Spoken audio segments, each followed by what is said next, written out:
there's no more time to wait.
patient because these guys just play contact. So Okay, Team Secret, we need you guys on the stage now. Come on, let's go. Okay, let's go. Tara, let's go. Tara, tara. let's go, let's go.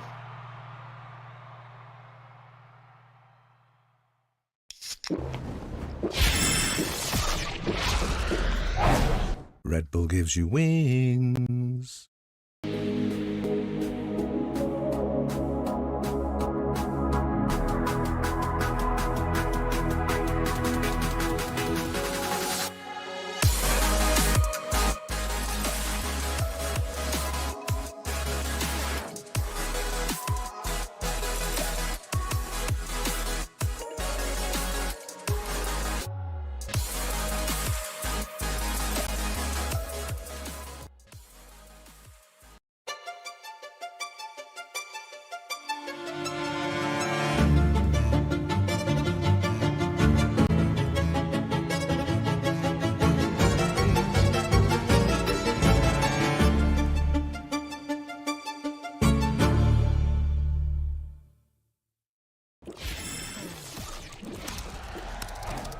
Red Bull gives you wings.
Accomplish anything.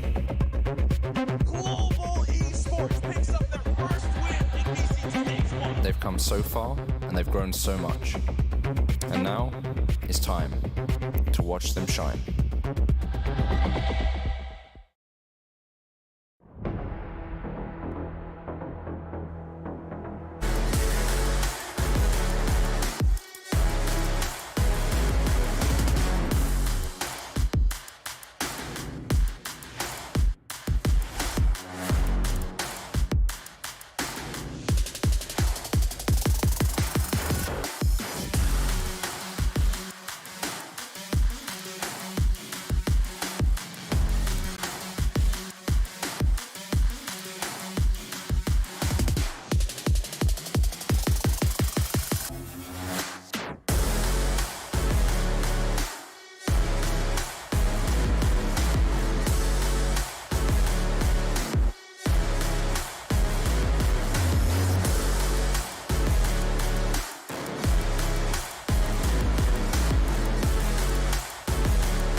What's up, Valorant Philippines, and welcome back to VCT Pacific Stage 2. At nandito na tayo sa last day of the first Pacific weekend, or the start of the week rather, with some more good Valorant. And syempre, to bring you the action, ako nga pala si Pixo, your panel host today, and I'm joined by these daxing gentlemen here to steal your hearts, Dax and Rockheart. Remy, ba't ganun ang intro natin, boss? Ba't ganun? Medyo mapapatingin talaga ako sa'yo. Pero, totoo naman.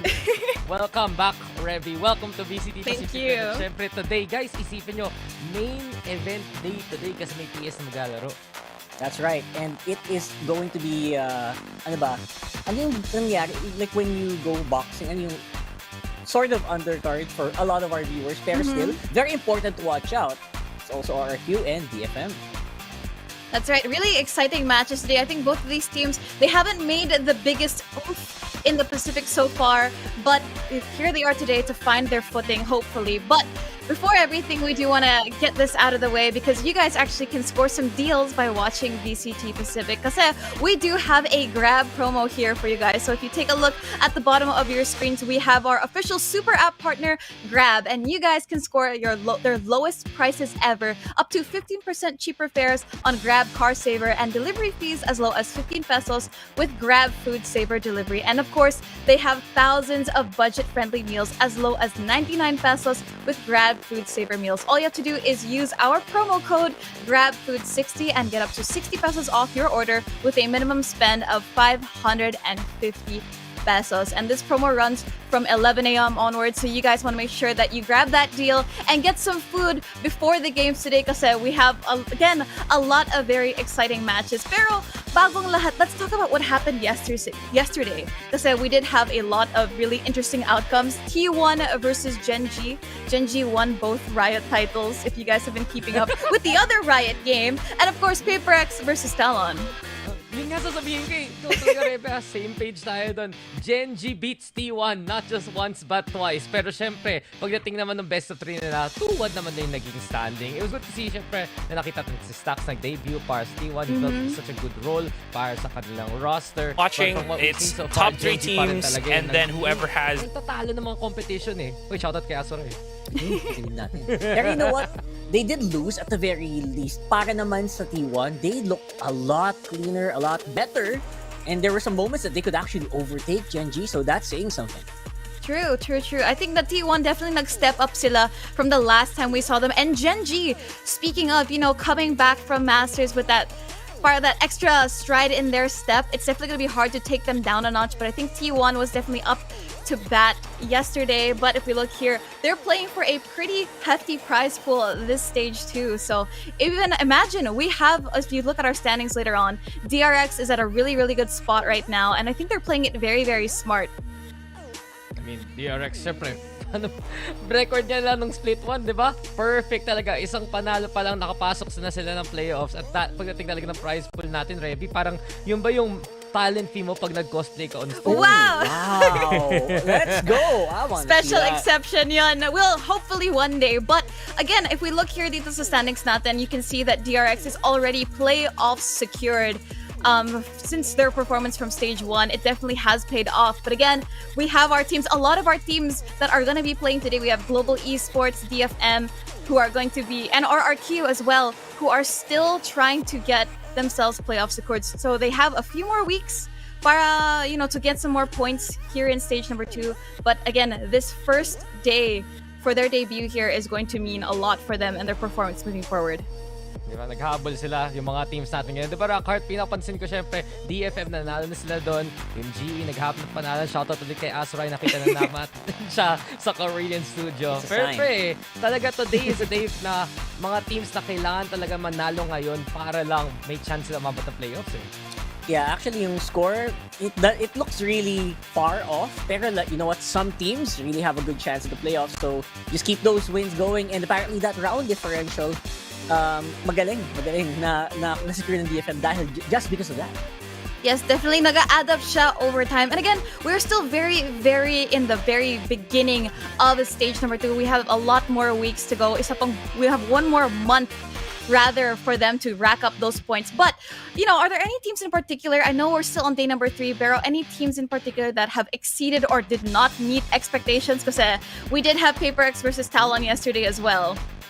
I mean, masasagot ka lang dyan talaga, sino pa ba ang kailangan natin patayan kundi Team Secret, diba? Let's be real, ang ganda ng performance nila pagdating sa laban nila yung Bleed, the debut of Wild Oreo sa Pacific Stage, sobra talagang nadala na yung VCT PH experience doon, and Tuge as well. Yung mga natuto niya ng RRQ, nakatulong talaga. Pero on the other hand, baka mga struggles rin talaga. T1, hindi mo alam kung saan malalagay itong team na to. Natalo sila sa Genji na nanalo nga ng Masters, pero ganun talaga yung record nila, sobrang shaky sa mga nangyayari dito sa Pacific League. That's right. Actually, Genji pa yung parang naglo-look for the points to secure that playoffs, no? Imagine that. Nanalo ka ng Master Shanghai tapos ikaw yung naghahabol pa rin ng puntos. We are in a really, really weird world right now.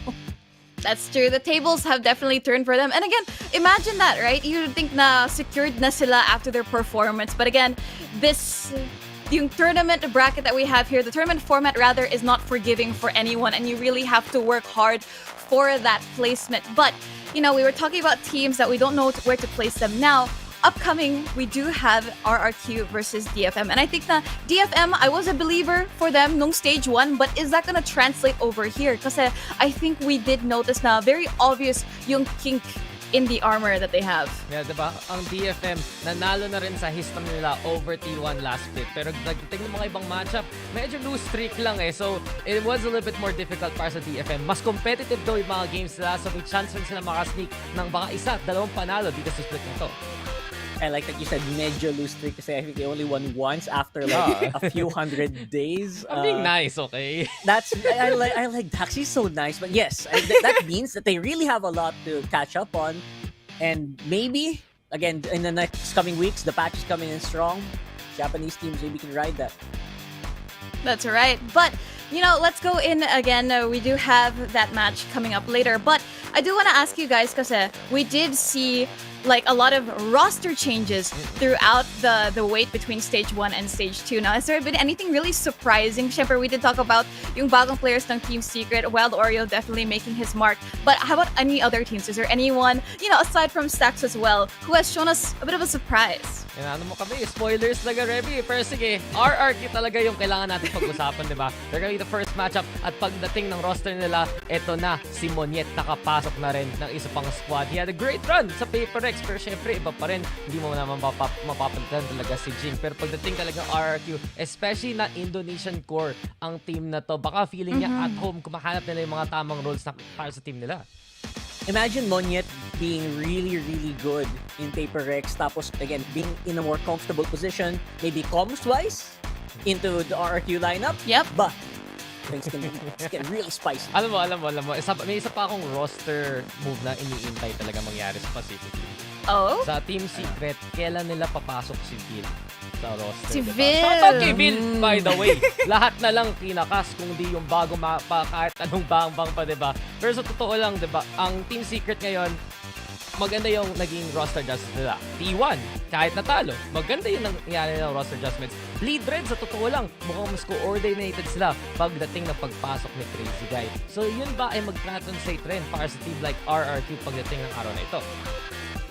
That's something that we definitely have to find out. Pero gusto ko yung point na sinabi mo, Dax, because I think that ever since we've moved on to stage 2, parang mas competitive yung level of play that we're seeing. A lot of, especially if we talk about round differentials, DFM has definitely made a big difference, a huge step from their performance last year as well. So I think that we can say that the level of play has definitely upped since the last time we saw these teams, and we definitely have higher expectations for them moving forward. But ikaw, Rockhart, I do want to ask you, who has been the standout player for you so far? It's weird, pero I was watching the TS game. Hindi siya super standout, pero I'm surprised how well he transitioned to get. Like, bagong dating mo lang, pero parang at home ka din. I feel like it was a really good move. And that's why he looks forward to the Team Secret game later. I wonder if they can keep that up kasi they had a really good debut. That's right. And I think if we're talking about that, Dax, do you have my player ka ba that you want to talk about? Pili ka. Anong team? Bigyan mo ako team. Oh, team. Okay. Today, Uy! Wag yung mga PBA champion maging isang team. Maybe, isa lang. Okay. How about, let's talk about DRX. Kasi I feel like although they're already playoff secured, I think na medyo quiet, super low-key ang DRX ngayon, honestly. Yeah, no, you're absolutely correct. Talaga inisip natin, gagana ba yung flashback as well as Bane combo, di ba? Ang laki ng nagawa doon ng DRX. Hindi natin expect tong flexibility ito galing kay DRX. Naglabas sila ng Clove sa Icebox. At ano nangyari? Alam natin, speedrun ng first game ng Pacific 13-0. We've all been wondering, ano kaya yung magiging next step dito ng DRX? Kailangan ba nila ng fresh talent? Sige, nag-integrate sila ng isa. Biglang lang nawala. Kumuha sila ng bago. Ngayon, yung dalawang young talents na nagsama sa roster. At sige, nawala nga si Stax, yung puso ng team. But it looks like DRX, they're ready again to go for a good run here. Definitely. I think we can definitely expect something from that. I really like the points. I'm glad that you picked up on DRX as well. But we do have our rivalry graphic that we're going to be showing about this matchup in any second now. So stay tuned for that. You remember VCT Pacific? Nice to meet you. Welcome to VALORANT. Yay!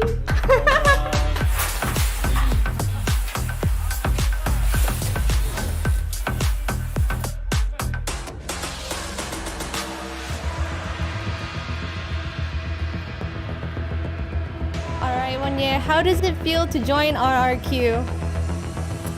Feels great. Feels great to be back. And who is the best Russian duelist? I think Jemkin is the best Russian duelist. Alright.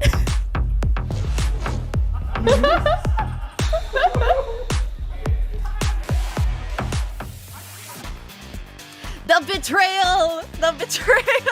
Ano yun? Last knock in What were they holding in their hands? Did you see? Nakita nyo? Parang taser ata yun because of his answer. But really good to see yung RRQ boys in very good spirits. And may bagong Pacific talent that we saw today Oo nga may mukhang break ang ating resident interviewer. Tanong natin si Adsray kung sino naman yung bago nag-interview dyan. Pero yun diba, ang RRQ, I think pagdating pa lang sa interview natin guys, napansin natin, ano ang magiging frontline ng RRQ? Sino ang magadulis game between Monyet as well as Jemkin, right? Sila ba pareho? Si Jemkin mag-stay, si Monyet pa mag-a-adjust at talaga yun yung isang pinakamalaking tanong para sa RRQ pagdating sa matchup na ito. Yeah, I really think na, you know what, we've seen Monyet really go ham on Paper X, pero I wonder if it's enough for him to be given sort of a lead role in terms of dueling here in this new team, or relatively new team, right? Pagbabalik na So, RQ, it's exciting to watch out for these guys kasi we will have to see who flexes who in terms of roles as well.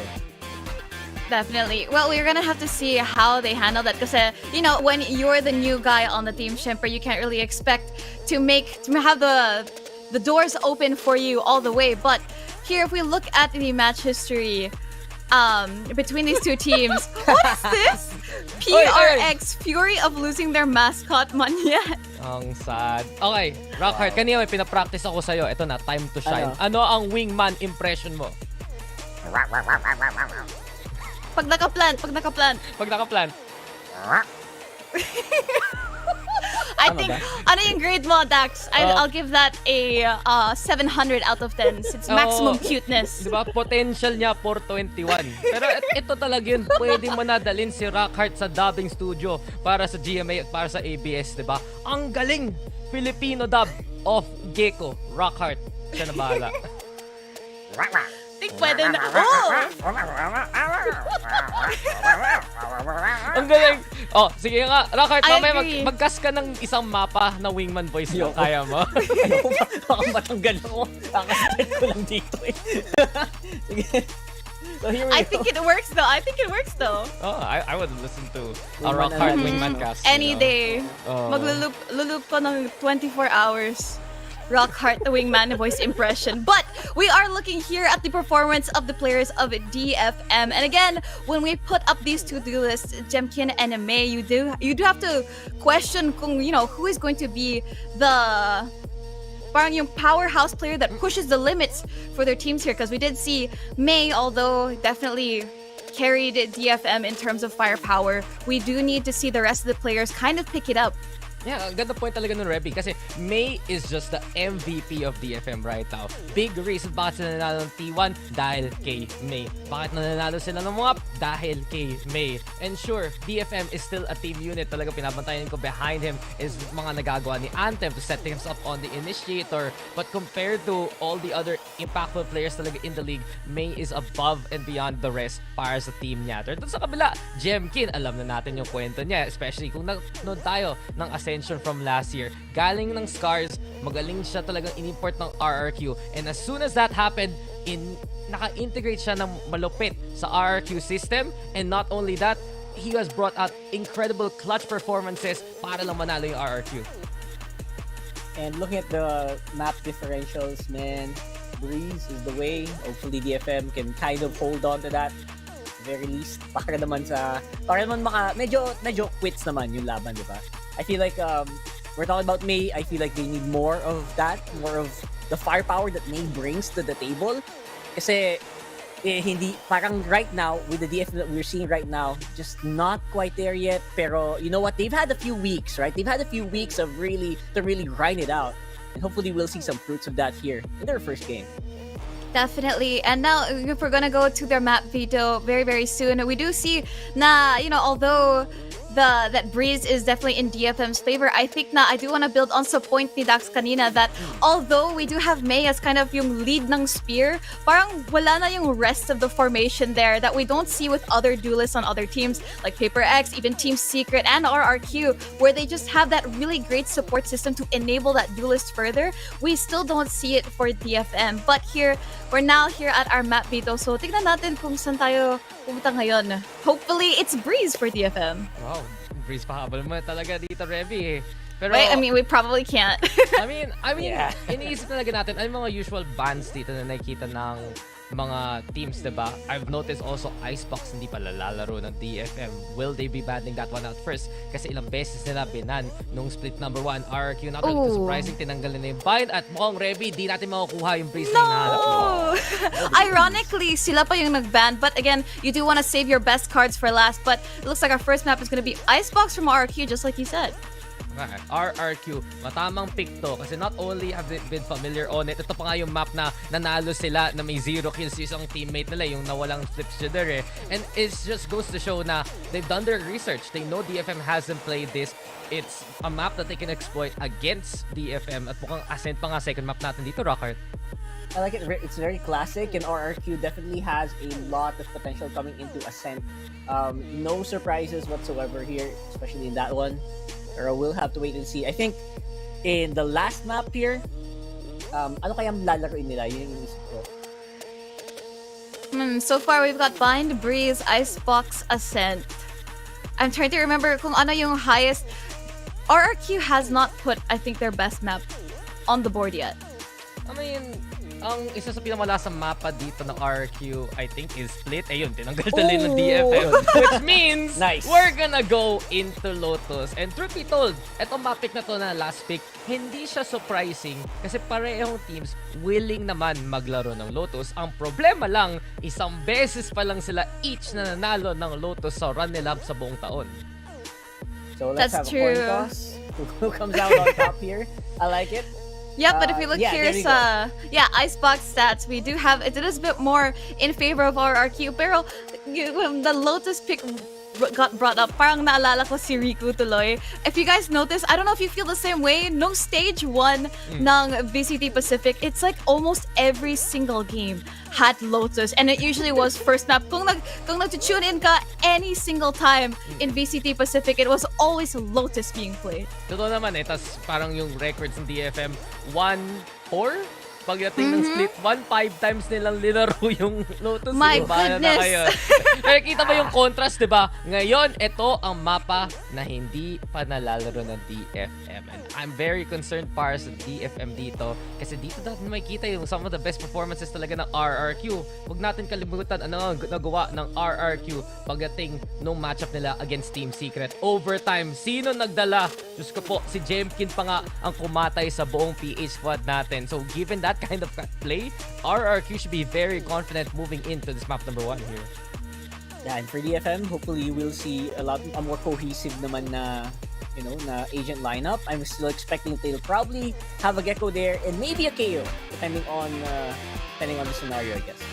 Yep, definitely. And I think na for DFM, I do want to go back to the points here. Let's pause muna tayo kay May because we talked enough about May in the moment. Pero we were talking about the people that we have seen who kind of stepped up no stage 1 but didn't really they weren't the most consistent. And let's talk about like Medusa and Neth because they did have their moments to shine. They did have a lot of really like rounds that mattered that they were able to pull off. But how do we feel about them coming into this stage number 2? Do we think we've seen them improve? What expectations do we have for them?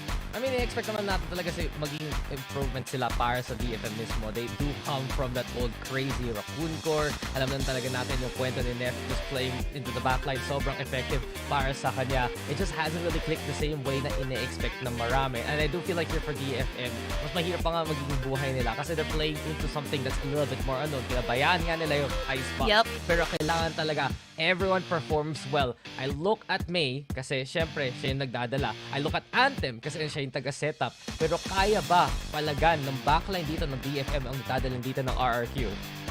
That's actually a good point. And I am also thinking about Medusa. Wonder if he can maybe utilize a Viper here in making sure na hindi sila masyadong ang tawag doon, steamroller, right? Dito RRQ because I think everyone's watching right now. Yes, yeah, bro. Good luck. And it's a lot of that is definitely up to the controller, right? The controller, and that's a lot of pressure on Medusa right there. That's right, especially on a map like Icebox, you definitely need to have a lot of isolating smokes that you control. But in just a second, we're going to be going to our coach interview with RRQ. And now I do want to hope that, DFM, again, sana hindi sila ma-steamroll. I don't want to say they're going to get steamrolled here, but I think na I do have faith in DFM na yung firepower and overall the level of play that they have right now is going to at least get them even.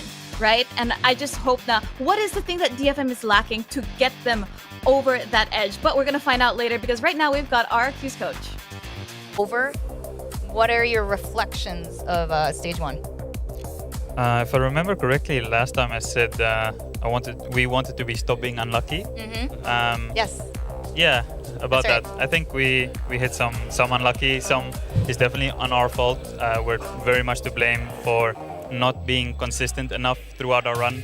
We felt like looking backwards, we ended strongly, but we needed to be more consistent. It was a hard blow having Australia out versus GE, but for us, it's already happened. We feel like we put ourselves in an okay spot to potentially qualify for champions with points or through playoffs. So for now, it's just that's the name of the game really for us, is consistency. All right, that does definitely seem the name of the game for a lot of teams here. And, we have to talk about Monyet. What was the thought process of recruiting Monyet? Were you just kind of letting him test out with Paper X first before you brought him over? Like, how did this all work out? Because surely you saw the potential. You worked with him before. Yeah. Things didn't exactly work out at first, just when we came into the league. So he ended up going to GE. It's a player I was always wanted to have on the roster, but it just didn't work out at that time. And then, of course, we were interested at the end of last year. Then he ended up going to Paper X, and things happened, and things kind of fell into place for us. So I'm really glad for the reunion. It's really good to have him back. And the nice part is I can really see from him there's been growth as well. I felt like there's been a lot of growth from his side, and improvement from when I started working with him in that year, or a little bit less than a year, and there's been even further improvement, which is amazing to see. From a young player, he keeps learning under different coaches now, and he's like an experienced player in our team now. I mean, I'm just going to ask you straight up, is he playing smokes? I think you'll have to wait and see. It's going to be real soon. I think you might be a little bit surprised. Okay. Oh, okay. So. Okay. All right. Is he? Never mind. I'll wait. I'll wait. I think I'm picking up what you're laying down, and I think I like it. So we'll see if it gets confirmed later. I'm excited to see that too. So you were talking about how he's been improving as a player when he was shifting through all of these teams. Is that him as a player or as a teammate when you've kind of gone into the scrims with him before you go into this match? Definitely both. He's someone that's now a lot more level-headed, I would say. He's someone that tend to, in-game individual performance, used to overheat a lot when I first joined, and that's something that he worked a lot on. And you might still see it sometimes, but it's also, he definitely knows now when is the right time, when is the wrong time. Even if he made a mistake, he knows what the mistake was. And I see him now sometimes in scrims, he's the one saying, all right, guys, it's fine. Like we can do this. Like taking a little bit of a leadership. So it's absolutely great to see. Without going into the details, I'm curious because we saw the swapping of roles between Elmore and Xfero, and I'm curious with Monyet coming through, was it also fairly player driven to figure out what his identity in the team was going to be, or was it hey, we're bringing you in because we want you to do this? What was it like? No, it's very much like the first one you said. All of our compositions, it's a lot of team discussion. I don't really believe in forcing players onto agents that they're not comfortable with, and I have a strong idea this is how we need to play. I don't think that's the way, personally, how to play. So we'll test out a couple of different things, and we'll ask, are you comfortable to try this, or what do you want to play? And let's make it into a composition, whether it be something that's already been played or something that hasn't been played before. So everything, we try to have them as comfort roles as possible. And that might be swapping between roles on certain maps.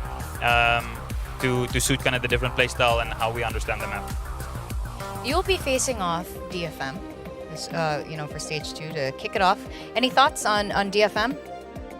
I think I just overheard you guys talking like after they beat T1, they almost in a way were seen overhyped at the time because they were more was expected from them. But I feel like at this point they're quite underrated because if you do look at their past games, there's a lot of 2-1s in there. They're taking off a lot of maps from good teams, and I felt like they could have capitalized off some of those a little bit better. I hope we're not that team that they capitalized off today, but I think a lot of props should go to them because there's been a lot of gradual improvement that's being made. We have respect for them, but we're going to be playing our game, and we hope it stays that way for them. Now, we do have an audience question. For you guys at home watching, you can ask the coaches questions. Just go to VCT Pacific Twitter or X. And the question for you today is, we actually have 2 questions. Will we see some role changes in certain maps for stage 2? Yeah, for sure. There's definitely going to be some changes. We had enough off time, we felt like, to be able to make changes. But the ones that are super set, if you are not willing to change your role, or if you are not comfortable in changing your role, you won't. So you'll see the guys that are in different roles that are comfortable playing what they're playing. Yeah, I think that's a really good point. We were talking about it earlier today too, how important it is for each player to be able to, flex in their roles and just not stick with their one role. Do you very much believe in this mentality, or you think that it's okay for players to specialize? I think there's merit in both. I think some teams have definitely showed, for example, if I think back Loud, where they just played almost the same comp on every map with slight changes, and you just played pretty much the same agent. There's definitely benefit to that. That is something that we had a long conversation about when Monyet just joined. Is it a possibility for us to do something similar to keep it as consistent as possible? And we ended up a little bit more straying away from that and going more on comfortable per map, and not necessarily just the same comp. And to close it off, I've been asking the coaches this because, we're nearing the end of the season already before we go into Champions. What do you want RQ to be known as, remembered by? What's the mark you want to leave on Pacific? So last year it was quite...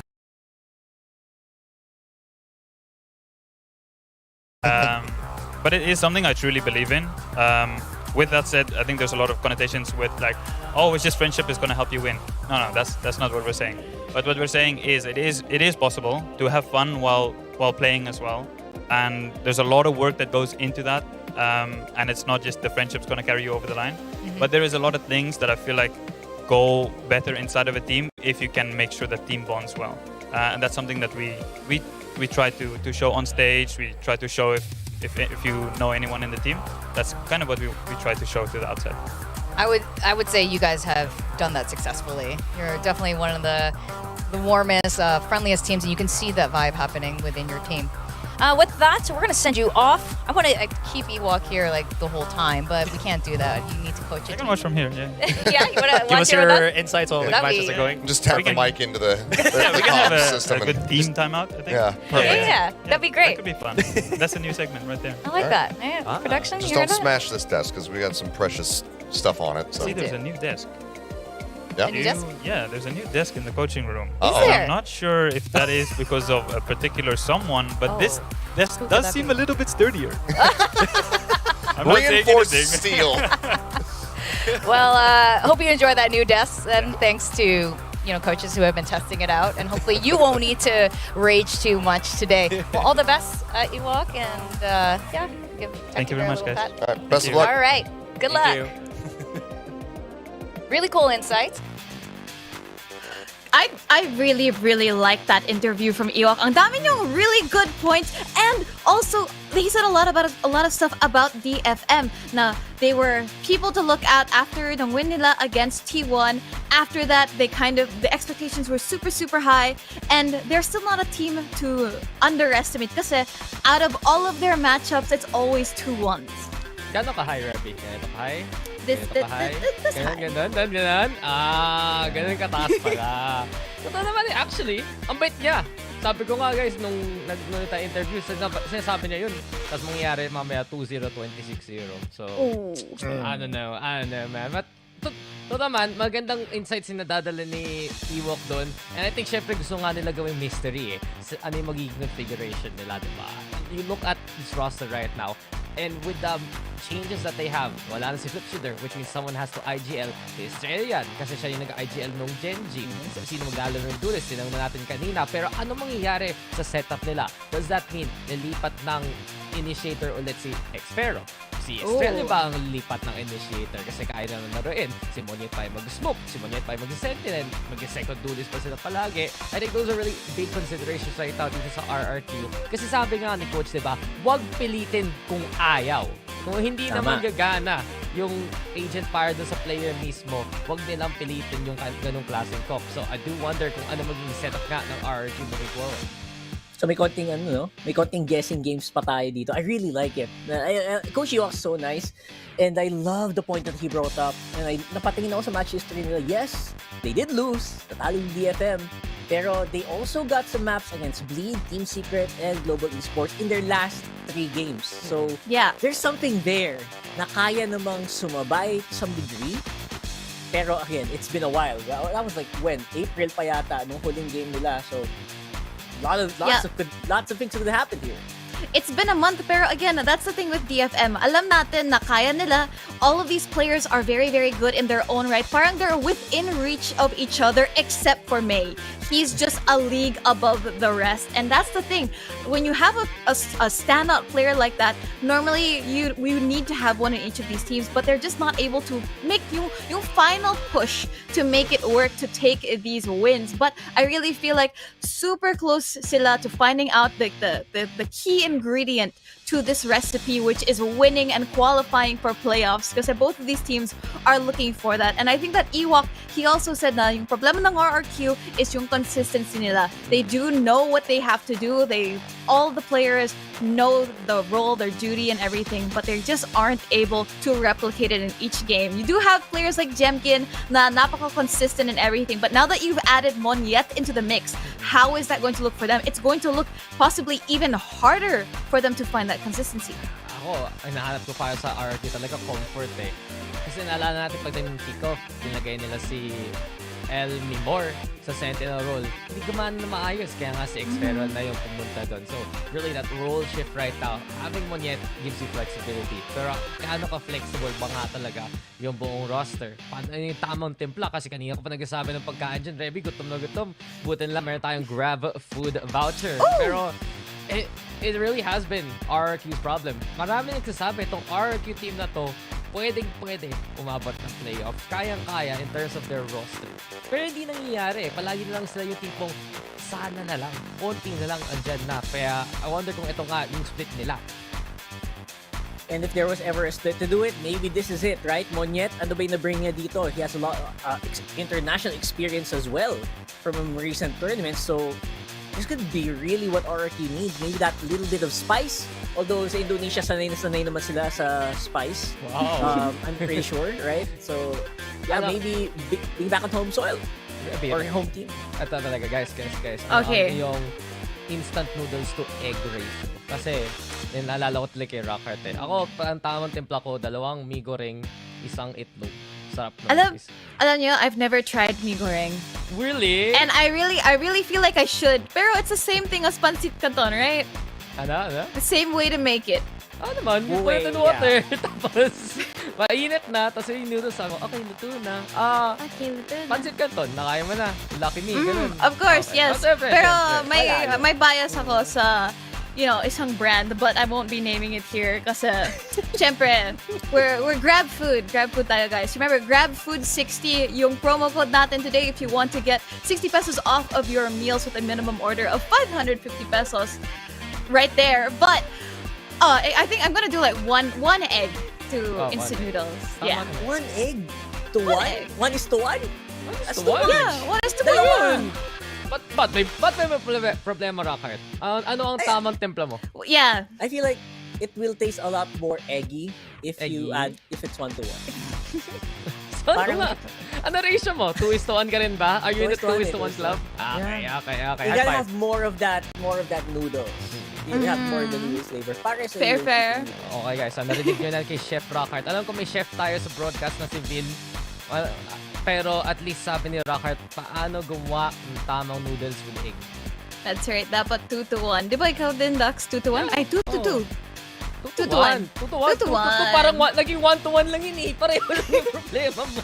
nga, no? Weak maths!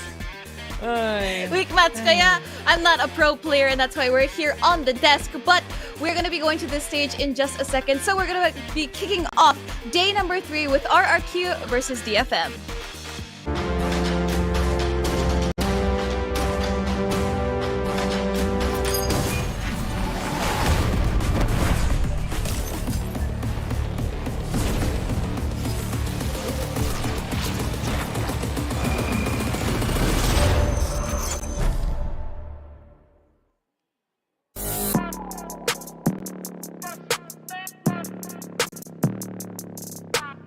RRQ.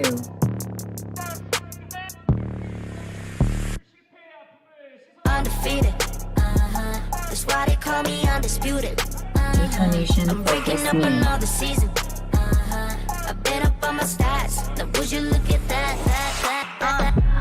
Undefeated, locked and loaded. We about to blow. Caught 'em with that left, I leave 'em tapped out on the floor. Sounding itchy, sticky, swishy. Watch me bank a score. Up in the boat, I'm in the zone. Yeah. Culture to fire the breath. King of the jungle and beat my chest. They say I'm posing the threat. Just like a pebble, I'm cutting the net. Ring on my finger, but yes. Like playing chess and I don't even sweat. That's what I call it finesse. That's what I call it finesse. Ain't no rivals, They can try, but they're never ever slowing me down. On arrival, this is my show. Crossing my heart, they know we are undefeated. That's why they call me undisputed. I'm ranking up another season. I've been up on my stats. Now would you look at that? I pop on with the jumper, then the adios. Gotta go. I'm the prima donna, make him do the most. Not enough, I'm just warming up. We up in the club. Oh, I'm ready to hunt. Time to heat it up. Oh, 2-step, look who's scared. Now you on the run.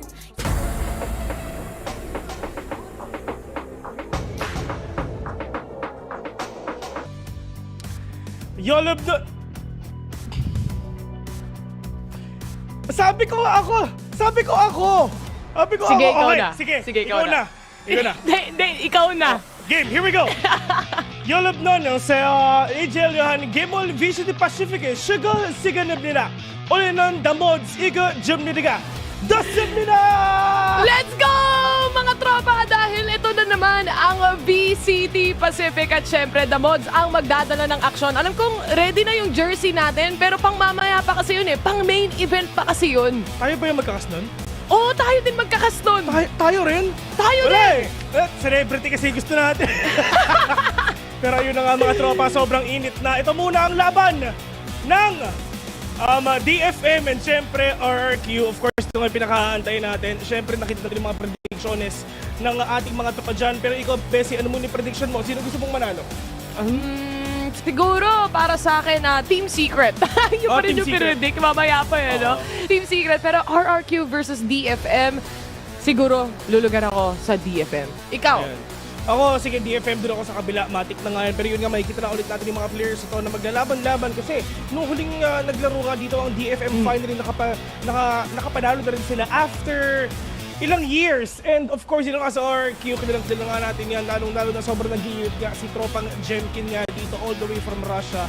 Na talagang nung pumasok siya dito, actually hindi, nung Ascension pa lang, sobrang init na niya, na talagang siya talagang pwede nang sabihin na talagang sobrang lason pagdating dun sa Ascension. Pero right now sa Pacific, kinuha siya ng RRQ and makikita nga ulit natin sila mag-perform. Pero Bessie, dito nga sa best of 3 na to, siguro tapusin na nila para talagang TS na agad eh.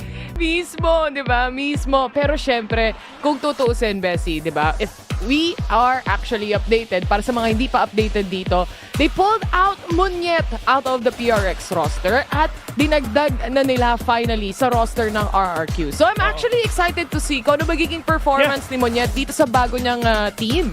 Naalala ko, Monyet and Friends pa nga talaga yung tawag natin dyan nung last year, di ba? Kasi siya talaga yung nagper-perform. Pero ngayon, Bessie, talagang dati siya yung nag-duelist and ganyan. Pero ngayon, Viper muna siya. Pero sobrang interesting nga. Kasi yung RRQ, wala silang piniling kahit anong duelist. Triple initiator ang nasa isip nila. So nakikita ko, yung mga tropa natin dyan, itatago ko sa pangalang Ivory. Uy, gawin kaya natin yan mamaya. Oo nga, ano na to, na screenshot na ika nga, panglaro na agad mamaya.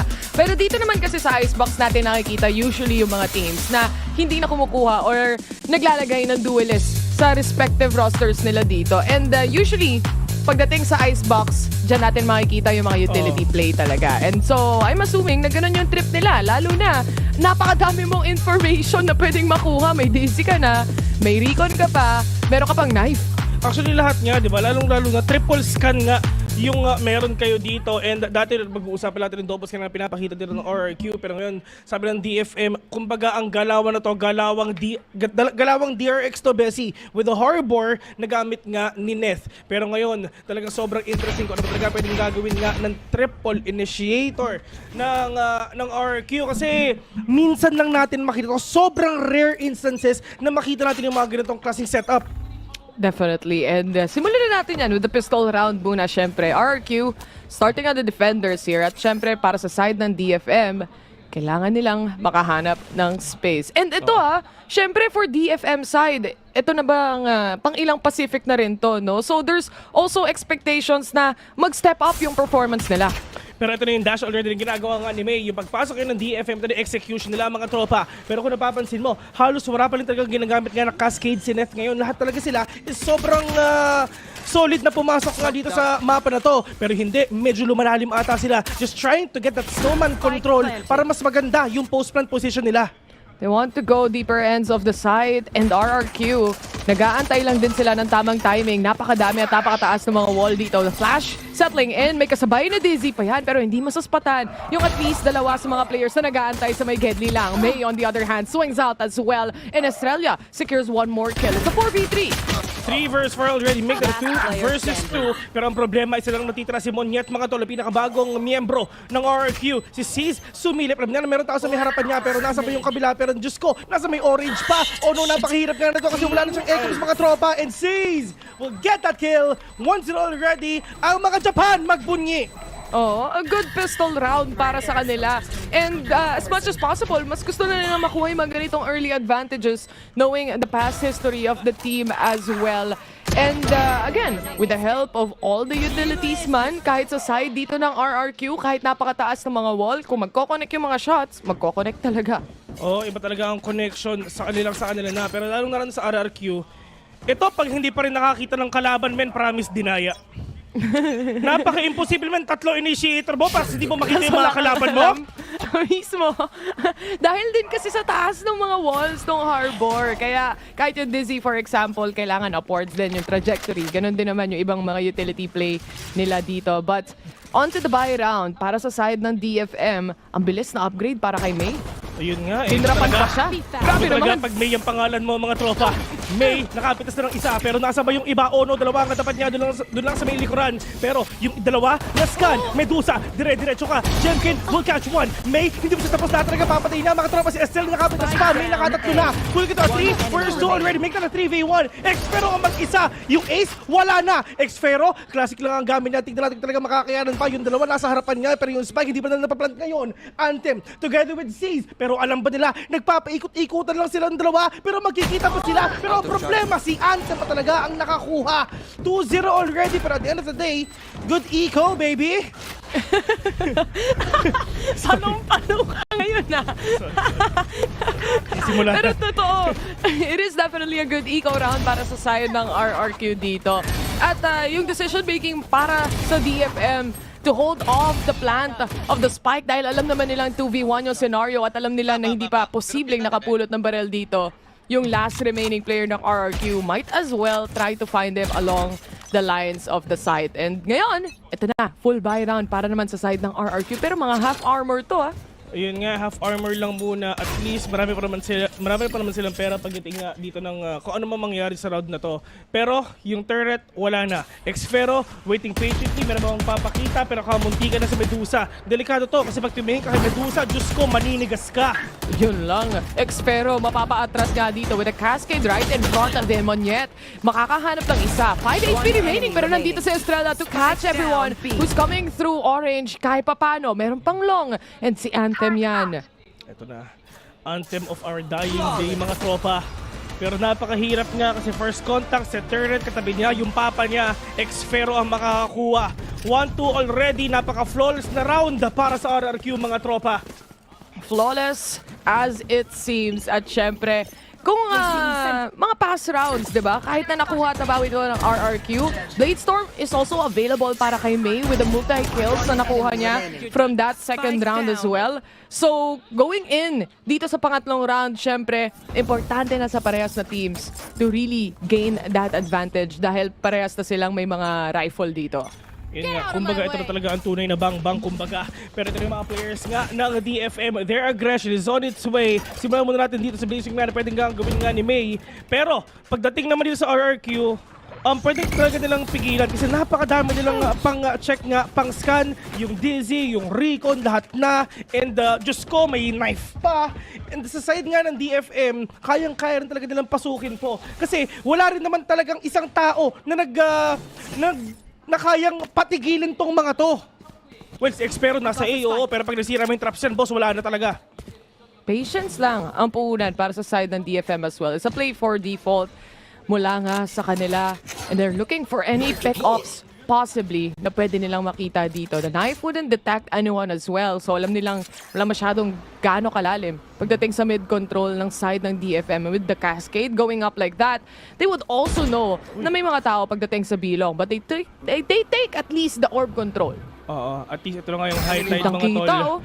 Sis, literal nakitang-kita nga yung mga players dito ng RRQ, talagang ready sila. May tao sa A, may tao sa may B, pero nasa pa talaga yung mga kalaban nila. Pero pagdating naman dito, nasa A na yung bomba. Pero si May makakakita mo ng isa, si Lemimore, si Jemkin, sa may labas lang muna. Pero napaka-peaceful naman itong round na to. Wala pang namamatay. Wala naka-play for retake din kasi yung RRQ. Nag-aantay na lang sila ng magiging scenario dito at yung magiging rotation ng mga kakampi nila all through flank. Makukuha at mahanap pa rin ni Medusa yan. But Jemkin already on its way pagdating sa kanyang women sa pagde-defuse at pagtatap ng spike. So DFM has to go out and see kung ano nga ba nangyayari pagdating sa spike nila dahil nakakalahati na to ni Wingman pero hindi sila makaswing. Net to go down and tapos na yung round. Grabe, sobrang peaceful nga talaga ng round sa totoo lang. Si Jemkin ang ginawa lang niya, tumalon, tapos nag-defuse ng Wingman, yun lang yun. Pero yung mga players nga ng DFM, talagang hindi pa rin talaga sila sumisilip. Gagamitin sana ni Anthem yung shock dart niya para sirain yung Wingman. Pero yung oras wala na rin. It's too late to apologize. Sin. Tsaka kahit sino mag-swing out, nakaabang na yung mga players. Plus the pressure mula dito kay Xfero from the flank itself. Sobrang daming nahuling mga players from DFM side, really giving them that space na allowing Wingman to just diffuse through and through. Ito ang mga players ng RRQ, talaga mainit talaga mga pinapakita nila. Pero pagdating naman sa DFM though, I mean, yes, medyo broken by sila. And May, no more dash already, at least they have that yellow control. Pero pagdating naman dito sa DFM, delikado to. Wala silang makita kahit isa dahil nga sa cascade ng ginawa nga ni Neth ngayon. Pero Reckoning, andyan na. Pwede pa sila ditong gamitin lahat ng mga utilities nila. In terms of post-plant, at least si Anthem, may Hunter's Fury na best. Gusto nilang makalalim nga dito indeed. And with that, Hunter's Fury, wala pa rin naman silang post-plant dito kung sakasakali man. Na-break pa rin ito, syempre ng alarm bot, or not the alarm bot, but the nano swarm para ma-cancel out. And now, lalapakan pa nila ng isang matinding lockdown. So this would really push out DFM into their corners na umatras na lang dito at magbaba out and hyper-rotate. Ang ganda ng nade sa totoo lang dun sa may gilid nga ng lockdown para mas stuck nga si Anthem dito sa position na to sa may yellow, but they know it already na meron pang tao dyan, pero good flash by Estrella. Take it down Anthem, bigla-bigla. 3 vs 3 already.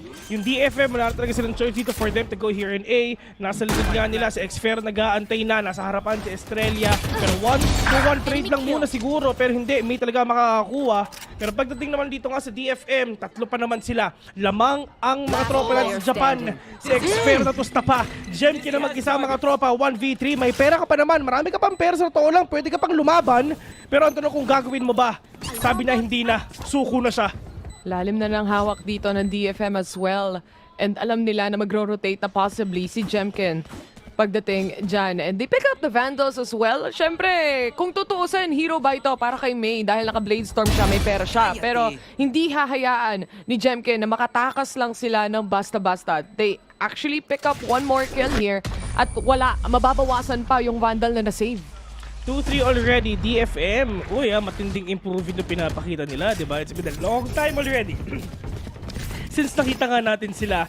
And right after that, nung pagkapanalo nila, nung first win nga nila dito sa VCT Pacific, at least nas nabuhayan talaga sila ng sobrang tinding moral boost for themselves na kaya pala natin, and why not dire-diretso nga natin yung pagkapanalo. Kung tutuusin never pang nilaro ng DFM ang Icebox sa Pacific. Kahit tignan nyo pa yung stats, hindi pa nila nilalaro to. Parating nakabanto para sa kanila. And now we get to see finally kung ano nga ba yung mga set plays na kaya rin nilang ibigay dito. Oo, yun din yung pinapoint out ng panel nga natin kanina. So talagang sobrang interesting talaga yung mga yung pwede nga nilang makita dito. Hindi na nilalaro, pero ngayon lamang sila. Panis! Walang VODs di ba? Wala kang idea kung anong nga ba ang set style dito ng DFF at kung paano nila laruin to. But May already playing around upwards position para sa kanya. And naatras na agad siya after that first pick-up. Okay na daw, namang na sila. 5v4 scenario to and the lockdown has been placed through the site as well. And for RQ, either lalaban sila or lalabas. Mukhang lalabas na nga ata sila kasi wala namang Hunter's Fury si Lemmy Moore dito with that lockdown. Pero ngayon, ito na nga. Anthem, gonna plant the spike already. Wala silang kahit anong utilities ngayon. And the ultimates as well. Pero napakadami nilang pang-scan mga tol. Tatlo. Anthem, alam niya na meron tao dito may baba niya. Asan yung trade? Wala. Anthem nakadalawa. Kung nagkaka 2 versus already. Anthem super low on HP. May Recon pa sa harapan niya. Pero Monyet sa kaliwa. Pero Lemmy Moore, nalaban pa sila. Anthem, with a swing, with a kill again. Pero Monyet all man remaining. Makakatakas pa. May versus Monyet. Sino makakakuha? Pero sabi ni May, siya na lang daw. And lamang na lamang talaga sila. What a flick mula kay Anthem as well. Knowing na 17 HP na lang siya doon kung di ako nagkakamali, nahanap niya pa rin yung kill towards Elmemore kahit na alam na rin ni Elmemore na nandun siya. But in the end, syempre, the positioning of May was crucial na hindi siya gumalaw, hindi siya gumawa ng any sounds at all. Dahil doon, kailangan pa maghanap ni Monyet. At least nahanap na nga nila yung best footing nila pagdating nga dito sa VCT. Walang VODs like what you've said. Walang any information, literal na zero. At ngayon, nung gusto ang RRQ, binibigyan sila ng taga-Japan. This is a very good start para sa side ng DFM right now. Medusa, Siyang lurker dito for the time being as well. And Monyet mapupush back dahil sa drone na yan kahit papano. But yung mga fake at pagbebenta ng fake dito ng DFM, especially dun sa mga initial pushes nila, so far nag-work out. Binibili, no? Oo. Yun na nga. Coach na talaga ang gamit nila pero net muna makakadalawa. Grabe naman nila kasi pinapakita nga talaga dito ng DFM ang pagbangon nila dito nga sa ating leaderboards. Pero Medusa, pwede siya makapitas nga ng isa. Xfero, wala siyang idea. Okay. Tamang trigger decision ng mga tropa pero tapos na yan, ama ka na. 5 versus 2. Lemimore and Jemkin. The only man remaining as a second in RRQ. Lemimore catching one. Yung utilities, nandiyan na. Jemkin gonna push in already. May wingman pa siya pero Lemimore bumabawi pa. Hunter's Fury on it as well. Recon denied. He's gonna push in already with Jemkin. Pero Anthem, he's super stuck there. Step Pro. Pero Anthem nakapag-reset pa siya. Pero sige, shock track na lang kita. 1 versus 2 already. Nasaan ba yung dalawa? Medyo malayo pa. Nasa mid sila. Bigyan mo ng tubig. Last mag-shock start ng mga players natin dito at ng mga Sova players natin actually from both sides, no? Anthem is doing a really great job finding those pick-offs. Yung mga wide swing na dito, lagi nako-caught off guard yung RRQ. But Elvin Moore is not yet done but he's not expecting the quick trade mula kay Medusa. Ace denied. Grabe naman. Lakas ng DFM no? 5-2? Parang gusto kong pumunta ng Japan Ascension pa naman. Puro tayo Japan? Sa Tokyo. Doon tayo mag-cast. Grabe rin yung kills dito ni Ness no? Like, pagka-swing, saktong-sakto sa crosshair ng mga players na to. Saktong-sakto sa crosshair, sa burst na binibigay ni Ness. And now, RRQ, pipilitan sila mag-timeout. Parang etong si coach nila. Anong nangyayari mga lods? Parang kala nila chill games lang pero sweaty pala. At least DFM improvements, man. Ano? Yung nag-smurf ka tapos kalaban mo puro immortal din pala. Ayun nga wala, detected ka na. Detected na. Oo. Timeout it is. Ay, Bessie. Gusto ko lang sabihin sa mga tao dyan, miss namin kayo. Oo nga. Bayan na ulit, bayan na. Nakakamiss magkas ng VALORANT. So yun, sorry guys, kailangan talaga namin ng pambayad ng bills. Pero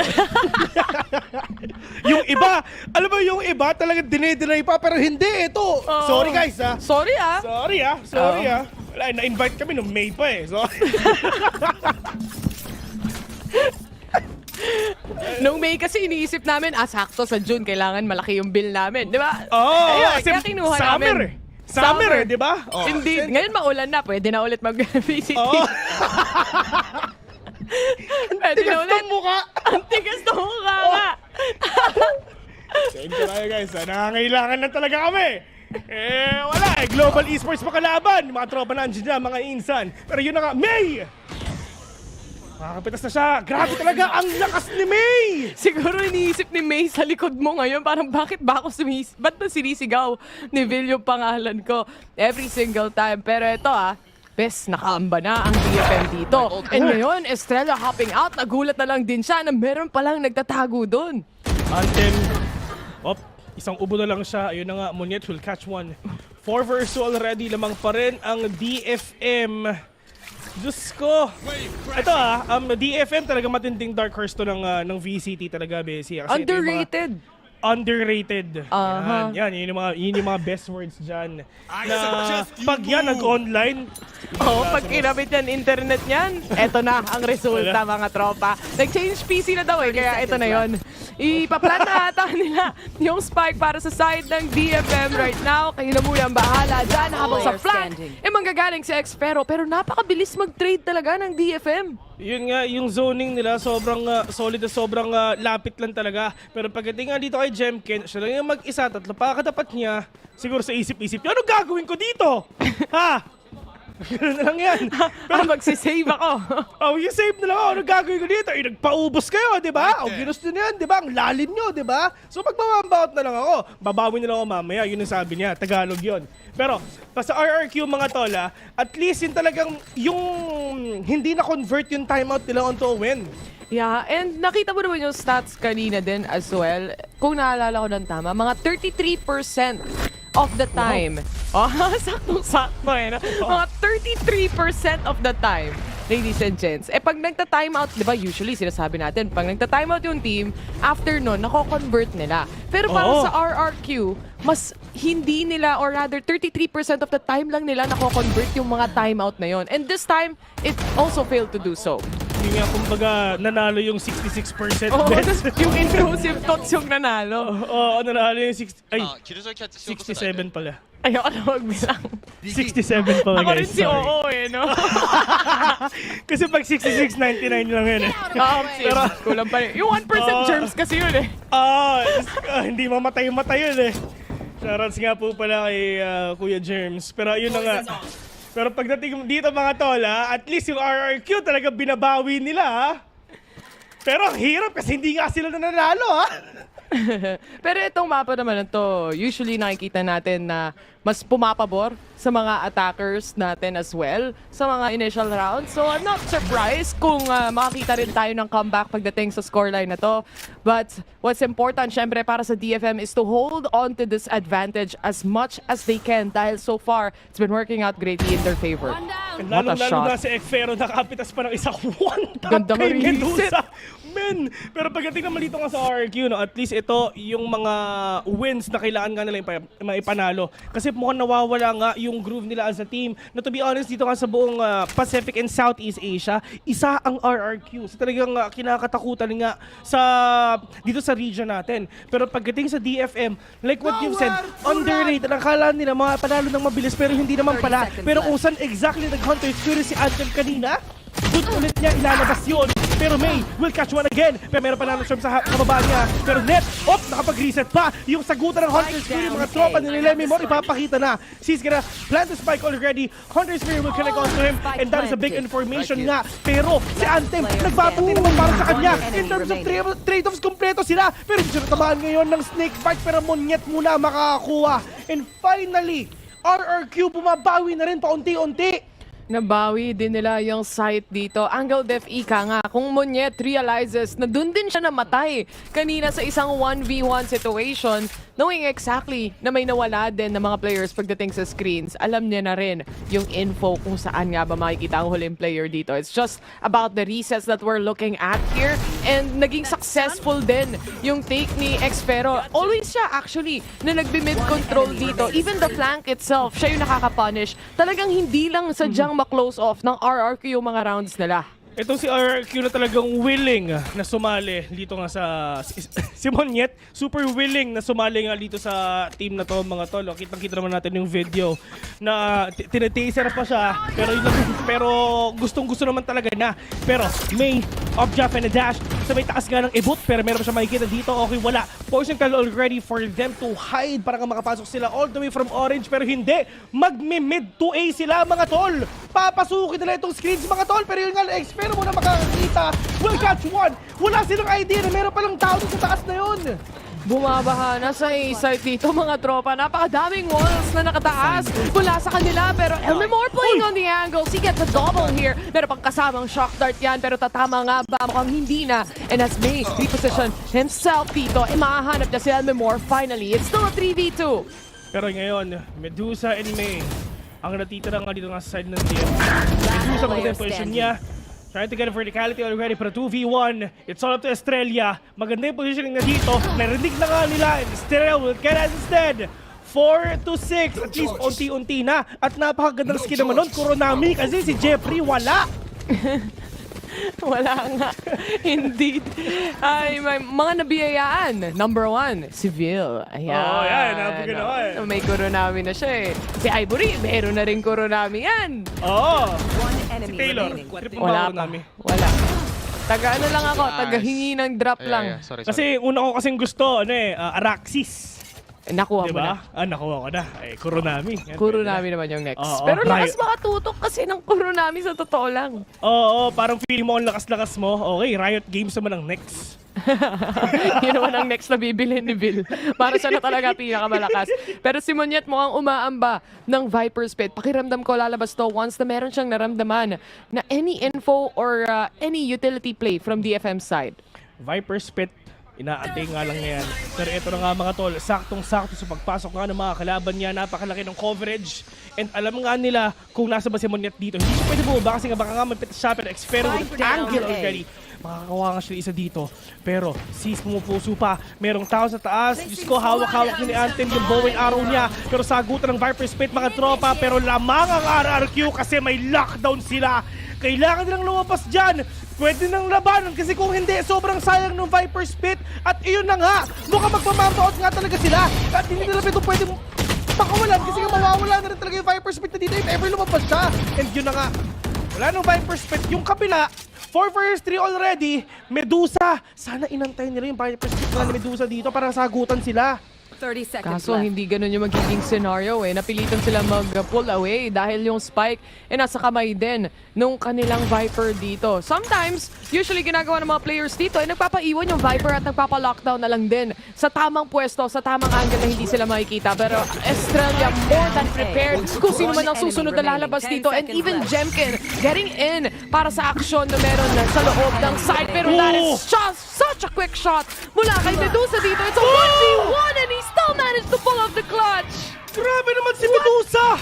Yung timing niya sobrang perfect! Grabe yun the fact as well that he was planting the spike and has to react that fast.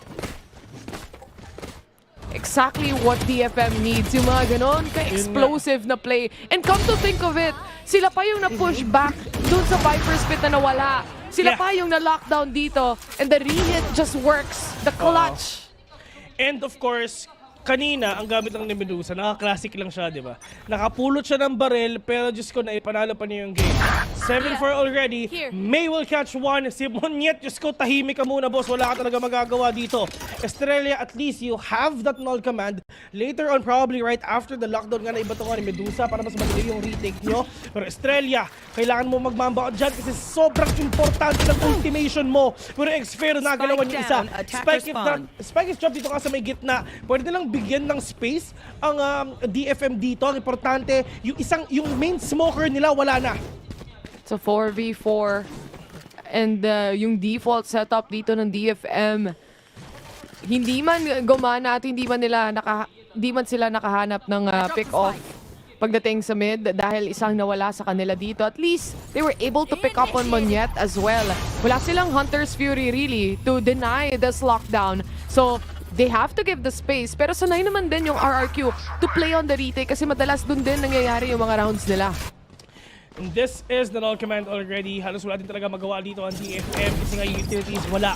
Pero yung mga players ng RRQ papasok na. Simula muna tayo kay Estrella, mga tropa, tamang pop flash. May matatamaan ba? Okay, wala. Pero meron pa tayo sa mataas. Kuwang-kuwa talaga na Estrella. May knife pa siya dito. So, kuha nga niya for sure yung dalawa. Pero may makakaisa. Pero munti ka na yung flick na yung kala ko makakaisa pa siya. Pero nga na pero ngayon, the only man remaining. And I just wanna say, talagang DFM is on fire. They don't look lost at all. That's what I want to say. Time and time again, yung DFM, parati nating nakikita na parang pag may na-pick off sa kanila o napitas isa o dalawang players, they look a little bit lost on what's gonna be the next step. But looking at how they play this map na never nating nakita sa Pacific, you can see kung bakit nila iniwang bukas to. They're more than happy to take it right now.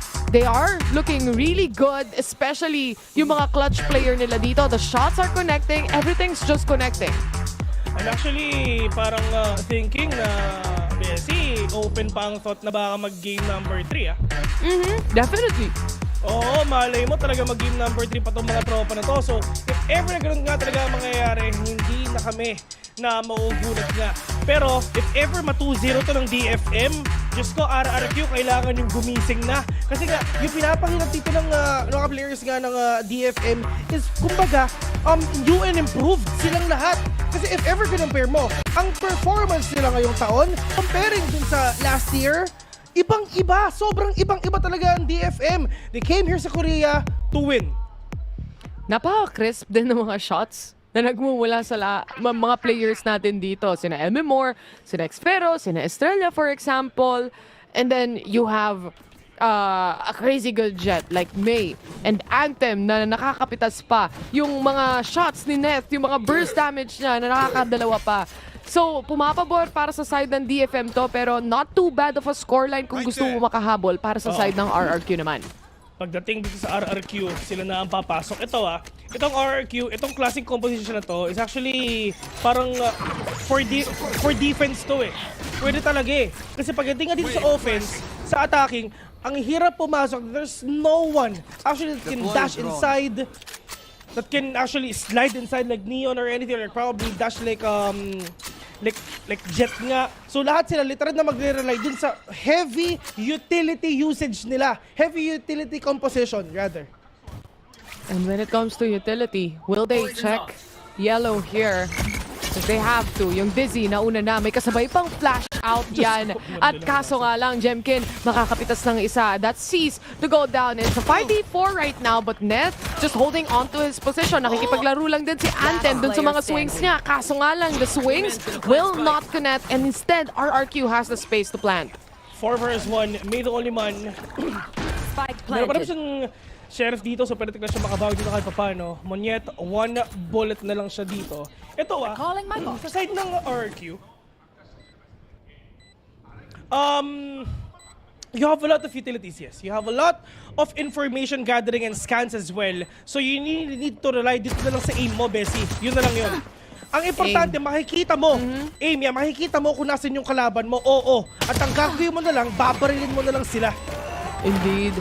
And with that, si Jemkin, binaril na lang din ang huling player dito na si May, and successful take para sa side ng RRQ. The thing is, dahil nga napaka-heavy utility ng composition nila dito, ang dami nilang pang-clear, kaya nga naka-triple initiator din sila. Kahit na napakaraming walls, kung yung trajectory ng mga flashes dito, hindi mo ma-estimate, hindi mo ma-assume. Kagaya na lang nung Dizzy, na-shutdown nga siya, pero hindi mo alam, may KO flash pa nakasabay. So, yung nag-aantay din doon and naka-hold ng close position, bulag na bulag pa rin. Grabe! Naiba akong mute, tol. Uubusan na ako, pero sa Discord ako nag-mute, hindi sa B-Mix. So narinig ng narinig ng tao yung ubo ko. Pero yun nga mga tol, at least okay lang yun. Yung mga narinig nyo, pabayaan nyo na yun, ha? Pero yun lang yun, tol. Naglilinis lang ako ng plema ko, ang kati-kati. Pero yun nga mga tol, yung mga players nga ng RRQ, talaga pupuso sila, nilalabanan nila, mga kalaban nga nila, at least inuunti-unti nila, ginagapang nila ang DFM dito. Pera, nasa side din naman ng RRQ right now. Si MMOR lang ang walang upgrade dito. Ito Sheriff, as it seems. But Expero nakaramdam ng malalim na take mula sa side ng DFM. They're also aware na lurk lang yung may iwan dyan. Pero hindi nila ata mapipigilan yung pagpa-plant ng spike dito. But that is covered by the wall kahit papano. Kaya naman lalabas yung Mosh right now. And Monyet, lalabas na rin siya with a double. Make it a triple dahil yung spray na yun, tatama pa din. Men, lahat ng tinignan niya, Taipat sa Academy talaga. 5 versus 1 already. May ulit. Yung baril niya kanina, yun ulit. Pero 5 pa ang katapat niya dito. Monyet, 1 bullet remaining siya ulit. Pero May, catching 1, pero dami more. We're swing out already. Maraming tao sa may harapan mo. Napakahirap nga talaga labanan kung ganon yung position ng RRQ. But at least, RRQ, pinupusuan nila paunti-unti ito ha. I mean, yun lang yung sinasabi nga natin kanina. Sobrang heavy utility na composition ang mga players nga dito ng RRQ. At wala silang jet, wala silang kahit anong duelist. So they really need to rely sa scan and sa precision nila. You could already see the way they even take site. Compared sa side ng DFM, mas naka-play sila sa mid-control plus the B-long control na gusto nilang laruin dito with the lineups. And speaking of lineups, ewan ko na lang kung makapwesto ka pa ng fight sa dami ng setup na yun. 3 utility yun. Napamamba out si May. Sige, pass. Si May andun pero out na lang siya Pero yun nga, pagdating nga dito sa RRQ mga tol talagang at least dire-diretso na nga sila. Si Jemkin meron pang thrash dito. At ito yung matindi. Pag yung initiator mo, galawang duelist, kabahan ka na rin, pre. Trash available na para sa kanya as well. So, kung merong nagpi-play ng close angles dito, kaya nilang ma-clear out, kaya nilang ma-stun. But they take up orb control. I think they wanna reposition and go back probably pagdating sa A site. Gusto lang nilang magsama-sama dito. Sama-sama. Tulad ng sabi Yun, ni Gecko. ang Indonesia noon, welcome, you're welcome. Sama-sama. Ayun. Galing ka ba mag-Korean, Bes? Ang galing mo Practice ka ba? Kanina pa. si Jungkook, shaking siya. Kinabahan yung BTS. Pero yung nga lang, Jemkin, 1-1 win for themselves. When Yet will fall down, Dizzy will beat it as well. Napakadaming answer mga tropa. Meron pang touch, hinahanap yung mga kalaban niya, pero nasa labas to lahat. Okay, sabi ni Jemkin, coast is clear. Go in. Talagang pumunta pa talaga sa kanya. Binalik niya yung alaga niya dito para at least madaling pulutin kahit papano, and they can still use that for that post plan. Kasi kung makikita mo, naiwan na rin yung Wingman plus the Dizzy combination that they have. Kahit may Cove, dahil nga sa dami ng utility at play around side dito para sa side ng RRQ, hindi pa rin nila mag-defuse yung Spike. Elmore playing very close. He swings, he gets a kill, but Seas was able to pick up the damage that has been done. It's a 3v2 scenario at sisimula nila sa pagkatat ng Spike. Kalahati na yung pagka-defuse at mukhang itutuloy ito ng DFM right now dahil si Seas nakakahanap na ng kill. It's done and over with. Para sa side ng DFM, the job is done. Grabe naman, it's all because of the wall din na i-inap nga dito ni Seas. Wala silang ditong makita kahit isa. Yung RRQ, in terms of utilities, nilagyan pa rin nila ng clothing Spike as well. I mean, yes, sobrang dami na bato ng RRQ, pero pagdating sa post plant, lahat na ubos na. So yung mga utilities nila, ginamit nila pre-plant pa lang. Pero pagdating sa post, wala. Kailangan nga nila mag-rely dito sa duels na lang. Hindi rin kasi ina-expect ng DFM or rather ng RRQ na mahahanap ng kanilang Viper yung mga kills na yon. Mahahanap ni Seas yung mga kills na yon to really hold the position of Net. So, trust the process na lang si Net. At the end of the day, gusto na lang nilang defusan ng Spike to dahil alam nga nila na heavy utility play ang kayang gawin dito ng RRQ at kaya nila makapag-set up ng lineup. And with that, may iwan tayo sa 6-9 na score. Nice. At mapapa-time out pa yung DFM. DFM pa yung nag-time out Yun nga, DFM pa rin. They really want to secure this map no matter what. Well, but this 6-9, at least yun yung mga favorite ng mga tropa natin dyan. Yan, sila Mr. Joshua Martin Texton. Yan, sila yung mga tropa natin, sila Regina. Yan, sila Angelica. Yan. Sila Jeff. Yung mga hilig niyan. Yung key natin at home. We have Key at home. We have Jing at home as well. Yan. Kompleto. Dizzy. Pinapalipad na mga tropa. Wala silang makita dito. Diyos ko, double wall, men. Ito ang matindi. May Great Wall of magpapasok. Diyos ko, Great Wall of Japan, mga tropa. Dalawa. Panis ang China. Nahiya. Nahiya lahat. Parang gusto niya pa bang maglaro. Siyempre, regen muna para dun sa wall ng Viper. Lalo na kung aamba ng entry ang mga players dito ng RRQ. Pag dinaanan nila yan, of course, the vulnerability will connect. Pero ito, yung flash, di nila ina-expect. Kahit kaya may mga walls, sabi ko, yung mga flashes na yan, baka ikaw pa ang mabigla.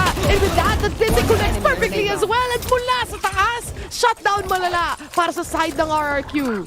At least napakabilis nga ng pangyayari yun, mga tol. In terms of hit, they actually know how to counter itong aggression din ng DFM kahit papano. And mas Bessie, mas aggressive yung stance nila dito this round comparing do sa game kanina, do sa round kanina.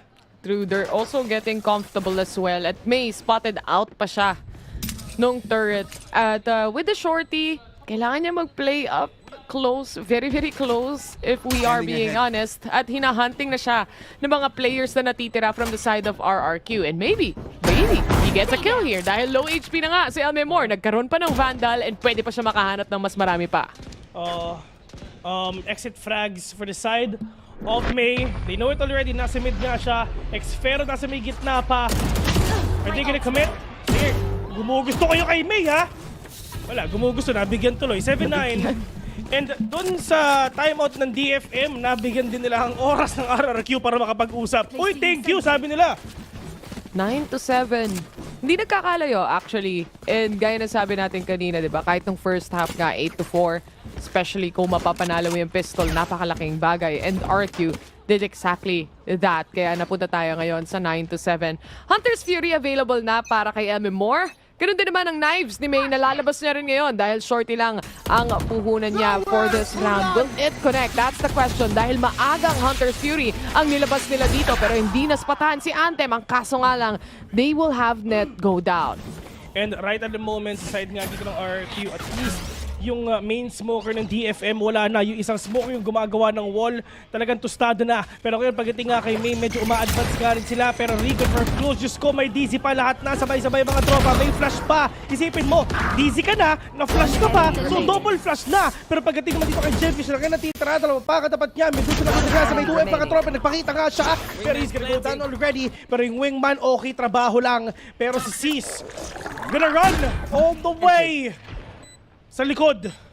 Dami niya ng time para makapag-reposition though. He's still not sure kung saan posible manggaling dito si Sis as well. Meron pa siyang Viper Wall kung tutuusin. And that could be huge. Pero may Mosh available at may trash pa dito si Jemkin kung sakasakali man. So, pumapabor para sa side ni Jemkin when it comes to placement and also the utility play. Pero, you cannot discount the clutch potential of a Viper here. Lalong-lalo na meron pa siyang trash. Kailangan mo tumakbo dyan, boss! Maganda nga yan kasi yung oras, yung delay talaga makukuha pa nga rin niya. Pero napakaganda snake bite. Alam niya kung saan talaga pupunta yung kalaban niya. Pero in terms of, oh no, matatamaan ba? Hindi! Diyos ko, pero patay din siya! Pero yung oras, hindi kinaya! I knew it. The Viper Wall parating lason sa post-plant setup ng RRQ dito. Despite having a trash, despite having a mosh, it's already too late dahil nasimula na yung pagde-defuse kanina pa dahil sa tagal ng timing sa pag-exit mo ng ult. Pati na rin sa pag-akyat dito ni Jemkin sa 2F para lang maposisyon yung mosh na yon.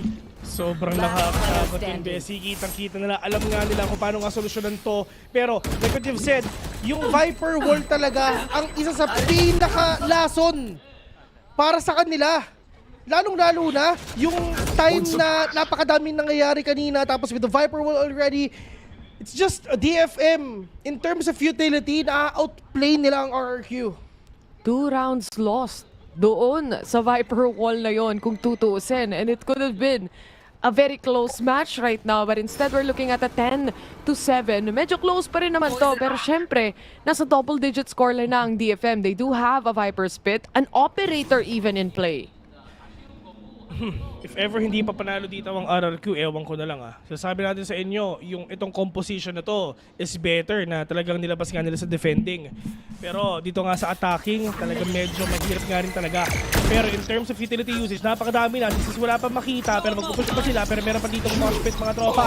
Pero si Medusa tatamaan ba? May shockdown pa. Diyos ko, napakadami nilang nababas. Pero nga si Sis makakapagpakit. Busog lang ang gamit niya. We're 2K already. Sige, lumabas kayo. Isa-isa! Sis! Diyos ko! Through that wall! Oh, May missing that shot. That is actually a good opening for Xfero to hit back. 2 versus 2. Lamang ang RRQ. Si May nawala at manggagaling sila lahat sa gitna. Sayang, nag-miss out yung shot ni May doon kung tutuusin. And dahil doon, na hyper-focus siya masyado na hindi padaanin si Xfero, not knowing na nandito na rin si Estrella at kaya siyang i-cover. 10 seconds remaining, more than enough time to plant a spike right now. And for Anthem, it's a hyper-rotation all the way from B side. Meron pa siyang Rico na double shock dart na pwedeng laruin dito. And when the Estrella is 56 HP, still winnable. Sila pwedeng sumilip nga dito. This is gonna be really hard. May recon pa siya, may shock dart pa, complete pa. Shock dart will not gonna connect on these players. Recon will catch one, pero Estrella gonna swing out at a perfect time. Anthem gonna equip his gun. 8-10. Pupuso pa ang RRQ. Hanggat hindi pa 13 ang kalaban nila, kayang-kaya pa. Pero look at the ultimates dito ng the DFM. Lockdown, Viper Spit, Reckoning, online. Ay, best kita yung lumabas yung baril. Yung puso ng baril. Ganun no? Nakaganon. Kaya pala. Patingin na sa'yo kung gano'n ang... Nakaganon.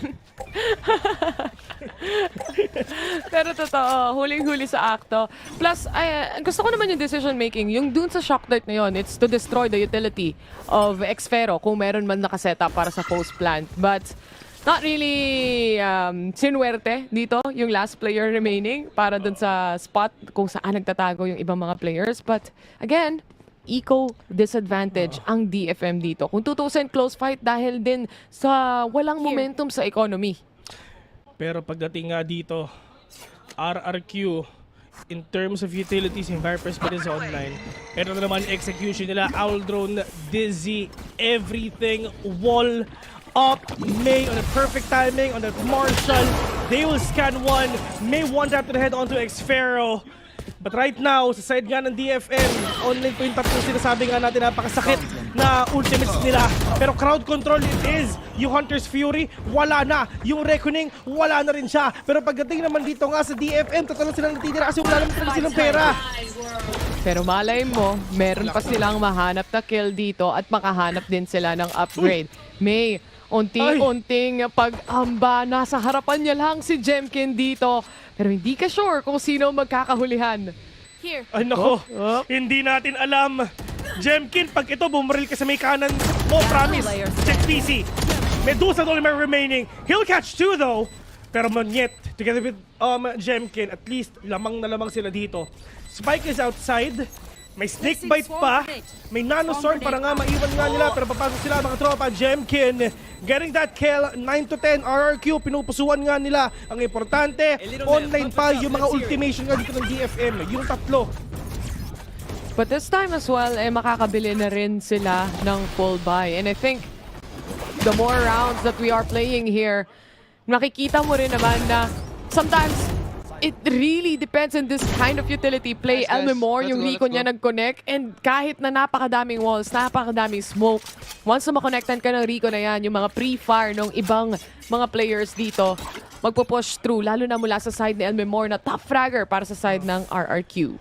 At least lahat nga talaga sila sobrang online dito mga tropa. Lahat sila bumubuo, lahat sila ginagawa nila yung best nila in order for them to win out every single round nga dito sa game na to. Pero syempre, a big shoutouts nga po pala sa mga pamilya namin nanonood. Andyan sila Pot, sila Ivory, andyan sila Key, at saka si Jeffrey na talagang masugid na taga-suporta ng Modsda.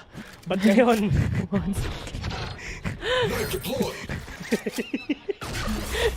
Lahat na lang na mabaliktad, pinaliktad na. Pinoy ka nga talaga. Si ibig sabihin nun, ako ay Noypi. Tama. Tama, nasa tama naman. Pero ngayon ang sabi mo, Bes, napakadaming ultimation.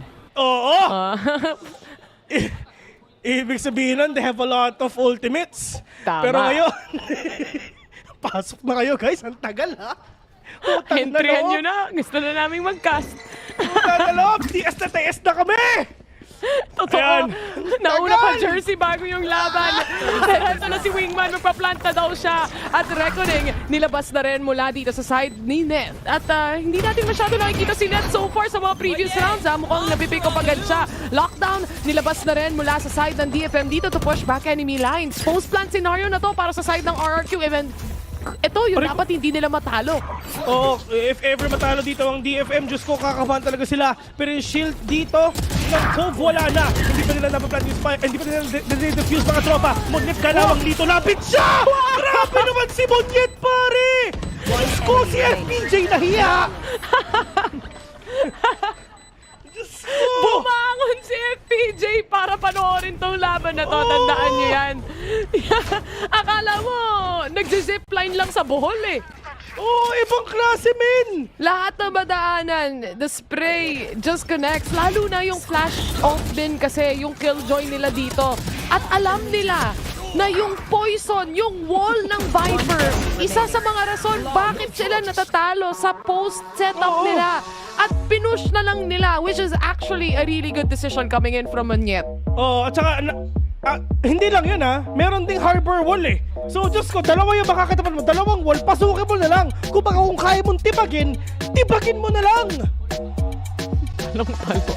Kung anong gagawin natin sa makakalaban natin mamaya sa nag-compete tayo, literal na ititibagin natin sila. Tibagin guys, tibagin, yun yun. Utang na loob. 10-10. Ang game na to, men. Oo nga eh. In-expect natin one-sided either DFM or RQ side. Pero hindi ganun yung scenario. Instead, we are left into a tie scoreline right here. And DFM, gaya na sabi ko, diba? Si Neth, kaya hindi rin natin halos nakikita pagdating sa mga rounds. isa rin siya sa mga first wall na meron dito para sa side ng DFM. Trying to get the shots in, trying to set up the smokes, etc. But parati siya napapunish ng mga utility play ng RRQ. Siya yung nare-recon, siya rin yung nahuhuli dito pagka-swing. So, hindi natin siya masyado nakikita. And I do feel like, of course, for DFM, a very important round, eco disadvantage. Si Anthem, di bumili ng armor, boss. Ito na yun. Kung ano Glass. ako, ito na yun. Oo, glass cannon. Ito lang ako eh. Ito lang buhay ko eh. This is all I got. Mawawalan siya ng pera kapag bumili pa siya ng armor eh. Oh, kahit half lang wala eh. Pero hindi, ang sabi niya, hindi. Kasi yan, talagang para may full armor ako, mamaya bumili ako ng Vandal. Yun daw yung kwento nga niyan. Pero yung DFM, talagang, nagsimula nga tayo dito sa mga 10-something yung score nila, mga sila ng sobrang dami, pero ginapa nga sila ng RRQ. And for DFM to be honest dito sa mapa na to, I really want DFM to win. Ang tindi ng pinakita nila dito sa mapa na to para mawala lang, huwag ganon. Nagalit si Bill. Huwag ganon, nalungkot siya.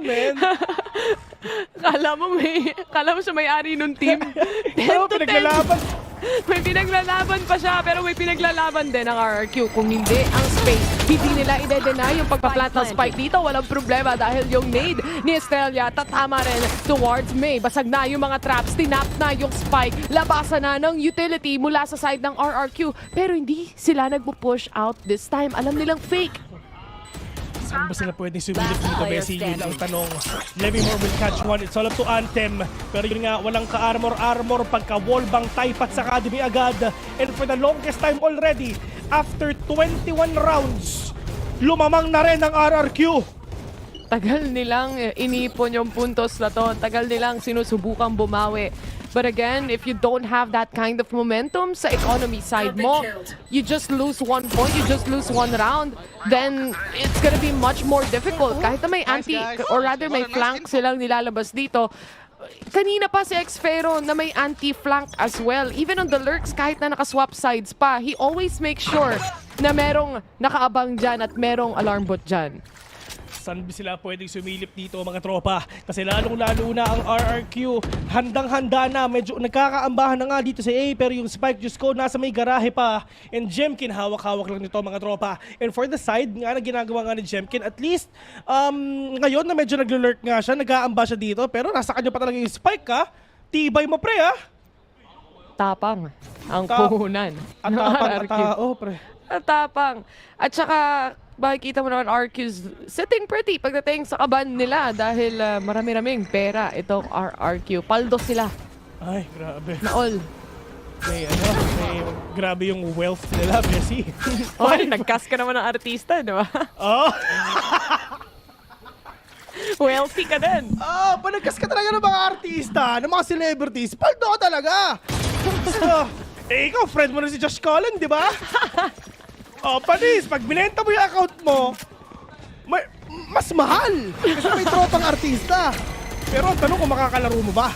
Yun ang tanong. Dahil mukhang magpo-push na ang RRQ dito and mukhang yung Hunter's Fury lalabas na rin nila to create that space net. Secures 1 kill here pero the trade was 4 kills mula sa side ng RRQ at ganun lang kabilis.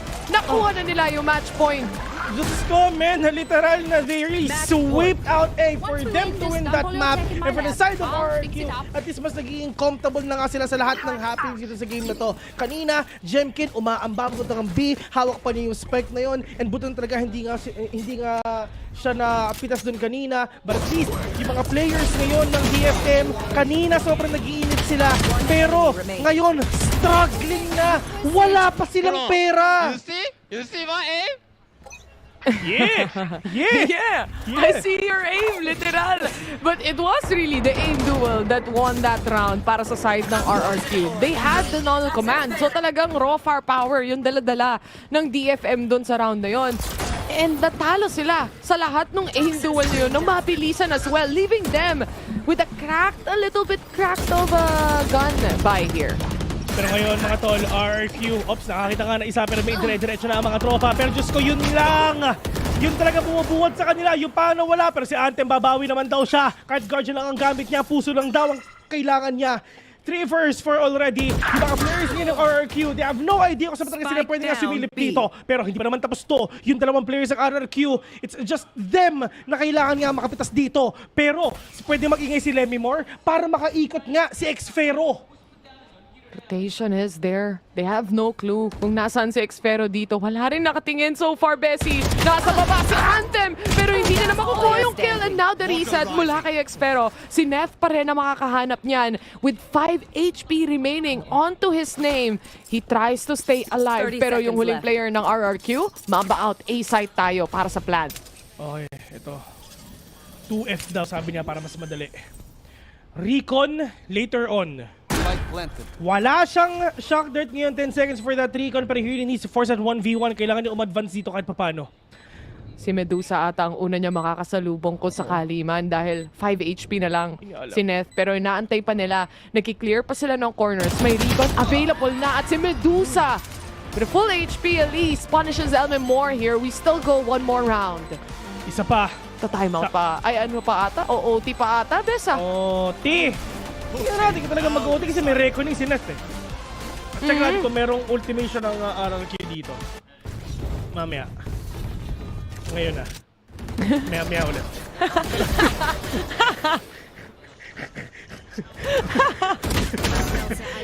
Nerf na kami pag wala ng barracks eh. Alam mo yun? Pag wala ng vision sa kung anong laman ng inventory nila. Nerf na kami nun eh. Time out daw muna. So mamaya nga talaga natin makikita. Tama ka nga. But at least, uy, yun ang gusto ko, Bessie. Full sleeve. Di ba nga pangarap ko talaga magkaroon ng full sleeve na minimalist? Isang diretsong linya lang. May gumagawa nun. Isang linya lang talaga. Si Lemmy Moore, pareho kaming may nunal yan sa mukha. Kapatid ko yan eh. Sa kanya bumaba lang ng konti. Sim. Isang puntos! Yan lang ang kailangan ng DFM para mapunta tayo sa overtime. Itong mapa na to, pinili pa siya ng RRQ. So, kapag napanalo to ng DFM, napakalaking bagay nun para sa kanila. Gaya ng sabi ng panelists natin, di ba? Time and time again, nakakakuha sila. Kahit si coach ng RRQ, sinabi to, nakakakuha sila ng mga isang mapa away from bigger teams, even bigger than RRQ. So, it's not impossible. So we're gonna get to see kung kaya pa rin talaga nila patumbahin nga ang powerhouse ng Indonesia dito. And for RRQ, however, it's just them trying to recover dun sa loss nga na nangyari nung first half. Pero basic, tignan mo ilang rounds, 3, 2, 5 straight rounds na ginawa nga ng RRQ to. Tapos yung DFM, halos pa match point na kanina. 10 yung score nila, pero talagang ginapang sila ng RRQ. Pero ngayon, napakadaming ultimation nga dito, Bessie. Pero sila mag-hold back with that Viper's Kit na meron si Seas and Hunter's Fury si Anthem, at lalong-lalo na ang pinakamasakit, yung reckoning nga ni Net. Pero gusto nilang mag-push out. Gusto nilang mag-take up ng space dito. Estrella nakakaramdam. And for DFM, they wanna play it safe. Let's just hold on to the angles. We're deep enough anyway already. And at least malalaman natin kapag magpapa-A-site na nga. At mukhang doon nga papunta. Reckoning nilabas agad dito ng DFM side. Pero yung Hunter's Fury mula kay Anthem, wala ring makukuha. Damage has been done though. Reckoning, andyan na. Yung isa, detained pa. Pero ngayon, nakahawak ka ni Medusa dito. Medyo malalim na siya. Wala silang idea na si Medusa. Diyos ko, sobrang lalim na. Asil yung trade. Wala. Grabe naman. Walang kabawas-bawas mga tropa. Mamba out agad siya. With the repossession already, trying to anchor A alone. Well, together with May. Pero kailangan nga nila maka-take off nga dito. Pero oh no, yung isa bumaba na. Pero wallbang na lang daw ginagawa nga nila. Diyos ko, mag-OT pa ata tayo. May alarm bot pa sa may harapan nila. Pero yung non-swarm, denied! May! With a flick! Again! Mula sa baba daw, Monyet gumagawa ng paraan. Nakatatlo siya dito or nakadalawa rather. Pero Net answers back with a shorty. It's a 3v1 Xfero. 19 HP remaining onto him. Huling-huli sa akto. Yung kanyang shorty hindi na tama. Wala na ring oras. We go OT. Map number 1. Grabe, map 1 pa lang. OT na. Ulitin namin. TS na TS na kami. Act on my Tang na loob naman. 12 to 12. Wala rin kasing nag-check nung upper. Akala nila, after nung parang initial push, nagsi-atrasan lahat. Oo. And yun na nga, di ba sa totoo lang, if ever nakuha ni Xfero yung kill niya kay Ante, meron siyang oras eh. Pero hindi eh. Na halos body shots eh, yung tumama eh. Naubusan pa ng bala, pero right now, pushing it on the OT, at least we have no idea who's gonna win this. Well, yung mga best, mga panahon na sana sinabi mo na classic, hindi na lang ako bumili ng shorty. Yun nga eh, kung classic sana yun, pwede pa, pero Bessie, wala nga rin siyang oras, 15 seconds remaining nga. Totoo. Talagang kumbaga si Sis, magtatago na lang siya. Hindi niya na kailangan problemahin ang mga problema sa loob ng A-site dahil wala na talagang oras mag-plant. Buti na lang, problemado ka pa, Bessie. Problemado sa pahinga, no? Oo, problemado sa pahinga. Homsi. Tingnan natin kung sino mamamahinga. Ako ba o yung laro? Pero mukhang ito, dalawa makikita ng drone when it comes to mid. Initial orb na makikita rin natin na smoke. Masyadong careful parehas na team maglaro ngayon. Sobrang tindi namin, boss. Araw-araw na kami nagkakas. Tumatagos na rin kami sa pinto. Hindi na kailangan buksin ng pinto eh. Dadaan na lang kami. Gotcha, bro. Don't mention it, bro. Ako bahala nga dyan. Pero yun nga, yung mga players nga dito ng DFM, unti-unti na pumapasok dito. But RRQ na ipanalo nila ng kakaunting rounds to, Like 8-4 nga tayo. 8-4 bar, 7-5. Basta yun. Basta lamang ang DFM, 8-4 sa ating first half. So if ever DFM, ma-replicate nila yung ginawa nila kanina, na May is really on fire, just popping off agad-agad talaga, maaaring talaga makuha nga nila. Pero Xfero muna, makakaisa si Sis. Diyos ko, hindi na makikita. Munyet has a good positioning onto kitchen pero merong nagle-lurk around din dyan. DFM, nagsiset up na rin sila ng spike dito. Yung pagkakaplan pa, alam mong hindi madedenay basta-basta dahil you also have to position yourself close to orange as well. Itong setup nila pagdating sa post-plant, parang hindi ata may expect ng RRQ ngayon. Munyet, makakahanap ng kill and one more player swings out. Si Neth, mawawala na. May get punished when it comes to the HP. It's Elmemore will close that down. It's now Anthem versus the world. At magiging 13-12 to in favor of RRQ. Yun nga, talagang they wrap around, all around B, no? Talagang all spaces are covered. Yellow, orange, together with Snowman as well. Talagang it's gonna be really hard for you to recover on the kind of position na ginagawa dito ng RRQ. Pero, ang problema, hindi talaga na replicate yung ginagawa nga nila kanina kasi nga, all the way from mid, sa totoo lang, minsan lang nila gawin yan.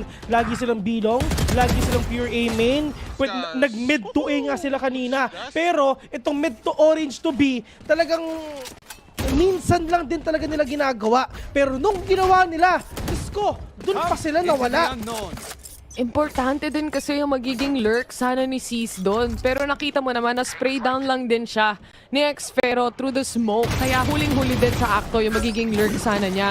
And that plant was open kung tutusin. Mula city hanggang mid, hanggang dito sa may yellow, no? So, there's really a lot of coverage when it comes to that plant. It just didn't work out in their favor dahil kulang sila sa tao and kulang sila sa space. Kulang sila sa lahat, sa totoo lang, no? Hindi nga talaga nila alam kung paano nga makaka-recover. Pero hanggang hindi pa naman talaga tumitigil nga dito ang DFM na depensahan ang lahat nga ng espasyo dito. Talaga makakayanan pa nila. Lalong-lalo na si Anthem, dire-diretso na ang mga tropa. Si Jemkin, inaantay yung Dizzy na if ever kailan ba na ilalabas pero wala makikita yung Aldron. Pero ngayon, May, ang lalim na. At least alam nila na meron tao doon, mga tol. Yung ginawa ni Medusa kanina, hindi na ulit mangyayari yun. Hindi na sila magpapaloko pa, ika nga. They even use up 2 utilities just to make sure na walang closed up. They have the recon and even the Dizzy na at least kaya mong pulutin ulit pabalik, diba?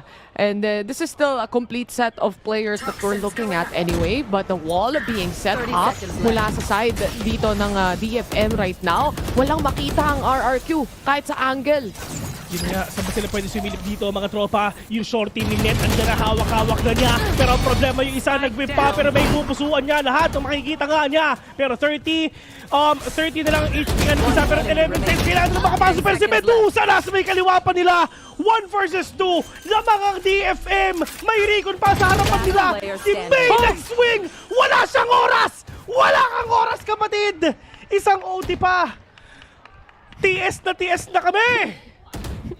Switching sides. 2 rounds next to each other na nag-attack sila dito. it's always the same scenario. Wala na silang oras para mag-plant ng spike. And that is to consider as well that they have a Gecko wingman kung tutuusin. Hindi lang talaga nila ma-setup dahil din sa ginawa ng DFM dito. Ulanan agad sila ng napakadaming utilities, making them worry kung meron bang close encounter na makikita dito. And they're right, merong naka-close talaga at merong shorty player pa mula kina Net dito kung tutuusin. It also just so happens na kahit ganon ka-deep yung wall, hindi nila kayang tawirin yun ng basta-basta unless ma-clear out nila yung angle. Tapos makikita mo si Monyet na tumawid, pero hindi niya chinek yung left side niya, yung likod ng yellow. Tapos nagbabantay na nga doon itong si Medusa. And sa totoo lang, I mean, in terms of positioning, in terms of crossfire, mas improved na ang DFM. Nanalo ang DFM doon. It's all because of the positioning din talaga na meron nga sila. Lalong-lalo na dun sa diversion plays that they're actually doing. We have no idea na like what you've said na merong tao pa dun sa may kaliwa, dun lang sa may yellow, nakala nila cleared na pero hindi pa. Siyempre, sa dami ba naman ng wall, sa dami ng utility. Hindi mo na rin alam kung saan titingin. Ay, nako. Pagdating nga dito mga tol, talagang iba ang pinapalakas ng DFM ha. Gusto ko manalo sila. Sayang yung nilaban nila dito ha. Pero sana manalo rin sila sa Ascent if ever para 2-0 na. Ano ba naman ng mga casters niyan? Gusto mabilis agad yung laban. Siyempre. Lalaro TS eh. Diba? Yan ang inaabangan din natin. Pero tignan natin ngayon dahil sinimulan nila with a drone. And for DFM, ano ba ang magiging play dito? May kakaiba ba silang gagawin? Or is it gonna be the same format from time to time? Drone back mula sa side ng RRQ para mapigilan sana ang entry ng mga to. Pero mula sa backside, magugulat na lang sila na swing out na pala to ni Anthem. Kaso Moore standing his ground when it comes to this side. And mukhang naubos ang lahat ng players ng DFM ng ganon-ganon. At kung pinapakita nga ng RRQ, tinatry nila na ibahin yung approach. Kanina, sobrang bagal, sobrang simple, utility heavy. Pero ngayon, tara, press W na lang natin. It is what it is. Kung ano pwede mangyari dito. Pero okay lang. Pero pagdating nga dito sa round na to, it's just the players ng RRQ na in terms of utilities, sabay nga nila nilabas, pero sinamahan nila ng konting aggression. It's all about the aggression nga talaga na pwede mo ipanalo dito. And remember, kung papasok ka ng mabilisan sa loob ng isang site, ano ba yung mga utility mong kayang tapatan? Dahil napakadaming flash na pwedeng ilabas dito mula sa side ng RRQ, pati info gathering na utility play. Kaya talaga napipilitan yung DFM na gumagana yung post-plant nila when it comes to that very slow take na nakakapunish muna sila ng pick-off. Kagaya ni Xfero na lagi nag-hold ng mid o ng lurk. Ito, sino ba ang pwedeng manalo dito? Yan ang tanong. Anthem, with an Aldron, okay lahat sila mag-mamba out lang. Besi shoutouts nga pala kay Prince na nanonood dito sa Tagalog broadcast sa Facebook. Kanina pa siya, ninonostra niya yung score. Ah? Legit, kanina pa, men. Pag chinek mo yung mga chat niya, puro numbers lang. Mamaya, tatayaan loto. Baka sakali yun na. Ang kailangan ko, pero yung Desi tumama sa isang player dito ng DFM. Bulag na bulag. And now we are on to a 5v4. Anthem holding on to position when it comes to yellow. Pero Wingman, yayakapin siya. Yung wall, at least naligtas siya for the time being. Makakapag-reset siya, pero bulag na bulag. Kahit na ganun ang scenario, nahanap niya pa rin yung kill na yan. Palakasan, mag-depensa mga tol. Yun lang daw yung kailangan nila. 30 seconds 3 versus 4 already. We have no idea on who's gonna win this, to be honest. But at least DFM is trying to prove that they can actually do it. Xfero taking down itong si Medusa. But right now, Xfero dumediretso pa. He's trying to repossession. He's trying to catch them off guard. Pero grabe naman yung mga pick-ups na pinapakita nga nila. Talagang kina-cut off niya yung mga rotation ng mga kalaban niya. Diyos ko, kala ko mag-whiff pa.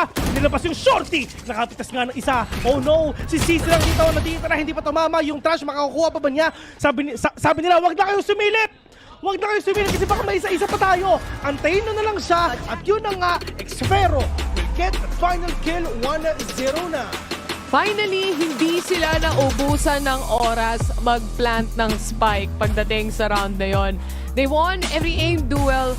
Quite possibly na nakita natin doon. Kumbaga si Anthem, maswerte pa nga siyang nakasagot doon sa initiating fight pagdating sa yellow control kanina with the flashes coming in mula sa kanya.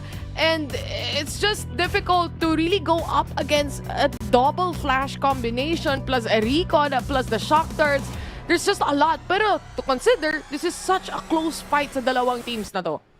Sobrang dikit nga talaga, Bessie. Talagang we really have no idea nga talaga kung sino pwedeng manalo dito. But at the end of the day, it's just the players nga dito ng RRQ. Siyempre talaga nakakuha noon with all their might. Pinusuan nila matindi with all the utility play as well. Pero yun nga, pag-uusapan muna natin sa mga panel. Pero, bago ang lahat, at least 1-0 na. So, Reby and the squad, kayo na. Maraming salamat, Taylor and Vil. And there you have it, RRQ take the win. And again, welcome back to the panel. So let's break down this first map. Map 1 pa lang, pero dalawang OT na. Even after the disadvantage, RRQ take it. So, Dax, Rockhart, what do you guys think? Unang mapa pa lang, haba na kaagad ng laro eh. Grabe, double overtime pa nga. And pansin talaga natin, RRQ take a risk. Wala silang duelist at all sa composition nila. Nahirapan sila sa depensa. Pero pagdating talaga ng attacking side, no, nung nagsama-sama na sila pa ang nananalo. Gandang laban to galing sa DFM. Pero sa totoo lang, pansin natin sa RRQ, nung pagka-group up at nung pagka-step up ng certain players, no, na si Monyet, siya pa nga yung lumulusob sa harapan. Nakikita natin rin si Jemkin, kaya niya gawin yun para lang makapasok yung RRQ. Grabe siguro, sobrang proud nila Cesar Montano, nila FPJ, dito kay Monyet, literal ziplining, kill 1, kill 2, grabe. He really did pop off. Pero yun nga, tama yung sinabi, Dax, a little bit too late to the party, wherein dito naman sa DFM, you're really good at defending, ha? That's true, and I think na, you know, in the very beginning, very, very close yung laban, especially kung execution yung usapan. Both these teams made really good of their utility, especially when it came to the vision denial and yung stalling especially. And in the end, katulad ng sinabi ni Vil, RRQ kind of just threw the utility out of the window and just pressed W. Rami naman nilang util, diba? Bigla na lang lahat ng pwede mo gawin, gamitin mo. Pero pag-usapan na rin natin yung DFM, guys, no? Syempre si May, alam mo nang malakas yan. Usapan nga dun sa Korean stream mismo na ang plano talaga ng DFM, i-enable si May as much as possible. Lagay siya sa Jet, sige, 30 kills, madali lang yan. He got that 30 bro, super duper lang galing sa kanyang effort mismo. Pero si Medusa rin, kanina, yung 1v3, ang bilis yung napatay yung tatlo. Siya rin yung palagi tumatambay kung saan gumagawa ng space si May. And it's a big reason na may pag-asa pa yung DFM doon eh. Talaga nung first half, nakita natin, nag-step up ang DFM at kaya nga marami nagsasabi na mas malakas tingnan ng DFM ngayon. Yeah, hindi na siya the May show na lang, right? And I think the casters also brought it up, man. Ang ganda ng mga cross nila.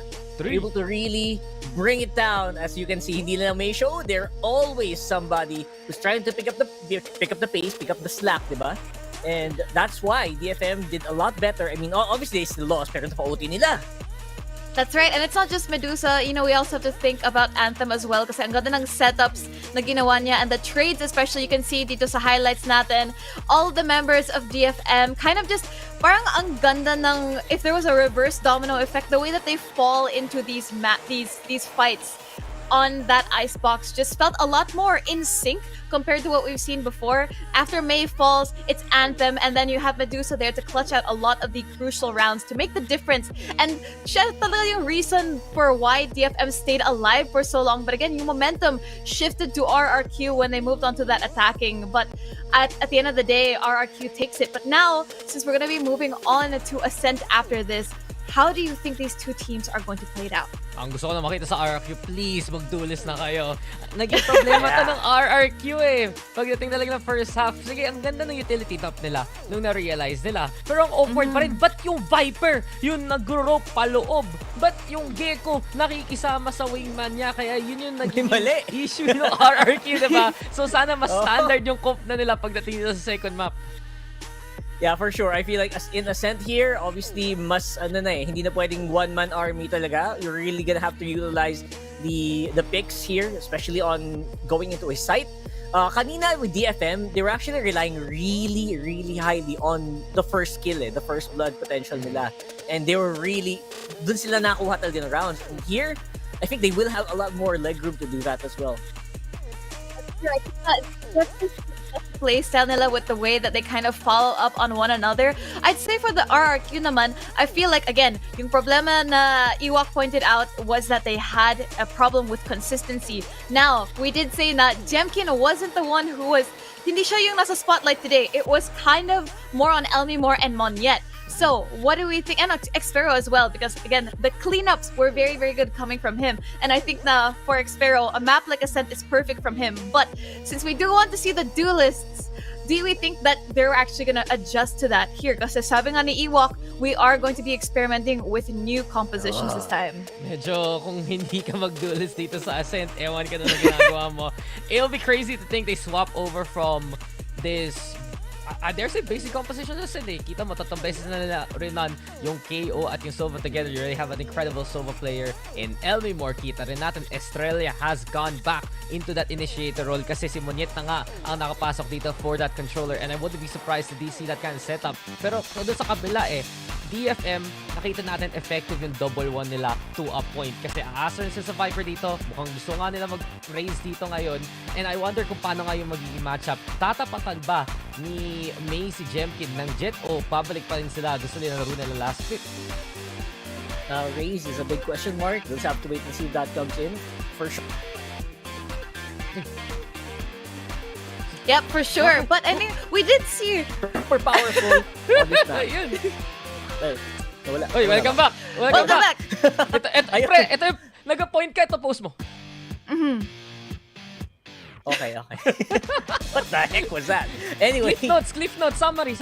As I was saying, I think that we'll have to see if they can utilize the double initiator comp here. Obviously, we'll probably still see a lot more KO, a lot more Sova. Question mark na siguro, what kind of duelist? Anong flavor ba nila ngayong araw na to? That's right. I think that's gonna be up to Jemkin at the end of the day. And I think na, diba, sabi mo, Dax, if you don't play duelist here, what are you doing on Ascent, right? Kasi usually, alam na natin na super standard yung comps that we see here on Ascent. Honestly, para sa akin, I wouldn't mind seeing something different. Sure, switch it up, pero what matters is make it work. And I think if RRQ show that they could do it here on Icebox, hopefully they can do it on Ascent. Pero at the end of the day, you really do need the duelist here kasi the entryways for Ascent are a little bit different from Icebox. So you really need that parang sure entry at the end of the day. Kasi it was a spacing issue there in Icebox. Pero okay lang naman kasi pagdating sa post-plant especially, ang raming mong util. Hindi ganun kaanong kadali yun gawin sa Ascent, and nga, diba? You're playing that double in, you might as well set it up really well. Pero gusto ko lang talaga point out, man, galing dun sa game na yun na RRQ, we're seeing from them na sobrang team effort talaga, no? Na hindi talaga yung isang tao lang yung nag-carry, you know that this roster talaga some of the greats, especially galing sa Indonesian scene. And as of right now, komportable sila dun sa agents mismo at individuals. Pero pagdating talaga as a team, it took them a while. We go back to some of the runs na nakuha ng DFM nung second half. Paano nila nahuhuling RFU? Puro lang pitas, puro na lang, okay, mag-isa ka dito, madali kang patayin. Pero nung nagsama-sama, di ba nung overtime, nag-stuck na lang sila ng 8, tas panalo sila ng mabilisan dahil dun. It worked. And I really think na yun yung pagkakaiba ng RRQ dito sa DFM Like, pag may naiwang isa dito sa RRQ, alam mo na, oy, pwede ba to? In DFM, pag may naiwang certain somebody, you feel like, ay, bitaw to. Pero, anyway. And there you have it. Ito, yung agent select. It looks like Jemkin is gonna be on that Jet. So, no jump scares in terms of agent compositions today. And I think in overall, mirror matchup siya.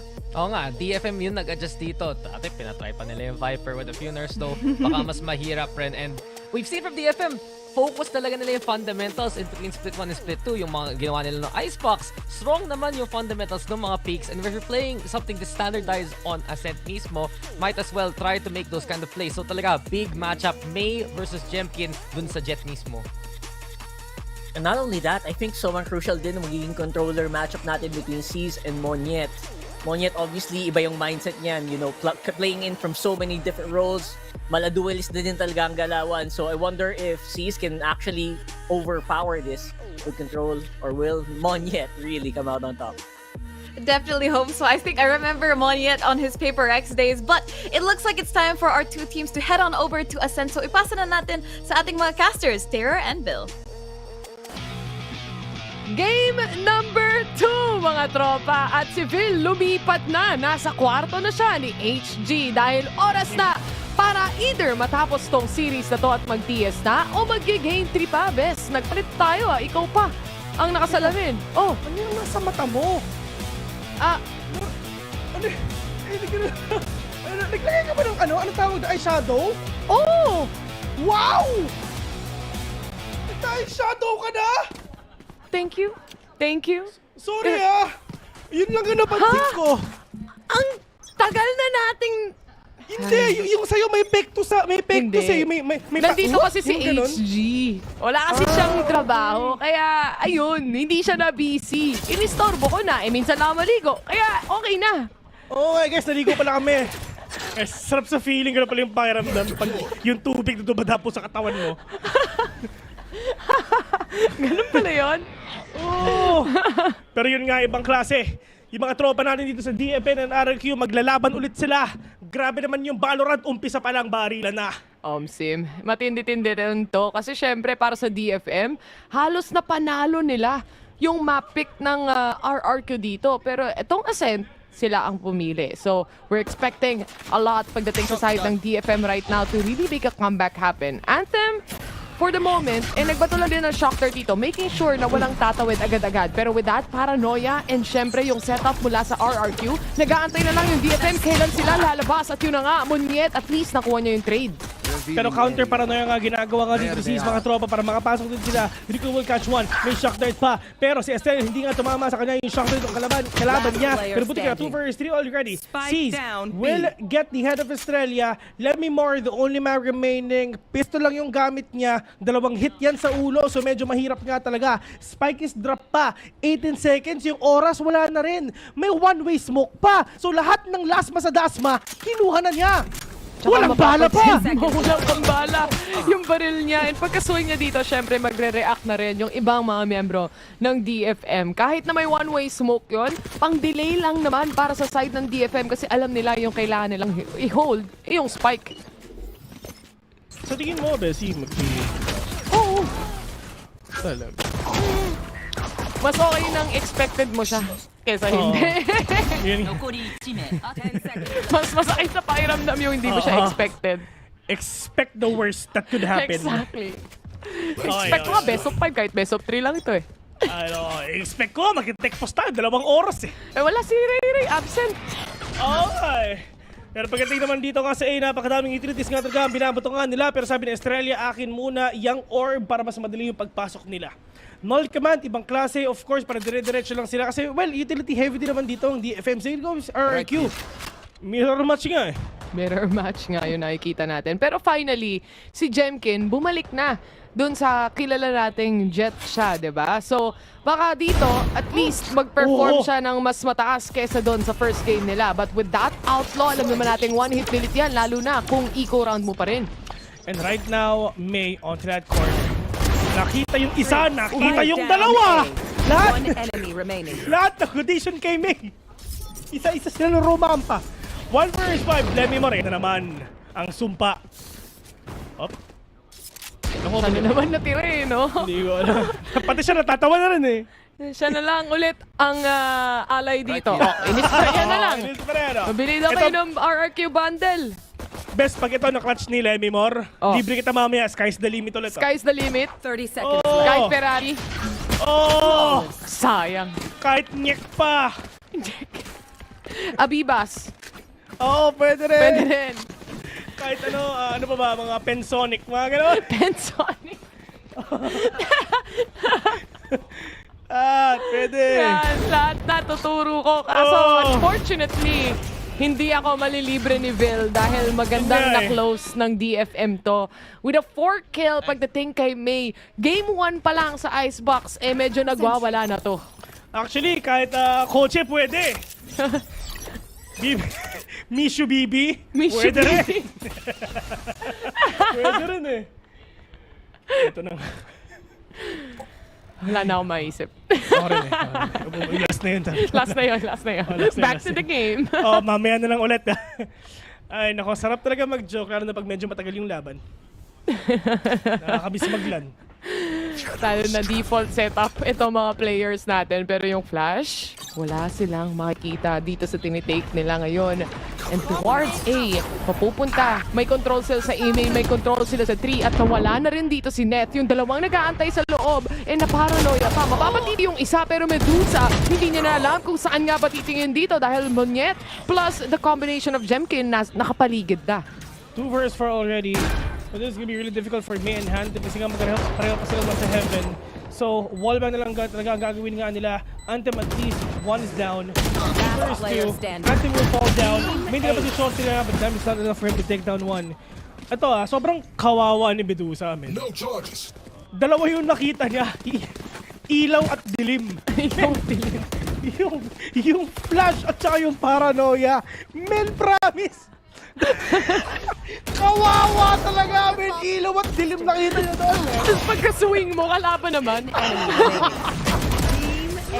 Daas pa talaga, promise! Ang hirap no? Kung ako yan, maglalaro na lang ako sa loob. Sa heaven na lang. Ilaw at dilim, men! Wala pa siyang damage or anything. Wow.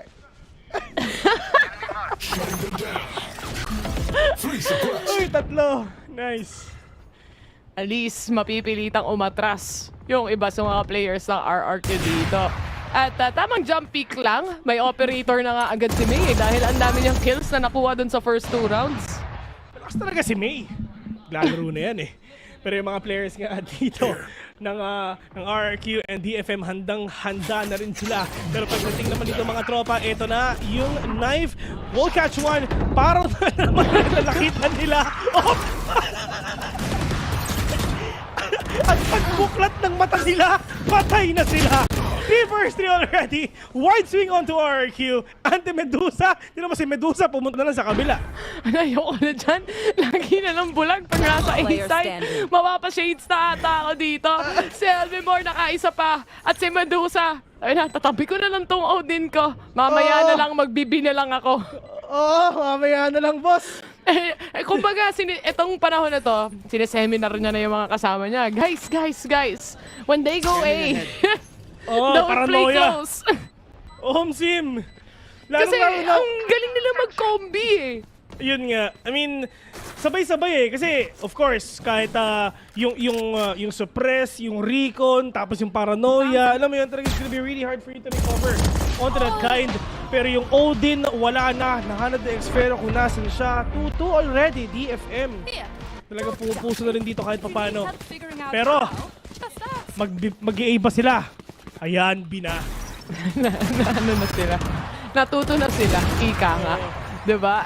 Magaling sila mag-clear I mean, even the recon, just connecting, hindi nila masagot yung utility play dahil nga din sa pagkakasabay-sabay. Paano mo nga naman babasagin yung recon kung naparanoia ka, diba? So, kailangan din nilang mag-adjust dito and actually, it's the early rounds anyway. So, there's like a lot of opportunity to really adjust para sa side ng DFM sa magiging play nila. But this round, they wouldn't have enough money para makabili ng full buy. Nasa A naman daw sila umaamba dito sa side nga ng RRQ. Pero with this kind of utility play na nilalabas nga nila, sa totoo lang sobrang hirap ng ganon, men. Kung maglaro nga tayo, ganon ang gawin natin. Ayun na naman siya, na-inspire na naman siya. Sipin mo, 3 years na tayo nagkakas sa VCT, di pa rin natin ma-execute. Kaya kakas na lang ginagawa natin Pero, dito sa side nga ni Medusa, at least first contact. Dito may third friends sila string out. Pero ito na yung execution nga nila. Pero off-draft and a kill by May. Suki pa, nakuha niya. Pero Jemkin, at least makakaputas na isa. Yung Bucky, masakit ba? Okay, buhay na buhay pa siya. 3 versus 4. Lamang ang RRQ in terms of everything. Pero yun nga lang, ang problema, si DFM, yung Stinger, tumama pa sa dalawa. So si Monet na nandito natitira. Pero walang idea sa Monet. May tao pa sa main stage niya. Pero yun na nga yung problema. Net with a 2K already, DFM will recover. Grabe, a good recovery actually. para sa side ng DFM kasi kung tutusin, wala silang pera at all doon. Kailangan nila mag-heavily gauge dun sa magiging Blade Storm ni May and they set that up quite perfectly actually. And yung naging resolution dito para sa side ng RRQ is to use that null command, eliminating the factor of the Blade Storm. Pero hindi nila nasagot yung Stinger mismo sa lane. Kaya nahirapan sila at nabawasan sila ng numbers dito. That disadvantage, ito yung mga rounds na kinakailangan ng DFM na talagang manakaw against RRQ. Pero dito naman ngayon na pinapakita nga ng DFM at least nilabas na niya yung Odin niya. Pero pagdating naman dito nga sa RRQ, mapipigilan nga nila dito, pwede pa. And the aggression already ng RRQ, medyo napapa-hold back nga sila because of the utility play talaga pinapakita nga dito ng DFM. And sa side nga nila, at least yung mid talagang inaambahan na nila. Alarm bot muna, smoke as well, then pasok na all the way to market. The setups are complete. Kung tutuusin, para lang ma-make sure na hindi sila magugulat at mabibigla pagdating sa mga take nila dito, especially towards market side. And because of that, na-pinch down na agad nila yung Odin na yan mula kay Medusa. Even Jemkin falls down here in the hands of May. This is still a 4v4 scenario at si Estrella, super low HP pa. Paano nila ito gagawin? Lamang ang DFM ngayon. Anthem nakapitas pa ng isa. Yung ball, nandyan na, pero the spray transfer will connect onto these players. Xfero. 1v4. 30 seconds left. Boom! Punet!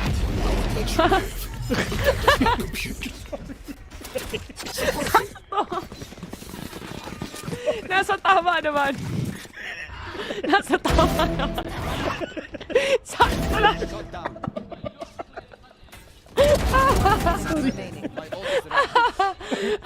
Ang gandang reaction mula kay Anthem as well. Ang tagal nilang inaantay. Alam nilang may market control completely itong RRQ.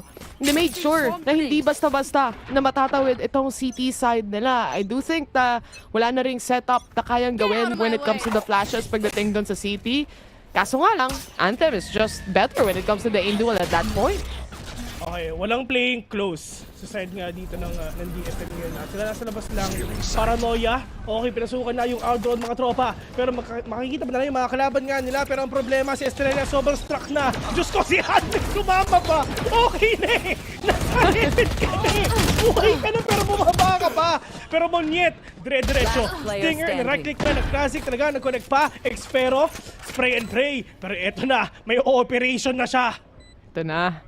O planalo ang meron sila para sa side ng RRQ. Ngayon, sila naman ang nakakalamang when it comes to the numbers. Usually, makikita natin to na 1v4 pero RRQ yung mag-isa yung player. But this time, mukhang makukuha nila tong round na to. It's either gonna be a save or some exit frags mula kay Sis dahil alam niya rin na baka hindi na kayanin pa. But with Monyet being pinned down here, kahit anong gawin dito ni Sis, Bes, kung ma-stuck talaga ang RRQ, meron pa silang Hunter's Fury. Alam mo yun? Ang daming utility pa pwedeng laruin. It's gonna be really hard for you to win. Pero currently, RRQ is trying ulit nga na ilaban to kahit wala nga silang pera. Pero ito yung simula actually ng ng momentum nila na ipapanalo nila do. Just them with the utility play as well. Si Ante mabubuhay naman talaga siya dapat eh. Pero hindi, timing eh. Meron palang nade sa baba dito sa may Jenny. And in terms naman dito sa lurk na ginagawa nga ni Xfero, timing din. Timing indeed. Kanino nga ba papabor? Yan yung tanong. Utility play sa parehas na team. Again, mirror match to para sa mga nanonood right now. So, medyo same play style ika nga. Tamang laruan muna pagdating sa magiging recon nila, pagdating sa magiging knives nila, making sure kung sino nga ba yung mga players na nag-aantay sa loob ng site. And kahit yung mga alarm bot dito ni Medusa, mapapansin mo, late din niyang nilalapag dahil ina-expect niya na darating yung mga shock darts o yung early shock darts to really cancel that out. Na-picturean siya, boss. Napakahirap nga naman. Pero paano nila ito susolusyonan? Sa side naman nila Anthem and Neth, it's gonna be them trying to puncture in dito sa place na ginagawa nga ng RRQ. Kasi it's gonna be really difficult na kung talagang ulanan lang sila ng overwhelming odds na pasok lang sila ng pasok ngayon. Pero it's just May, waiting patiently lang sa May Wine, Jemkin, wala siya makita dito kahit isa, pero ito yung nga ginagawa nga ng mga kalaban niya. Medusa nakapit pa lang isa dito, pero Monyet, trying to swing out already. Pero si May, talaga steady lang siya. Wala silang idea na meron pang tao sa Wine na naka-problema. Si Sis makakapas pa, on that one tap, yung information, andito pa. Australia, andyan, pero mawawala din siya. Pagdating naman dito sa kanila, si Monyet lang dito natitira mga tropa. Yung paranoia, wala na. Pero tamang shard step lang dito, may ultimation ba siya? Wala. Lalabanan na lang daw talaga niya. 10 seconds, shot will connect! Pero net! Masyadong late, or rather not late, but matagal lumabas yung kanyang Vandal dito para masagot agad yung nag-drop down. The goal was really to just try and plant the spike and get some value out of it. Pagdating sa aim duel though, nalugi at natalo sila dito. They were still able to clear up, especially Heaven Control para sa side ng DFM dito, and once wala nang nakatingin, that's how they recover the rounds here, making sure na mag-hit yung mga shots na yan. And because of that, mapupunta tayo sa timeout mula naman sa RRQ. At least early. In terms of sa mga early rounds, DFM no? Pero hindi lang talaga na naka-close the win. Naka-close yung win. Ito rin yung nangyari kanina ng Icebox So kumbaga, inaambahan na nila unahan pa lang. To the fact na ito yung mapang pinili nga ng DFM, well, sabihin ko sana na pinili yung RQ card is attacking. Well, at the end of the day, it's just, yung mga players naman itong dalawan to, for sure, lahat sila malakas dito sa mapa na to.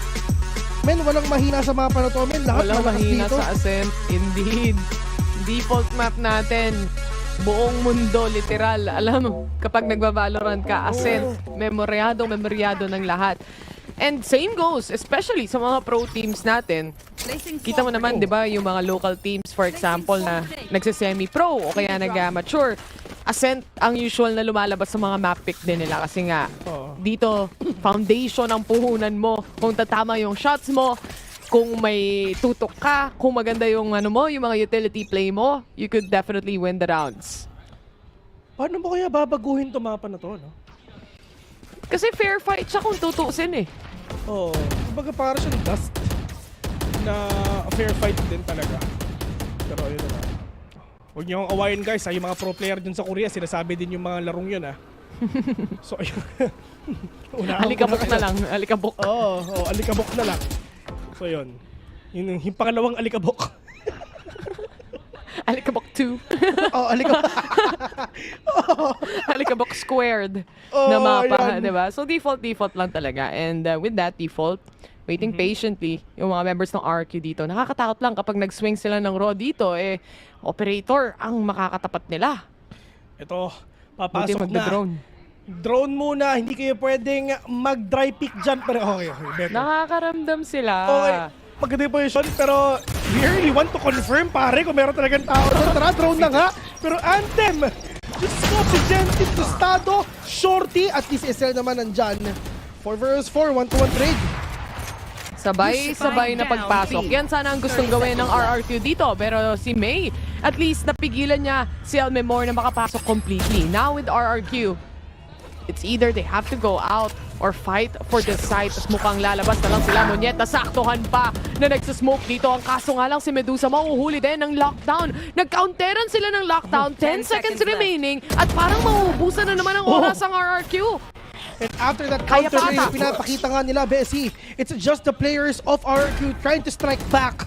2 vs 2 already. Lahat na makikita nga ni Monyet, nandito na. Meron pang isa. Pero si Estrella, nandyan din siya. Para nga tulungan yung kakampi niya. 5-4 already. And sa side nga ni May, at least mas naging super careful, extra careful sila dito kay May. I mean, yes, nakapitas nga sila ng isa. Pero yung casualties na lesson. Totoo. Isa lang yung napitas ng operator. And I think that's very important for this side take. Na sobrang crucial pa nung seconds remaining. Literal na 5 or 6 seconds remaining bago mo ma-plant yung spike. And Monyet was able to clear up the entirety of the site. Thanks to that, makakapasok si Estrella and may enough time siya doon. You're welcome daw, boss. You're welcome. Pero, sana. Tama ba? Sama-sama. Sama-sama. Yun yung Indonesia, yung ano, di ba, yung bahasa ng, diba, Oo. ano? Ng You're Welcome. Nice. Ang Nakakamiss thank you dyan. nila ay Terima Kasi. Ayan. Si HG, pwedeng pumunta dyan. Nakikita nga natin yung mga tropa. Si May muna ang pwede nga makakita nga ng isa! Ayun na nga, nagkatamaan pa. Huling-huli. Though na-drop lang naman siya, pwede pang i-rest dito kung tutusin yung KO na yan. Pero itong Judge, hindi nila matapatan. And the swing from Net secures the kill towards Monyet. Na-up na nila finally dito yung robot. At si 4v3, sa 4v3 situation na to, low HP si C's. Xfero getting caught here towards mid as well. And C's still holding to positions. Alam niya, 30 HP pa siya and meron siyang magandang angle para sa crossfire. Alright, shadow step papunta sa may kaliwa. Pero kasama lang yung dalawang players meron sa RQ, no? So, best, ito talaga ang triangle defense. Ito ang tunay na triangle defense, men. Pero, at least hindi nga matatamaan ng knife. Itong si Lemmy Moore, so pwede pa siya mag-reposition. Pwede nga silang umalis dito sa totoo lang eh. Tapos pumunta nga sa B, pero 20 seconds na lang, hirap eh. Mahuhuli sila ni Anthem dito kung magro-rotate pa sila. It's gonna be a rehit at alam nila to kasi may lurk sila. At unti-unti na rin gumagapang yan pagdating sa A short. Sasama na lang daw. So, no choice na kung di mag-save. Okay, save na lang. Alright, of course. Ayun pala. Kaya talaga sila hindi nga sila malaban nga dito. Is talagang mamaya na lang daw. At least, meron pa naman sila mga pera dito. Either way, kahit anong mangyari sa next round is makakabawi pa sila. Pero 6-4. And in order for you to close out this game, para nga makabawi, syempre 6-6, 7-5, 8-4 up to you. And for DFM, siguro kung ano talaga yung map pick natin, dun tayo mas malakas. Pero hindi eh. Dun sa Icebox, maganda yung pinakita din ng DFM kanina eh. Ang ganda rin kasi ng recovery period nitong mga players na to. Lalo na kapag meron silang nafe-feel na nasa stock up na nakakampi nila, they actually go for the trades or even the bait and switch na nakita natin dun sa Judge plus yung Vandal na hawak-hawak nila during that time, making sure na hindi makakapasok o hindi pabibigyan ng space yung mga nasa A-short dito. Pero an immediate shutdown when it comes to the traps here. The alarm bot is down and May has to be careful sa pag-swing niya dahil pagka-swing niyang ganon, 5 HP agad siya. It is gonna be really difficult nga. Pero at least, yung turret, denied na. Xfero, kamuntikan pa. Pero ngayon, sa side nga ng RRQ, it's just them trying to go in A again. But C's! C1, one is dead. 6-4. And again, the Odin still in play. Para kay May, itong 5 HP na to, as long as buhay ka pa, meron ka pang value pagdating sa round na to as well. But the start is gonna be that TP na makakancel din just to double check kung sino nga ba nandun na. And May, mapapunish din siya dito ni Jemkin with a double kill. Open up ang B site para makapag-plant dito ng spike ang RRQ. And para sa natitirang 3 players, mag-aantay na lang din si Anthem ng magiging rotation nila. Pero rotation, may masasaksak ata, Bessie! Sasaksakin ba niya? Pero sabi niya, hindi na daw ata. At least, matinding delay niya. Information nga talaga. Pwede nga nila makuha si Anthem nagbabanday pa together with C3 vs 2. Lamang ang RRQ. May alarm bot pa. May nanoswarm pa si Xfero. Lamang na nga sila. But with that angle, it's just Jemkin na lamang siya. And with Xfero, 6-5 already. Dikit na dikit. Kumbaga, chest na lang kayo eh. I do think na may chance sana sila sa round na yun kung nakuha nila yung market control at hindi sila napatay ni Xfero or rather napatay nila si Xfero. Instead, hindi nila na-check or hindi nila na-double check. Medyo nakafocus na kasi yung KO sa loob mismo ng site. Nagulat na lang din siguro si Net na meron ng nasa peripheral vision niya. Oo, napakadelikado nga talaga kung paano nga nila masusolusyonan to. Pero dun sa side ng ginagawa nila, lalo na sa RRQ, buti na din talaga nag-work so far, kahit paunti-unti. Well, it's just the pick-off din talaga ng kailangan nila makonsider. The fact na ready rin sila mag-counter-hit ang DFM nga dito with all the utilities as well, with the nade na minuto nga niya, yung knife as well. They have an idea na talagang A na talaga yung hit nga nila, which is nandito na sila. Bessie, yung outdoor nandiyan pa. Yung tatlo, nasa heaven sila, sama-sama. Sama-sama. You're welcome. In short, para sa RRQ dahil at least yung space nandyan para makapag-plant sila ng spike. And Jemkin has the Blade Storm up and online as well. Labasan na to ng lahat ng utility play, pero Expero nabawian siya dun sa ginagawa niya kanina sa market, and now RRQ has to hold the pulse plan dahil sa taas. And nandito na ang DFM 2v1 and Medusa, clutchable pa para sa kanya. Okay, bukas nga. Pwede nga sila pumasok dito. Low on HP. Huli ka.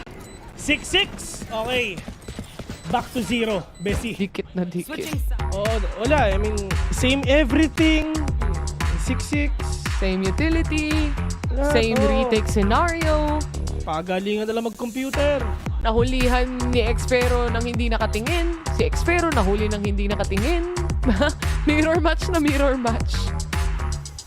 Ay. But for the side nga ng DFM dito, at least they really want to recover. I mean, yes, panalo yung mga panalo yung isang pass game nga nila at gusto nila ng isa pa. Pangit naman kung yung isa lang yung panalo nila. Tama. Siyempre, yung isa ka pa, boss. Grabe oh. Ascent, winning percentage. Napakadikit, literal. 51% para sa RRQ, 49% naman sa DFM. So, barely any difference at all. 2%. Quick maths yun, boss. Bilis mo nun ah. Bale. Na-minus mo agad yun ah. Ay, iba nun, men. Struggle pa yan. Pero ito, pagdating nga dito sa round na to, it's just for the side nga ni Levymore, nag-audition sa kanya lahat eh. Oo I mean, nga. yes, may paranoia na binato ang isang player dito, pero hindi natamaan yung nagbabantay sa may likod nga ng Jenny.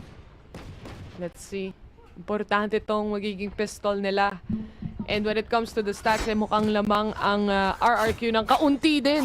Isa! Oh, ganun lang kaliit yung difference nilang dalawa sa team. And I do think na, kumbaga sa stats natin, sa tier natin, pagdating sa VCT Pacific, itong dalawang teams na to, parang nagpapataasan pa sila dun sa ranking na yun eh. Hindi pa natin alam sa dalawa kung sino ba talaga. Especially this season, especially with the changes that's been happening. At least it in-invest dito ng RRQ na ito na nga yung score, talagang bumabawi pa. Despite of them na flash nga yung lahat doon, at least flash yun para sa kanila, para makapitas nga sila dito, para maka-counter yung playing close. Pero yung turret na rin nila dito for sure. Pero kaya kailangan nga nila dito pumasok no matter what. Pero si Monier will catch one. On the side nga dito ng Monier, pagkitabi yung position nga dito lang sa may heaven mga tol. Shock dart will connect as well.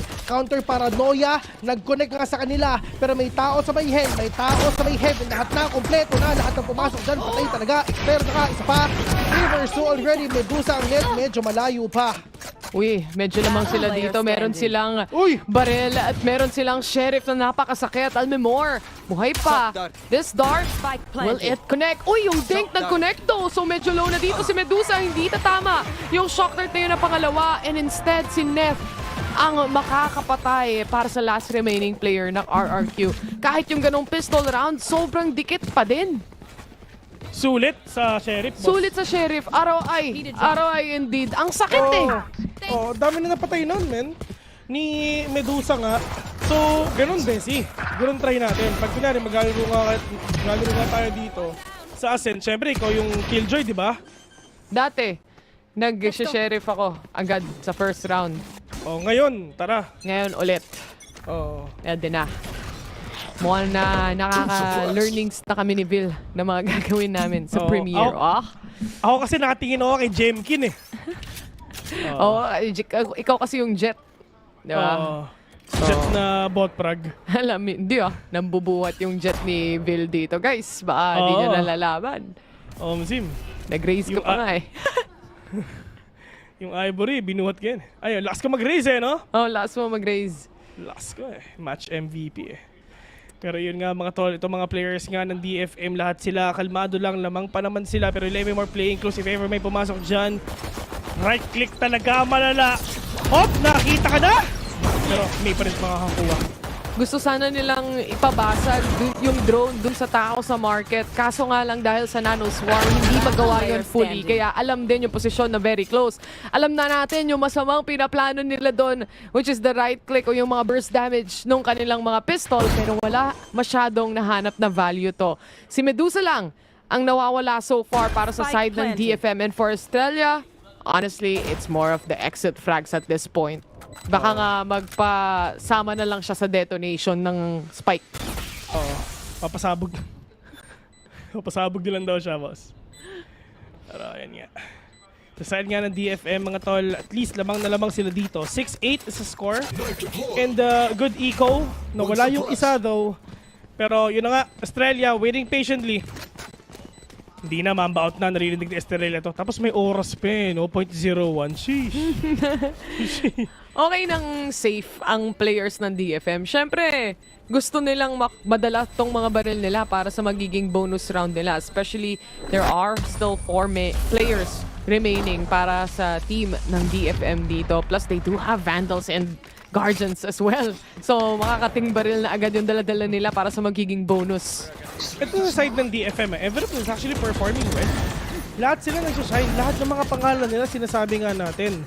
So talaga nararamdaman natin lahat sila. They came here to take down RRQ. They came here to take down these players. Makakuha for us to see a Lotus later on. Pero isipin mo, Bessie, pwede natin sabihin na Ascent yung isa sa pinakamaliit na mapa. Sakto lang pala. Sakto lang pala. Pero ito yung pinakamatagal talaga nilalaro kasi nga, ito yung pinakakabisado ng lahat. Kahit lahat ng lineups. Ika nga, tignan mo, immediately destroyed. Kasi alam nila na pampabasag to at least ng mga nano swarms na nakaset up pagdating sa B site. And when it comes to mid control naman, not really much para sa side ng DFM. Instead, they want to go towards short. Kaso si Extrelia ang may hold niya. Nakuha naman to ni Anthem kahit papano. Monyet also securing a kill with the shorty. We're now to a 4v3. High risk, high reward kumbaga. Sabi nila, dalawa daw ang short and right now, andyan naman si Munel para nga bumawi. 3 vs 2, lamang ang RRQ. Pero, hold that thought. Kinakabahan ako, meron mo nga hindi naman ata. Pero yung Odin nila pag na, one tap na lang daw ang kailangan nga nila. Meron pang Recon nga dito, but Medusa trying to creep up already. Pero, pagka-swing ni Xfero, dalawa ang makikita nga niya. Hindi pa napalit yung spike, pero yung double swing! At yung Xfero! From RRQ, ang DFM na barbecue. Okay na, Bessie eh. Nakaposisyon na yung dalawa eh. Ang kaso nga lang, pagkatago nilang ganun, Xfero took a little, much more space forward. And yung estimate ata nung peak nila doon is still on the same spot, but it's not that. It's instead more leaning sa right side nila and hindi nila nakuha yung kill na yan. Nabaliktad pa! Nabaliktad pa? Nabaliktad pa nga. Nabaliktad pa? Ulit-ulit. Sorry guys, gusto talaga namin mag-TS eh. TS na nga kami. Pero ayun na nga, talagang expected na ganito talaga yung mga mangyayari nga dito mga tol. Aldron, andyan, pero paranoia, masyadong maaga. Pero they really want to confirm na wala na nga talagang tao dyan. Pero at what cost? Buti sana kung Recon or Flash. Pero hindi, yung paranoia pa talaga yung ginamit nila. And walang follow-up, di ba? Pagdating sa, usually nakikita mo yung mga ganong positioning, meron follow-up na swing kung sakaling may mabulag. But that's not really the case for the side of RRQ. Mas gusto nilang mag-antay muna ngayon. And syempre, para sa side naman ng DFM, wala na nga silang flashes masyado dito aside from Net pushing up at least with the rest of the team. It's still a 5v5 and yung RRQ, nagpaplano na lang sila ng retake dito. And from the shadows is online as well. Parang nol kamad nga niya. Ito nga, ginagamit na kanya mga tropa. Importante yung Recon Bolt at least tumama. Medusa, mawawala. And just go! Wall bang by Jemkin! Utang na loob! Meron pang isa! Oh my Nahimay God! nila! Wall bang! Kahit na may null command pa yon, pagdating sa raw fire, makikita mo yung tagos ng bala ng Odin sa taas. Napipilitan sila magstay sa isang spot na hindi nawo-wallbang ng Odin na yon. And si Jemkin, ang bahalang umipit. We are now on to an 8-8 at yung bonus round, yung afternoon, basta nakabili na yung RRQ dito sa defending nila. They really show what they're capable of, especially on retake scenarios. And of course, aside nga dito ng RRQ, doon nga din sila nakakabawi, kumbaga. I mean, despite of them they're not gonna be able to use any utilities at all. Nag-rely sila sa information na last information nga na nahuli nga nila Emmymore kanina, kaya na wallbang na nila manala yung mga kalaban nila. Pero ngayon mga tol, pagdating naman dito sa kabila, yung paranoia, wala naman din talaga makukuha ulit. Kasi yung follow-up, talagang yun din yung problema nila. Pero pagdating dito kay Emmymore, at least yung mga kills with an Odin and a spray, nabawian niya nung nawala si Xfero. Syempre, make use of the wall-bangable spots here on this map. And with that, mapipilitang umatras si Net as well. Dahil syempre, yung Odin na yan, maaaring makita muli nila. And this is still ongoing para sa side ng DFM. Syempre, ang kaso nga lang, that aim duel mula kay Monyet, hindi nila nakuha. Nakaabang na lahat. Saan ba sila pwede sumilip dito, tol? May taas pa! Diyos ko. Medusa, pag ikaw nanalo pa dito, ewan ko na lang Pero at least they're ready. I mean, hindi na nila hinahanap pa. They're not hunting for Medusa anymore. They have the objective. And, malamang, antay na talaga. 30 seconds left. Kahit na maging malayo pa ang rotation dito ni Medusa, masyadong covered ng RRQ ang lahat ng butas na posible niyang labasan. Even the one-way smoke being set here. It is the same positioning from him. Maglalabas pa ba siya dito ng turret? I think I would rather go really for a 10 save, seconds lalo left. na wala silang pera para sa next round. Diyos ko, nakakatakot. Kaya guys, kayo, huwag kayo manira ng buhay, baka matulpo kayo. Napanood ko nga ngayon.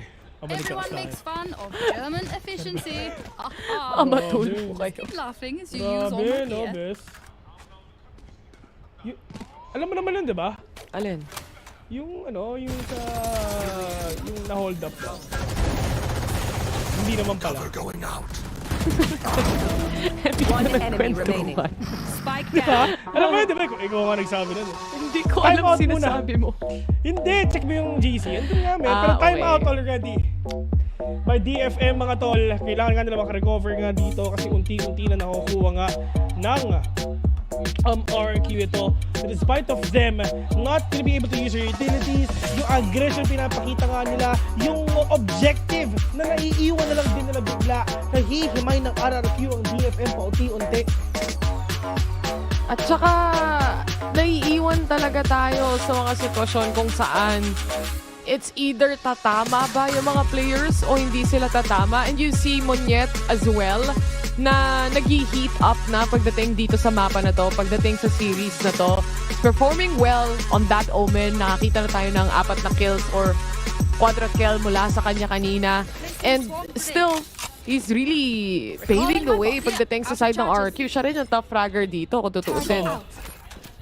And sa side nga dito ng DFM, paano nga nila mababawi ito? Jemkin, meron naman siyang Blade Storm mga tol pero pagdating nga dito sa DFM, it's just really to the right. Because stingers na nagamit nila. Ang problema, kailangan nilang harapan. Hindi sila pwedeng malayo nga dito. Pero yun na nga. Sinampal ni Emmymore si May ng Odin pero meron pang isa. Wala silang idea. Doon pa 6 pero triple kill pa ang nakuha niya. Kahit mabuhay siya doon, kahit madaanan niya tong RRQ, tatama din yung paranoia ni Monyet at the end of it as well. So, a really good hold para sa side ng RRQ, especially a really good hold mula kay Emmymore na dinash inan ni May dito just to make sure na harap-harapan, mabigla niya kahit papano. And even Xfero and his reset as well, knowing na naipit siya doon and alam ng DFM na clear nila yung logs because of that kind or with that kind of a swarm, hindi nila alam na ganon yung tawiran ni Xfero doon. Ito na mga tol, kinakabahan ako. Si Jemkin nag-aantay na rin, nasan ba siya? Pero yung mga players nga dito ng DFM, lahat siguro magbibi sila. At least, they have the Hunter's Fury, they have the money, and si May, yung Blade Storm nga niya, kayang-kaya nilang mapigilan ng RQ ito, lalong-lalo na pag doon sa Australia. Pero yung isa nilang hindi masolusyonan, yung Odin ni Emmymore. Kanina pa. Ngayon tuloy, instead na mapunta sila sa B-site, medyo napapalayo-layo yung mga players ng DFM dito. And I do think that they have or they would want to control mid, that's also a very big space to take at very important din kasi it still leads you to a pathway na pwede ka pang mag-A side. But you see the hold coming in from RRQ. Mas deep yung angles na hawak nila kasi ine-expect nila to na kung sakaling may makatawid ng CT or ng spawn, eh mahuhuli pa rin nila. Natamaan pa si Medusa. Sakit. Diyos ko. Pero dito naman ngayon sa DFM, I mean, it's all about the execution they're actually doing. But they're gonna go dito nga sa A na napakadaming 30 utils seconds dito, left. boss. Alarm bot na nasa kompleto pa, pero mag-short lang din daw sila. Yung paranoia, magkoconnect na rin ata, pero yung version niya. Pero andyan naman si May, parang mabawi, buti na talaga na flick niya. May, dire-diretso. Yung tao sa hell, patay na. Pero nasan pa ba sila Jemkin dito, pa-rotate pa. And with this kind of aggression pinapakita nga ni May, men, sobrang open na ng A! Lahat sila nakasunod lang kay May dahil may Blade Storm siya and Oo. successful yung triple kill niya doon kahit sinusubukan i-trade ng RRQ. Ngayon may mga baril na ang kanyang kakampi. Kami na bahala sa iba. Yan ang sabi nila. And Elmemore, the only player remaining here, tatapatan pa ata ng shorty, nakaramdam at tinalon ni May yun, pero mawawala siya. Wala naman siyang baril during that time. It's still 3v1. Oh, the hold coming in from Elmemore! And that is the hole that we're actually waiting for, but at least DFM still getting that win. And like what you've said kanina, maganda yung hold na pinapakita nga dito ng RRQ. Pero kung ganun ka, na tulad ng ginagawa nga ni May, na lahat tumatama with that aggression. Actually, hindi pa nga siya gumagamit ng updraft and dash eh. Literal na tumatalon nga din talaga siya. Pero ngayon, akala rin ni Estrella na trade off nga niya. Pero May is up and ready for him. Tapatan lahat ng pwedeng ang kaharap niya. And wala siyang problema eh. Kasi meron siyang support system sa likod eh. Kung kahit ano mangyari, i-trade off ko lang din. Follow up lang yun nasa likod. Tsaka napakaganda ng clearance nila kasi ang una nilang kinlear out dito is yung mid to pizza control. So wala nang may hold yan, wala nang makakabigla sa kanila pagdating sa A-short. That was the pathway to at least gain back the round here against RRQ. This one-way smoke setup pagdating sa A-site. Medyo nakakaramdam si Monyet na baka may nagtatago dyan. It's more of a pre-fire that we're looking at here. And when it comes to utility play, Bes, 3 ultimates na malalaki pa ang nasa side ng RRQ dito and 2 na kayang-kayang pang retake. And this is gonna be their biggest problem, ika nga. Lalo na dito kay Lemmy Moore though. I mean, to the fact na wala na siyang Aldron dito, you really need to rely to your instincts and to the utility play. And the sound cues nga na pwede nga gawin ngayon ng DFM. Pero everyone, on the side of DMM, galing sila lahat. Dito lang sa may mid, all the way to catwalk, pero they're not gonna go there even further kasi mid-take muna sila ngayon. Andyan si Jemkin para halapan sila. Wala siya makukuha nga dyan kasi lahat sila magagaling sa market. Ito na nga mga tropa. Pero tamang Hunter's Fury muna mga tol. Hindi sa atin namaan siya. Pero May, oh no, kayang-kaya pa kasi na may touch siya. Pero si Jemkin, naka-reposition na. May will catch one already. Expert nakabawi pa. Pero meron pa naman siyang shorting nga dito. So pwede pa talaga siya makakuha nga ng isa. Pero Medusa, all the way! From Switch, he's gonna fall down to the hands of Xfero. 9-11 indeed, and RRQ just all in na rin sila dito. And buto rin din talaga, naka-reposition din si Jemkin papuntang market na nasa speedway na siya. Ganda ng read actually ng RRQ. Kahit yung lockdown nila dito, talagang deep onto the back ends of the site. And really eliminating yung pathway na gustong tahakin sana dito ng DFM. Especially with 30 seconds remaining on the clock, kailangan mong humanap talaga ng site na mapapasukan dito. But B was definitely not that. Sakto lang din yung timing ng Hunter's Fury. Isipin mo, wala pang nakikita si May, nagamit niya na lahat ng utilities niya. Yung updraft niya, yung smoke, yung dash. Oo, kasi kailangan nga talaga iwasan yung Hunter's Fury nga kanina. Pero maraming tao ka na nasa loob ng mga tropa. Play for retake na daw ang sasabihin nga nila. Wala silang ultimation dito kahit isa and sana. Sana makapitas nga dito para may null command siya. Pero si Net, Diyos ko, punit! Wallbang siya! Pero ngayon, Jemkin, oh! Missing that shot, and that is an opportunity for May to get that dead. Pero all the way from B, Medusa nakapitas pa. Man, literal na walang kalaban-laban si Lemmy Moore kanina. Yun nga shock dart. Di nag-connect. Pero ito na, yung entry ng RRQ ngayon. Estrella and Xfero combination. Medyo masakit. At knowing na walang baril, yung mga players dito, syempre ng DFM, they have to fight with their sheriffs. Monyet securing one and nagde-defuse na si Estrella ng tuloy-tuloy dito. Wala nang magagawa pa ang DFM to really stop that and we go to match point. Grabe si Monyet, men. I mean, kanina nasa hell nga siya, di ba? Tinitigan niya yung kalaban niya. Yung shorty, pinutok niya, okay, walang napatay, pero alam kong may tao dyan, boss, lumabas ka. Pero ayun na nga, it's just the entry, it's just the execution, and the strike nga ng RRQ dito, kung paano nila mabawi, and with that wallbang, that is crazy, Bessie! One enemy remaining. Grabe, no? Setup kung setup para sa mga teams natin. Setup kung setup pati sa aim duel. And Monyet, talagang nag-fire up siya pagdating sa mapa na to. Talagang performance kung performance kasi debut match din rin pagdating sa RRQ, di ba? So you really have to show off na willing at worth it kang kunin ng RRQ. At saka, syempre, willing nga rin siyang pumunta dyan sa team na yan, di ba, Bessie? Di ba? Tsaka, ano naman hindi, na-taser si Idol di ba? Oo, na-taser Wala siya siyang choice. Kidnap, hindi siya kinidnap, boss. Pumunta talaga siya sa bootcamp ng Masaya RRQ. siya na napili siya ng RRQ. Oo, yun nga. Ang kagandahan nito, matagal-tagal na rin kasi nagkakatapat at nagkakalaro itong mga team members ng RRQ. Specifically, Xfero, Elmemor, and of course, Monyet. Lahat silang tatlo galing Indonesia. Oo, galing silang... May mga Onyx, may mga galing Alter Ego, may Ego, mga galing Boom, di ba? Boom. Halo-halo, sila-sila yun. Oo, sila yun, guys. Pero, syempre, Pilipinas pa rin na malakas.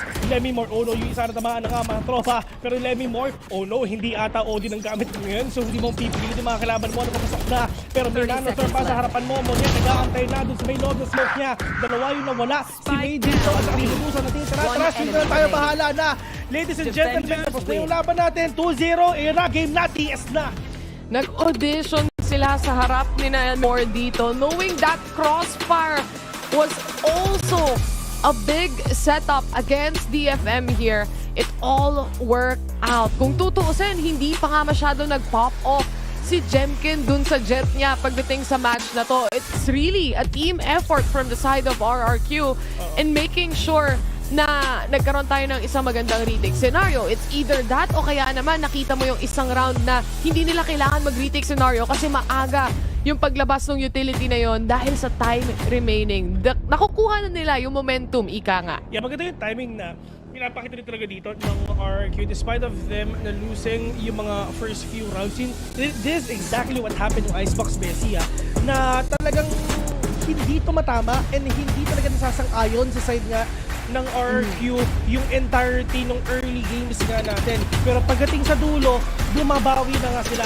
It's like dun sa una, binabasa na nila muna kung paano ba yung ganawan na itong kalaban natin. Then pagdating na sa dulo, pag nabasa na natin, tara, game na, labanan na natin. At yun lang talaga yung mga pinapakita nila with the wall bangs, with the utility play, with the counter-initiating capabilities na ginagawa nga ng RRQ. Everything went smoothly for this team. Especially para sa napakadikit na first half. Kung tutuusin, medyo nakakatakot pa din para sa side ng RRQ. That was still a little too close dun sa comfort na nakikita natin from the teams. Pero nung nag-second half na tayo, nung lumipat na ang RRQ sa defenders dito, you could see how much they've worked on their defense here. Dahil at some point, at some degree, hindi na ma-penetrate ng DFM to at all. Napipilitan silang mag-A-short control. Subukan yung mid-control nila. Dahil pagdating sa mga B-main or A-main, parati silang natatalo. And for the side naman ngayon ng, sa totoo lang, sa utility play na pinapakita ka ng DFM, they really improved a lot. Comparing sa mga last games na nakita natin last year at sa mga iba't ibang games pa nga nila. Just giving their all sa lahat ng mga pinapakita nga nila dito. It's just, I just want to say, si May, men, sobrang kati ni May. Totoo. I mean, nandun na yung pop-off niya mula game number 1 kanina. Yung aim niya, kompleto naman. Even the round na nakuha nila, courtesy of his blade storm only. And allowing them to get a thrifty round out of RRQ. Napakalaki ng value ni May dun sa mga kills niya dito. But then again, kung yung defensive positioning mo, kung yung omen mo sa kabila, nagka-clutch out na din, napakalaking bagay na rin yon para sa side ng RRQ. It was a good win for them. It's still, in the end, a 2-0 despite being a little close kahit sa mga first half natin, especially sa Icebox. Yeah, and kita-kita nga natin to, talagang pinusuan na ng RRQ together with DFM as well. Pero yun nga, congratulations sa RRQ for them dahil nga sila ang panalo din sa ating first series. Pero of course, para pag-usapan yan, ibabato muna natin sa ating mga panel. Siyempre, andyan si Rebixco, andyan si Rockhart, and siyempre, ang pinaka-pogi ng lahat, si Dax. Well, si Rockhart sobrang pogi din, pero guys, kayo na. Maraming salamat, Thayer and Vil. And ladies and gentlemen, there you have it. RRQ takes the win today, and DFM, once again, so close, yet so far. What do you say, Dax? I think that's a great way to actually sum up DFM's performance today. Munti ka na naman! Sorry guys, hindi ko narinig yun ha. Basta panalo RRQ no! Galing diba? Nung paninig ng second half. Ako, masasabi ko lang real quick. Kanina, competitive pa. Nung first half, 6-6 diba? Pero pagdating ng second, biglang sabi ng RRQ, okay guys, tama na yung pre-show. Tapusin na natin to para TS na. Tama na. You gotta commend DFM. Actually, they were leading 3-5 at some point, and then biglang nag-heroics na naman si Monyet. Ayan na tayo. So, every time that happens, you know what? Tagapagligtas na naman si Kuya Monyet mo. Pero, it's just not Monyet this time around. That's right. Well, you do have to give it parang maybe he went through the Paper Rex training to kind of level up himself, and that's why he's performing extra good this time. Pero again, for DFM, a nice try, pero they still have a month still to get back in their game. But RRQ take this win, and I think very satisfactory din siya in terms of their performance here on this Ascent map. Alam natin na, we were talking about how Ascent was going to be a little bit plain kasi same lang yung execution of both of these teams, but RRQ knows how to take it to the edge. But again, para sa RRQ, there's your consistency, Ewok. They did it there, but let's break it down a little bit more and check out the stats of our players. Because again, DFM, May did have the firepower there, but you have to give it to them. Their performance was so much better. Mas malapit yung scoreline overall, and hopefully they find their way. Kaya kasi shoutout sila ni Ewok kanina, diba? Alam na kagad ng RRQ na mas galing yung mga performances ng DFM lately. And kita naman natin, from 15-13, 13-9, pwede nga sila mag-compete. Pero ganun pa rin yung result eh. Palagi na lang yung DFM almost but not enough to get the win. It's a little bit heartbreaking for them, pero at least kita talaga natin ang DFM ready to compete in this Pacific League. That's right, DFM. Obviously, i-file mo na naman tong game na to sa isa sa mga game na, munti ka na. Almost there. Pero again, it's always gonna be that consistency that Ewok has been talking about, yung parang pinagmamalaki nila na nawo-work on nila. And yes, definitely here we're seeing some of that. Not as far, hindi siya yung pandurog na kind of consistency, but just enough to scrape by para makuha nila yung round. That's right. And now looking dito sa MVPs natin, it's no question here that May is here. But again, Monyet absolutely stepped up here on that Omen. I think he set up a lot of really good plays for his teams. Again, a lot of crucial rounds were won by him. But at the end of the day, you also have to question, again, if you take Monyet out of the factor, do you think that RRQ could have taken this one? I mean, RRQ did take this one. I feel like even without Monyet here, na kaya talaga nung core mismo ng RRQ. And if you look at that second half mismo, no, Elmimore and Xfero, ang kukulit nila. Pang-hold nila sa A-main. Boss, na-dart ka na? Nandyan ka pa? Kasi ina-expect ni Xfero kagad. Trade lang siya naman ni Elmimore to begin with. Tapos makukuha naman ng market doon yung DFM. RRQ, palagi na lang mayroon sila pang stairs control, mayroon pa si lane control, palaging may laban ang RRQ. And with that being said, kita natin talaga na mas confident yung approach ni RRQ. Mas proactive talaga, willing labanan ang DFM sa malapitan. Kaya sabi ko nga, it's not just the Monyet show anymore, diba? Elmimore, I think in Xfero, yung trigger discipline nila, yung pinakamapapansin mo in that previous one, especially not that Behold. I feel like they really stepped up as a team this time around. That's right. I really feel like yung sinabi mo, Dax, is actually a really, really good point. But we do have RRQ on the stage now for their winners interview.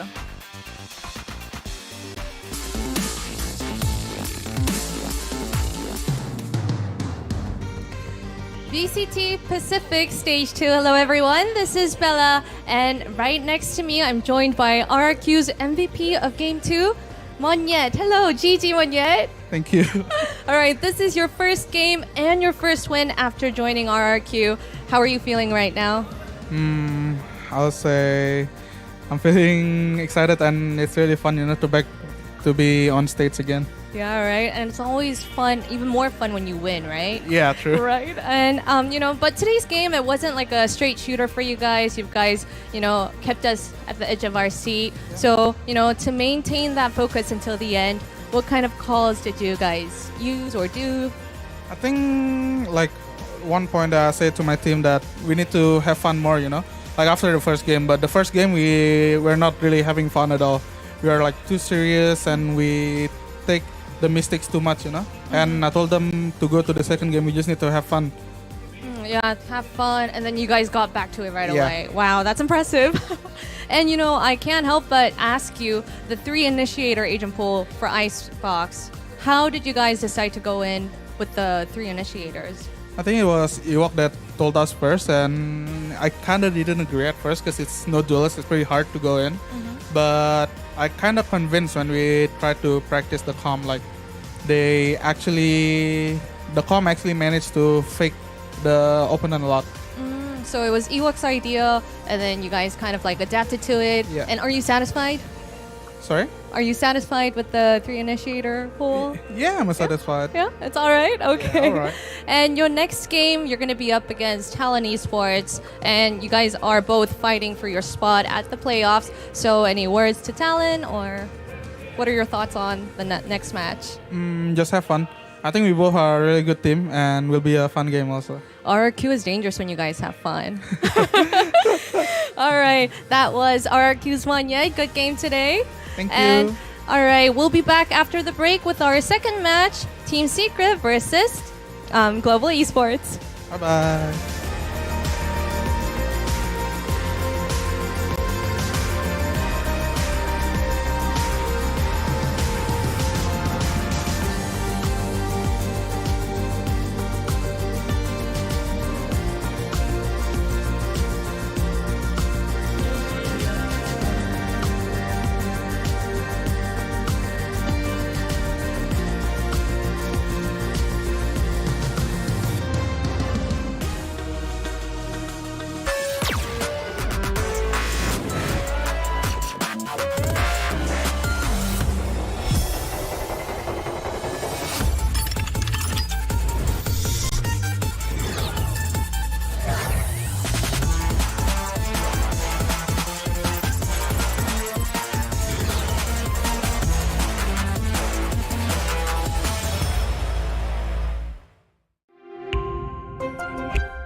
because these guys just play contact. So okay, Team Secret, we need you guys on the stage now. Come on, let's go. right, let's go. Tara, let's go. Tara, tara. Let's go.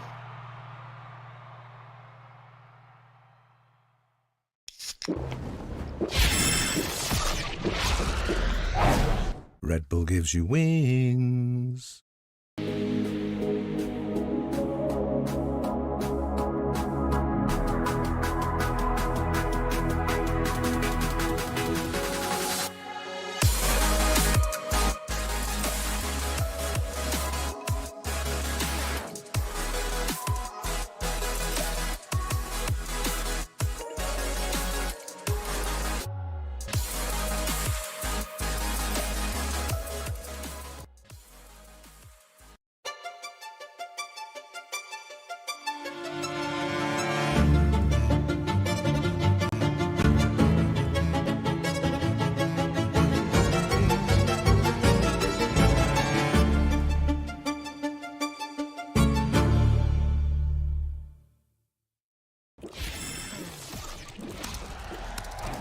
Red Bull gives you wings.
Congratulations on your 1,000 kills. How do you feel? I'm feeling thank you. Congratulations.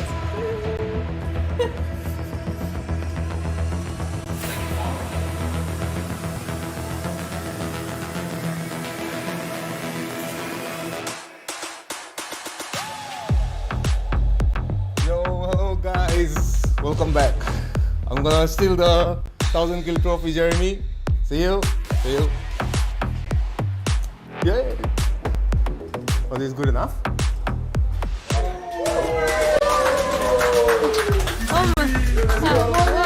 What is happening? I just stole Jeremy's 1,000 kill trophy, and this is our symbol to win. First win of the day. Second win is coming up.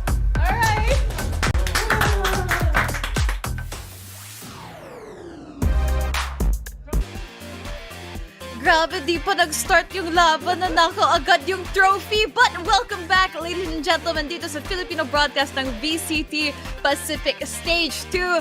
And it's time for Team Secret versus Global Esports. Pero bago ang lahat, ako nga pala si Pixel together with Dax and Rockheart. And guys, ano masasabi nyo? Is this gonna go to Global Esports or is it still gonna be Team Secret? Alam mo 'di ba? Best of 3 ang mga matches. Yun na yung 1 ng GE. Wala na yan mamaya. Di sa kanila na yung trophy. Kasi sa atin naman yung series nito. Oh! Yeah. No, 2-0. 2-0. Okay, we'll take it. But guys, before we get into this series today, we do have a special offer for you guys from our official super app partner Grab. So you guys can use the code GRABFOOD60 to get up to 60 pesos off on your order with a minimum spend of 550 pesos today. And this promo runs from 11 a.m. onwards. And again, let's talk about this promo where you guys can score Grab's lowest prices ever, up to 15% cheaper fares with Grab Car Saver and delivery fees as low as 15 pesos with Grab Food Saver delivery, and thousands of budget-friendly meals as low as 99 pesos with Grab Food Saver. So guys, make sure you have food and drinks ready for this very, very exciting matchup. But let's get into this matchup. Yeah, and it's gonna be a big one kasi Team Secret versus Global Esports. Matutuloy ba ng Team Secret yung momentum nila? Mukhang gusto naman sa natin. Siyempre, magawa nila yon. And you can already see, Jerry talaga, laking impact para sa team ng Team Secret. First kill is always so important. He makes sure na palagi siyang may impact coming into these kind of rounds. And kita talaga natin, nung series against Bleed Esports, si Jeremy, sobrang komportable na niya dun sa duelist role. Top fraggy pa nga para sa TS. On the other hand naman, si Paul V has been playing a lot better, but I think a lot of other casters, may napanood ako na interview or like segment content na they're kind of watching out for Paul V kasi mahilig siya yung mga point blank na operator, makipagharapan ng naka-op, pero hindi naman, it doesn't really net them as much. So maybe more discipline coming in from Paul V can really make him catch up. I mean, even the stats, not gonna lie here. Yeah, I feel like I've seen ang daming interviews and things that always highlight Polvi as this new playmaker for global esports. But again, you can't deny that Team Secret, on top of Jeremy finding his footing as a duelist, you do have those new additions sa roster ng Team Secret that have absolutely silenced the doubters in their match against Bleed. And again, guys, what do we think of this new roster? I mean, looks good, diba? Tinapatan nga ni Wild Warrior yung kills ni Jeremy, si Tuge. Alam na nga ano yung plano ng Team Secret. At isipin mo guys, pangalan pa lang, panalo na tayo. Sila GE. Tayo may 2 GE. Di wala na. Better na kagad. Yeah, Reyna. I mean, obviously, that's very accurate. Thank you, Dax. Thank you. At what else is more accurate is obviously yung consistency ni Jeremy. Nahabol naman nitong nila Tuge, which is something na obviously isang game pa lang naman. So that's something na kailangan nating bantayan. The growth of these players. I mean, meron pa nga silang 6-man ngayon na parang for moral support. Nandun, nakikita natin on the walk-in. Oo nga, yung kapatid ni Jeremy, si Jesus eh. Shoutout na lang talaga. Ang cute niya. Parang kamukha talaga niya si Bash, no? Ang cute. Yep, again, you have to start them young, like they say. But now looking dito sa map matchup natin between these two teams. Again, Team Secret on that split with GE on that Icebox. I think na may theme tayo this stage 2 that it's gonna be a lot of Iceboxes. Na nga kasi napalampas naman. Pero guys, sure ako na hindi tayo mag-bind. Sure lang ako. Hindi ko alam bakit. Hindi ako tanong bakit. I like it. I really like it, actually. At the same time, I wonder if maka-keep up or maka-catch up yung Team Secret in maps that they have been lacking on, like yung 20% kanina on that Lotus. I know they played very well. Just kataon lang na yung mga previous games so that didn't really get that W. But yeah, fade on that map. Fade on that map is really, really good. So Fade ng Team Secret, huwag natin pag-usapan yung boss. Bawi naman Yeah. next time. Bawi naman. Yung first time, huwag natin pag-usapan. Yeah. We forgive and forget and get better. Bawi na lang sa next time. But speaking of, we are gonna be going to our map dito in just a second. So tignan natin kung saan tayo pupunta. Yeah, and I'm honestly expecting Team Secret, may ma-repeat na map talaga from what we saw against Bleed. I'd love to see perhaps Sunset para sa TS especially. I think definitely they found a lot of footage. I think ang ganda ng performance ng Team Secret on Sunset, especially when they did have NDG back here. But again, we have to see what Team Secret have with this new roster kasi it seems like, even though ang short ng time between the announcements and stage 2 rather, we have seen that Team Secret has really found a way to make this chemistry work. And honestly, it doesn't even feel like bago lang yung roster na to. It honestly feels like they've been with each other for at least one whole tournament prior. Totoo naman kasi tingnan mo yung sino yung nagtag nila ba? Tuge, matagal nang kilala ng marami. Matagal na nga siyang sa Korea with RRQ. But Wild Warrior is completely different pa nga. Really, working together with sina Jeremy at Indy in separate occasions and separate teams dito sa VCT PH. Sila nga yung mga talagang nag-compete against that old Team Secret core. And right now, andun kagad yung chemistry between these young guns eh. that's actually a really, really good sign para naman dito sa mga players na to. Kasi we've always been wondering, sino kaya yung kayang tumapat dun sa pinaka-OG na Team Secret lineup natin. So far, this is one of the best bets we have for that. Definitely, I feel like it's just as you say, Dax, because you know they're with their teammates that they've been competing with since the very beginning, right? So it's almost as if they just feel at home once again. So you can't really expect like a lot of changes. Siguro yung level of play that they have to adapt to. But again, at the end of the day, Wild Oreo and Tuge especially has had the experience here on Tier 1, and I think for Wild Oreo, I feel like he's right at home as well. I think he's enjoying it even. Diba, kitang-kita talaga natin, positive kagad, wala siyang stage fright at all. And that is a player that I've watched his journey from the very start. Nung raise one trick pa lang siya for teams like Valkyrie and Affinity. Tapos ngayon, lahat na lang nalalaro niya. Pansin natin, di ba? Ano ba yung linaro niyang mga agents pagdating sa best of 3 natin? Siya yung nag-sentinel role to pick it up from NDG. Pero nung nag-split naman, siya ang nag-sky. Si Bash ang nag-cypher. Kailan mo makikita yun para sa Team Secret? Pero yun nga, kasi may bago tayong dagdag na flex pick pa nga.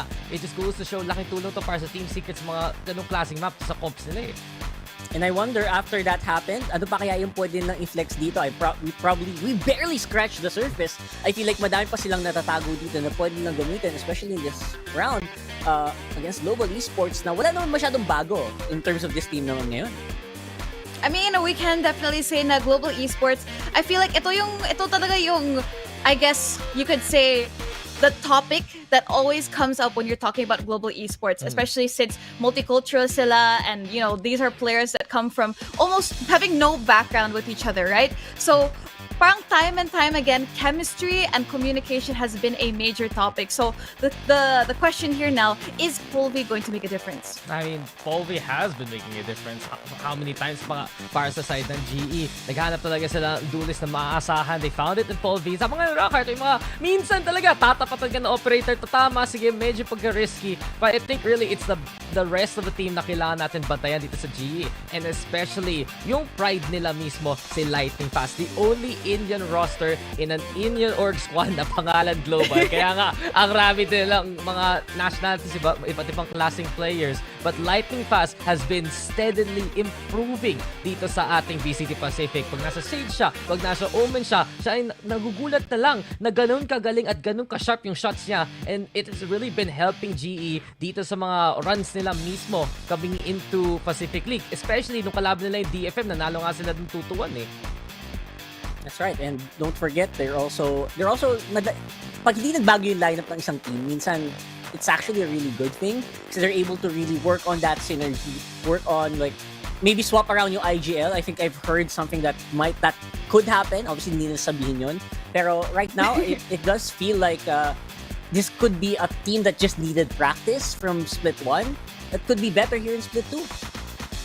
That's right, and I think Lightning Fast has always been that name that has come up once, again and again. But the thing is, considering these two teams, what are the maps that we wanted to see? Because the map veto is very important. It's like a little bit of a rock, paper, scissors game, right? Yeah, and I think na nakuha na natin yung map veto actually. Just to really reiterate kung ano yung mga mapa natin. So TS, umpisa tayo, Sunset. So good kagad yan. Alam natin talaga, breach ni Invi, nakakatakot. Ang kulit pa nga ng mga Cypher Tripwires. Tapos pupunta tayo ng Ascent. Yun ang magiging pili ng Global Esports. Finally, for the decider, magiging Icebox. At sa totoo lang guys, okay, palagi naman TS dito sa Tagalog Broadcast. Puso TS. And truthfully, maganda tong map pool na to para sa TS. Pero pag pahaba ng pahaba tong series na to, mas mahihirapan ang TS dito. Kasi pagdating ng Icebox, yun yung best map ng GE. Yeah, good luck with that, right? I mean, proven naman na recipe, like having these teams on their very comfortable maps. Although, yesterday, medyo malala din yung nangyari, nagkakaroon ng palitan, di ba? Literal, when one team picks their map, they lose on that map. So, I wonder if that can happen here. Pero a lot of trust here, obviously, still on Team Secret.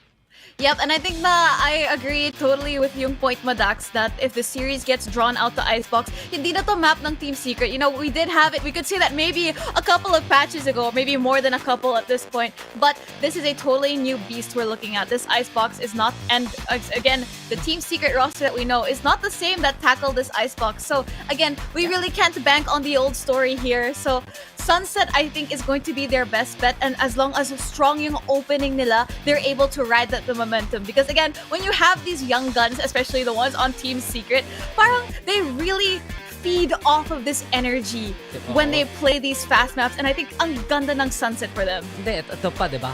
Feed off that early momentum. Kasi syempre, may laban tayo. Ang ganda ng map pool nga para sa atin. Let's reiterate that. Na mas okay lang ang GE the longer that they go. Pero Ascent talaga, kailangan natin bantayan. If we win Sunset, use that momentum, tuloy natin yung success ng Team Secret sa defense. Pero yung attacking side talaga, guys, medyo masakit talaga yung nangyari nung kalaban yung bleed. 10 to 2 to 10 to 13 flashbacks. And yun talaga yung attacking side ng Team Secret. They have to make sure na hindi sila napitras maaga para ma 2-0 nga na TS. Yeah, that's right. Importante yung pananalig. Pananalig tayo, guys. Yes, we will. But it looks like it's time now for Team Secret versus Global Esports. At nandito ang The Mods to bring you the action.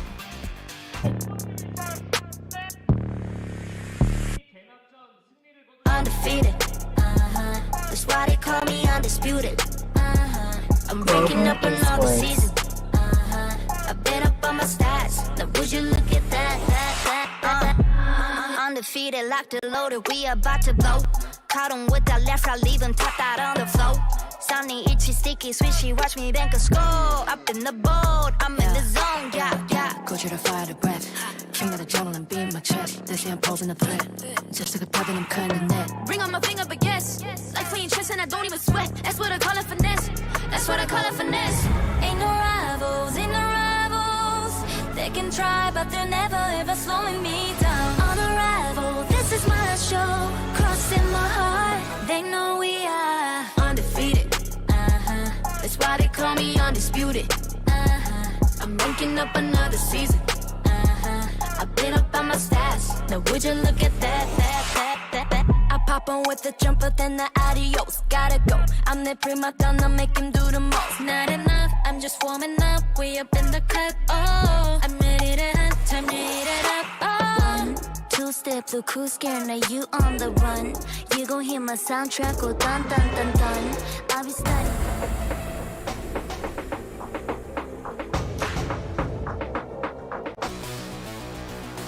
Bayan o celebrities? Mga tropa!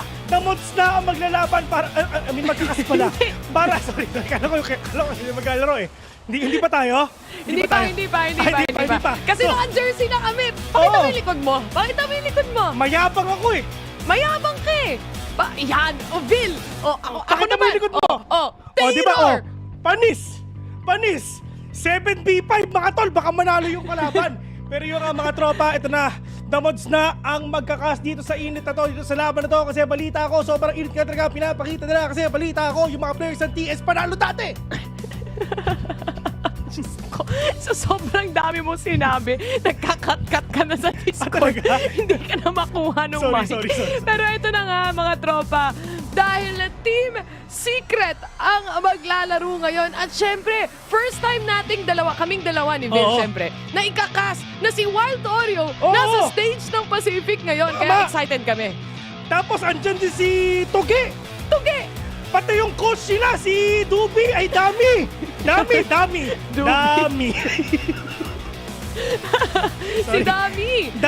Ang kanilang coach dito, Bessie. So, mga bagong iteration ng Team Secret. At alam naman natin, from the last time, nung hindi tayo nag-cast, balita ko, nakita natin yung 210 na nakamba. Pero nanalo sila. Yun ang importante. It's not about how you start. It's about how you finish. Tama nga, yan. Talo sasabi mo, tandaan nyo. Sabi nga ni Taguro. Saan sabi? Sabi nga ni Taguro, anong gentle? Walang Yung walang gentle. Ayun na talaga makikita ka natin mga tropa, pero eto na nga, wala nang intro pa. Tara, check muna natin yung mga gagamitin nila kasi nga yung mga players nila handang-handa na. Si Envy, matindi, kalampag ng papag yung gusto niya. Yun nga sunset yung mapa at alam mo naman yung setup dito ng TS, di ba? Yung mga stunts ni Envy dito, yung mga setups ni Jeremy dito, and hopefully, mag-wild si Jeremy sa match-up na to. At lalo na, yung mga iba na nating player like Tuge and si Wild Oreo na mainit din last time. Oo, actually lahat sila sobrang init nga talaga. At buti na rin talaga yung mga players ng Team Secret, lalong-lalo na si Wild Oreo, sobrang naging wild siya. Pero pagdating naman dito sa mga insa natin sa Global Esports, lahat sila, syempre, kalmado lang sila. Kinuha nga ni Lightning Pass yung 1K trophy ni Jeremy. Inagawan pa? Kalain mo yun? Pero nakakamiss din palang makita si Warbird sa coaching booth natin, no? Anyway, wishing him luck sa next steps na dito. But of course, nakita naman na natin si Dummy last time, di ba? Kasama yan ni Warbirds. But this time, siya na ang main coach ng TS dito. At sabi nga ni Dax Bessie, Ano? GE? GE? Tayo may 2 GE. Ay, yun lang talaga. Awan. Panis. Diyos ko, isipin nyo, buong team nyo, sa amin, player namin yan, kaya baka. So ito mga tropa, mag-uumpisa na ang pinakaunang time na magkakas nga ang The Mods. Diyos ko, pag natalo sila, sorry. Wala kang kakainin? Wala akong kakainin. Magagutom ka. Kasi pag natalo sila. Oo. Yung TF namin nakadepende kung panalo sila. Tama, depende talaga kung anong kakainin ko. Pero pagdating naman dito, grabe naman talaga yung shock dart na yun! Thumper! Hindi! Yung stun nandiyan na rin, naka-ready na. Pero TS, nilalabanan dito si Paul V through the smoke at nahanap nga nila ang first initial pick-off dito ay Jesse Bass na kasunod. Murder kill at triple even para sa kanya. And now, mapupunta tayo sa 5v1. Baka ba na?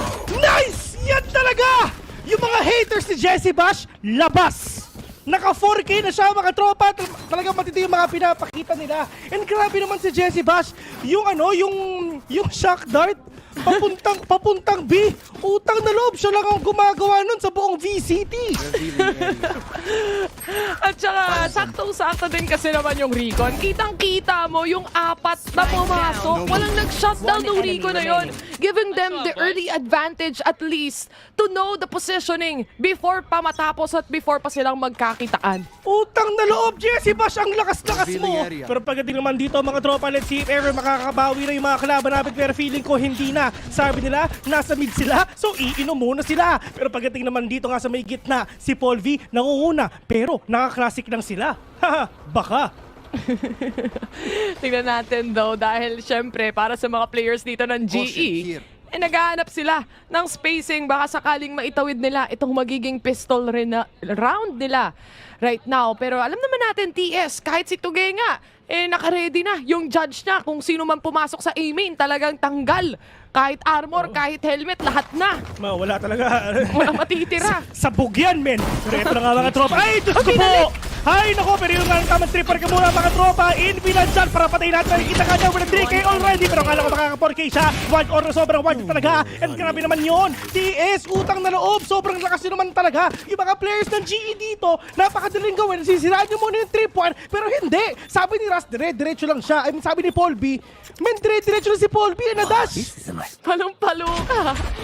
Last time na narinig ko sina Black and Blue, sabi nila ang hirap daw maging bias. Pero parang sa'yo, natural na natural. Busy, walang kabayas-bayas. Ubos ang players ng GE dito. Once they entry the side, I mean, even Paul V, hindi nila na-clear kahit naman may shock dart. Bakit? Ba't kayo sila ng GE? Sino ba sila? Kalaban natin mga yan, di ba? Pero pagdating naman dito sa TS, ito naman talaga yung mga shock dart nga na pinapakita nila. At dito nga sinasabi natin, grabe naman talaga yung shock dart na yun. Tamper ulit talaga. Kasi yung trip war ni Blaze King, wala na naman talagang bilang. Kasi si Wild Oreo on to the side, waiting patiently. Pero may one-way cage pa sila. Pero ang problema, nakapasok na yung mga players ng GE.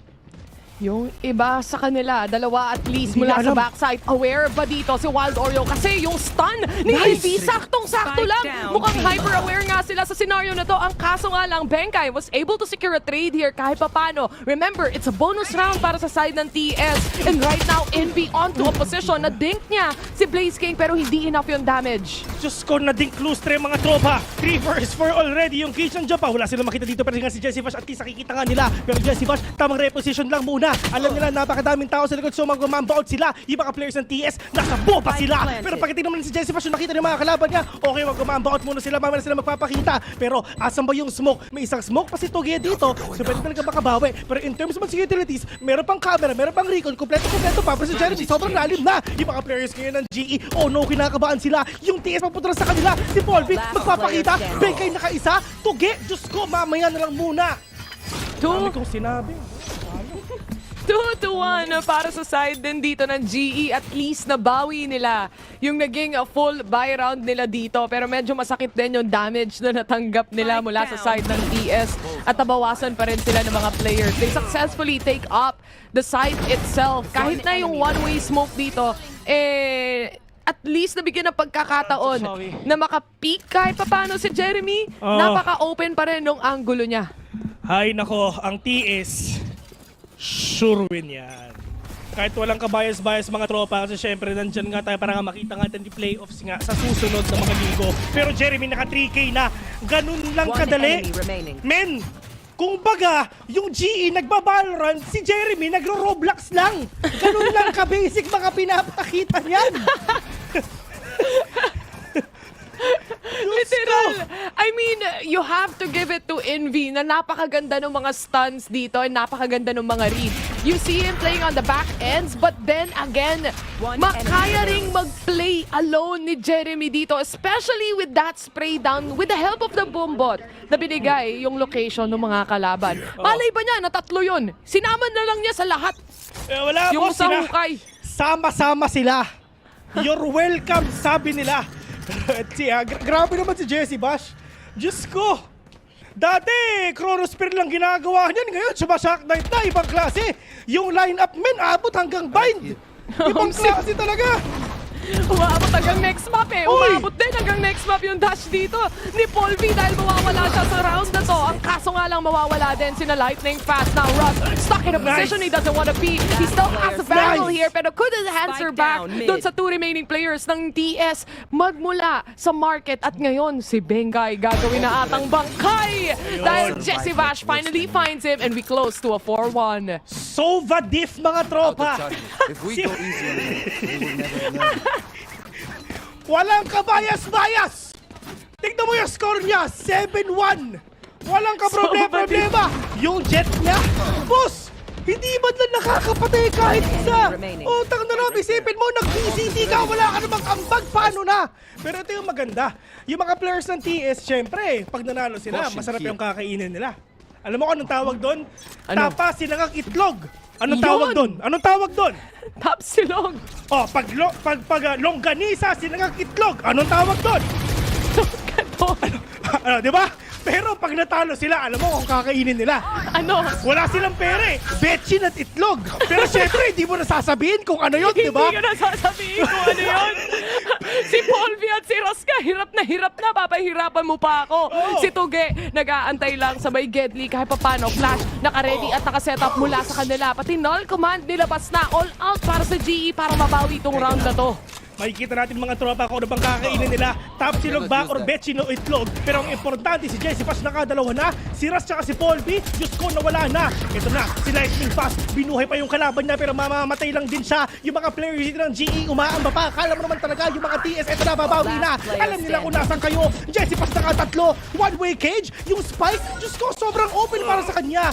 Blaze King, ito na, umaapoy na mga tropa. Blaze King, ano ka, hare? Literal na pinabagsak ang kapoy na yon dahil sa dami rin ng players na buhay pa para sa side ng Team Secret. Si Jesse Bash, bawat round, meron siyang value na nakukuha, meron siyang parating kill na nakukuha dito.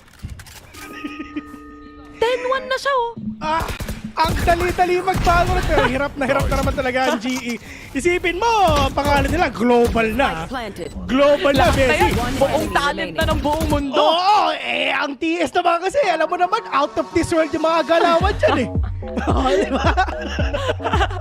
Alam mo naman ang mga Noipi, buong universe ang kinokontrol niyan. Oo! Yung mga nagsasabi dyan, ang betchin tsaka itlog, betsilog kasi. Oo. Masyado kayong mga kung ano-ano mga iniisip nyo. Nasabi ko rin guys, medyo inaantay ko sabihin yan. Thank you very much sa opportunity, Bessie. Time out tuloy ang GE. Nag-time out sila para makapag-usap ang TS. Oh. Kasi kailangan nila ng time mag-fist bump eh. Kanina pa sila nananalo sa mga rounds. Kaya, eto, at least may konting catch-up sila. Tingnan mo si Dami. Nakangiti lang, di ba? Oo, di ba? And, ito yung matindi. Yung GE, kailan daw nila masisigaw yung salitang nice? Wala! yung TS kasi 5 beses na nagagawa eh. Ay, ang GE kasi 1 beses pa lang eh. Puro NT sinasabi nila, puro nice try. A nice try and we get them next round. Yan ang sinasabi ng GE ngayon. At syempre, kita mo naman, trip war pa lang. Baka kahit si Yao Ming hindi makakadaan dyan, boy. Wala boss, Diyos ko. Ang taas namin. Ay, nako. Vertical trip war. Ibang klase talagang sabi ko sa inyo. Pag ito nadaanan ni Paul V, ewan ko na lang. Ewan ko na talaga. Pero ito sinasabi nga natin sa inyo ito yung global lang sila. Pero ang TS intergalactic yung mga yan eh. Kung baga, yung mga kalaban nila out of this world eh. Yung mga ka-scream niyan, mga taga-Jupiter eh. Pero ito na si Blaze King magpapakita. Envy, nakita na yung kanang legs niya. Pero yung mga players dito ng GE, kalmado lang sila. Naghahanap lang sila na pwede mapatay dito pero hindi nila alam sila pala yung mawawala. Meron ng Rolling Thunder dito Pwede na kumalampag. Si kuya mong Envy maya-maya lang. Pati showstopper actually ni Jeremy nakahanda na rin kung sakasakali man. Aside from that, para sa side naman ng GE ngayon, at least nabasag na nila yung mga trip war. Well done. Ay nako, sarap talaga ng Valorant lalo na pag panalo kayo. Pero Envy may kalampag ng papag yung mga tropa. Pero yung mga players nga dito ng GE kinakabahan sila. Pero eto na, tamang content lang muna. Lahat sila nahihilo, nalilito. Paano na kaya ako? Pero Ras nakabawi pa. Eto na, yug na mga tropa. Tinamaan na nga sila pero may Hunter Spirit pa. Basically nakachamba pa, 2 vs 3. Lamang ngayon ng TS. Pero alam nila kung nasa yung mga kalaban nila. Eto na, showstopper muna. Si Ras, Diyos ko nawala. 13 HP remaining para kay Jeremy. Dito na mahuhuli ngayon ni Benkay. Pero good trade mula kay Tuge. 10 seconds remaining to plant the spike pero hindi na kailangan dahil Tuge will get that kill. Na-focus sila masyado sa pagpatay sa TS. Yun nga, ang dami daw utilities lumalabas. Hindi na alam kung anong uunahin nila. Pero hindi nila alam yung mga players nila TS. Handang-handa nga sila! Ang tagal namin hindi nag-cast ng TS, guys. Pagbigyan nyo ng damon. Ay! Miss, welcome nga pala sa official watch party ng welcome guys, welcome. Kasi balita ko kasi si Razi daw nag-watch party. Wala tayong pakialam sa kanya, men. Ito ang tunay. Kaya mo siya. Nag-lag din yun si Razi, okay lang yun. Diba? Stun ni Envy, kill nyo na. Pero makakatakas pa kahit pa paano si Blaze King. Kaso may halong kilabot. Ayoko na, mamba out na ako. Ito na. Grabe, napakasarap nga talaga. 6-1 yung mga tropa. Isipin mo, buong mundo kinausap mo pero 6-1 lang yung score nyo. Global! Hinahanap na nila lahat-lahat pero hindi pa rin nila mahanap yung kill sa TS dito. As Baldy also goes down right now. Itong eco round nila, lahat ng eco kills, talagang nakikita na natin. Jesse Vash siya lang nawala so far and alam naman natin, Blaze King, damage na to mula sa B-site kanina. Ito na yung haring apoy. Alam ni Wild Oreo, nice kill. 7-1. Walang kahirap-hirap mga tropa. Ito yung mapang pinili natin, diba? Diyos ko, next map Ascent. Men, Diyos ko. Sure din tayo dyan eh. Ay, feeling ko, wala pa palang Haven dito sa patch na to. Okay, wala pa. Partida yun. Next week pa ata. Alam ko second week ng VCT Pacific. Tsaka lalabas ulit yung mga mapa natin, yung bagong patch natin as well. At yun yung nakaka-excite, bes. Kasi syempre, yung Reyna, yung Neon, ang dami nilang adjustment, pati ISO. Napagod siya eh. First half pa lang to, Bes, ha? Easy ka lang. A good stun to at least para sa side ng GE. At hindi agad-agad nilang makukuha yung elbow dito. But that side is also very much clear. Makikita mo, 4 na stack mula sa side ng TS na kaamba na. Ito na, nag-aantayan na. Hinahanap muna kung sino yung magiging starter nila, mga tropa. Yung mga players din ng GE, kinakabahan nga sila kasi kailangan nila ng ultimation nga ni Raz kasi kung hindi, talagang matatalo sila. Pero ngayon, Ben, tagal naman nila pumasok. Hoy, pasok na kayo. Utang na loob. Ready na kami. Ano ba naman Handa yan, na kami men? tapatan yung entry eh. Ang tagal. Kala mo talaga 6 man makapagsalita. Pero ito, one-way smoke tuloy ang makakatapat nila. Natag nila si Jesse Vash. Pero walang follow-up mula sa side ng GE ngayon. They wanna play it really slow and take up space one step at a time. At makikita mo, all towards the side of B, pumupwesto na sila. Pero yung pwesto ni Togedon, I'm not sure kung nakita niya. Oh, maganda position nga dito kay Lightning Fa. Pero 30 seconds left. yung mga players nga dito ng GE, handang-handa na rin sila. Pero pagdating naman dito kay Wild Oreo, alam niya kung saan ba talaga papunta yung mga kalaban niya. Pero ito naman si Lightning Fuck! Diyos ko, nasa may gitna lang siya. Pero si Tuge, oh no! Oh Diyos ko po, nakaisa pa siya. Pero si Lightning Fuck, mawawala din siya. 4 vs 4 already. Yung mga players ngayon ng GE, lalong-lalo na ito si Haring Apoy. Talagang alam niya na mayroong tao lang dito lang sa may market. So let's see if ever talagang ma-flank niya itong si Envy. Diyos ko, nakachampa pa ng isa. 4 vs 3. Lumalamang ang GE. Selfie daw muna. Sabi nila dito dahil si Paul V makakahanap din ng isang kill. Pero a quick 2-3 mula sa side ng TS dahil si Wild Oreo ang magtatapos ng round na yan. It's still an 8-1 in favor of Team Secret. No sweat. Easy game, mga tol! Yung mga nagsasabi ng bias, totoo. Totoo yun. Oo. Watch party na ang Pilipinas to. Oh! It's us against the world. Tandaan nyo yan. Sipin nyo guys, binabayaran kami para maging bias. Ang sarap! Ay, no.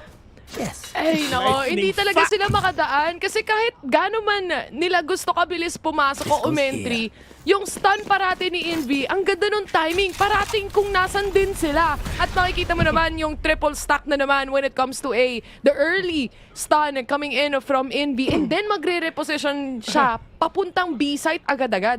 Pero yung mga players ngayon ng GE talagang tinatry nila, akala nila mananalo sila dito eh. Lahat ng site talaga pinapasukan nila eh. Pero sige, sabi ni Coach, elbow daw tayo. Kasi baka daw makaisa sila dun eh. Pero si Jeremy, waiting patiently. Onto that corner. With a verticality pa. May operator pa siya. Nakascope pa mga tropa. Pag yung isa sumalaw dyan, ayun na nga, patay na nga. Utang na loob, may flash kayo. Ba't hindi nila ginagamit, boss? Oh, tinuruan na ni Kuya Movil. Kahit pa paano. Pero yung dry peak na yun, it wouldn't be valuable para sa kanila. Instead, binigyan sila ng space dito ng TS. Sige, plant nyo para may pera kayo muna for the meantime dahil 5v4 to at ready para sa magiging retake scenario kung sakasakali man ng TS. Yung rotation ng ibang mga players magmumula pa sa mid. So pag naubos yung laman ng site, open na kahit defusin nyo ngayon yan, tapos na yung round. No sweat! Nasa gitna pa yung laban. Walang Nasa gitna pa yung laban. Boss, tandaan mo, si Wild Oreo gigil na. Tandaan nyo, yung GE Polvoron lang ang meron kayo, pero kami Wild Oreo ang laban! Oreo, no? At alam mo naman, Bes, may bebe buff eh. Nag-comment na. Exactly! Ano sabi? Ano ba sabi? Maalta pa. Nice! Yun ang sabi! Nice! Na maraming E! Diyos ko, mas masarap ang Oreo kaya sa Polvoron. Tandaan nyo, kahit gawang Pinoyan. Oh! Buti na bawi mo. Oh! Ay, no! Ang init sa Pinoy! Ayuy! Hello, Blaze King! Ay, no, Wala di pang simula nung round. Literal na 2 seconds in. Sumabog agad ang mukha ni Blaze King dito. 5v4 na agad-agad. Gawin mo bang 5v3 dahil si Russ nawala na rin right now. Lightning Fast and Paul V though was able to answer back kahit papano. It's still a 3v2 unless ma-rest nila si Russ dito. Lightning Fa. Isang HP na lang siya. Hop! Nakapag-reset pa ata. Pero eto na. 2GE! Tugi! Double swing! Ginawang... Gusto ko magsabi ng masasamang words pero ayoko! Napakadali nung laban, yun lang ang gustong sabihin ko! 10-1 ang score natin ngayon. Nanggigil ang TS. Nanggigil si Da. Lahat na ng pwedeng manggigil, nilabas na nila. Utang na loob! Nag-double swing sila, boss! Kita mo yun? Ito, kunin at tanggapin ang alay na ito! Literal! 2GE! Dahil 2GE ang nawala. Dalawang miyembro nila ang naubos dito. Flamestorm sa mukha! Walang makikita! And that's gonna be the punish mula sa side ng TS. It's now a 3v3. Nilabas pa ang kanilang Hunter's Fury pero wala rin ata makahanap to. Nice. Si Jesse Bash na lang ang mag-hunting. Eto na, Blaze King at Benkay na lang talaga ang natitira. Benkay! Ba't kasi umalis ka pa sa Paper Rex? Pero let's see. Sayang! Sayang! Pero 3 versus 2 already. Pagdating kay Benkay at Blaze King, tignan natin kung makakachampa pa sila. Pero feeling ko hindi na. 2-10 yung dati, di ba? Natalo tayo? Oo. O tignan mo, 11-1 mamaya. Tignan natin kung gano'n yung magiging resulta. Guardian ang puhunan. Para kay Benkay, nakikita niya na yung lumilipad na Recon as well. Pero hindi pa sila makahanap ng space to really fully entry towards the side. Binibigay kasi rin to ng TS ngayon. Pero Valorant spotted out by that Recon. Medyo masastock up siya kahit papano. And Jesse Vash, hindi man niya makukuha yung trade. Pero yung rotation ni Tuge ang inaabangan niya dito. Hindi pa sila makapag-desisyon, no? Oo nga, isa pa talaga yung kalaban natin. Pero eto na, si Jesse Bash waiting patiently. Jesse Bash and Tuge, yung bata at matanda ang magkasama. Pero yung kalaban nila nasa loob na, nakita pa nga yung dalawa at yung matanda yung natira. Nasa likod yung dalawa mga tropa, alam ata na Jesse Bash, pero si Team Ever makukuha ba niya? No way! Mabuti ka na! No Shorty way! dinabas! Shorty bang! Paping! Paping! Ginawang, wala eh. Kinro na yung dalawa. Oo. Alam mo naman si Jesse Bash, lahat ng laro, nilaro niya na. Nasa Valorant 3.0 na to, guys. Wala, boss. Naubos na bala niya lahat-lahat. Hindi pa rin siya nahuli ng GE doon. Etong Valorant tapos na ni Jesse Bash. Tapos na to. Nasa DLC na siya. Wala. Ay, nako. 11-1 mga tropa. Tira mo si Invi, nakangiti pa. Siyempre. Ito si Brio. Oh. Yeah. Ito ang peace sign lang. Ay, gumagana yan. Sa TH, hindi na nagagawa eh. No. Anong ganito eh. Siyempre sa comment section may kinilig. O, di ba? Di ba? Shoutouts nga po pala kay Cutify. Hello. Ayan. 11-1. At para sa side ng TS, knowing na itong sunset map nila, ang dami nilang variation ng mga play as well na hindi talaga matapatan ng GE. Fast-paced man or even allowing GE to take up space para lang talaga masecure nila yung magiging round. At least, tama ka dyan, Bessie. Sorry, wala akong masasabing maganda. Talagang go TS lang ako eh. Ako na lang ang tagapagsalita ng GE. Pero itong clutch na to, dapat hindi mangyayari to para sa side ng GE. Wala. Pero the timing, dinaan sa edad. minama ni Jesse Bash eh.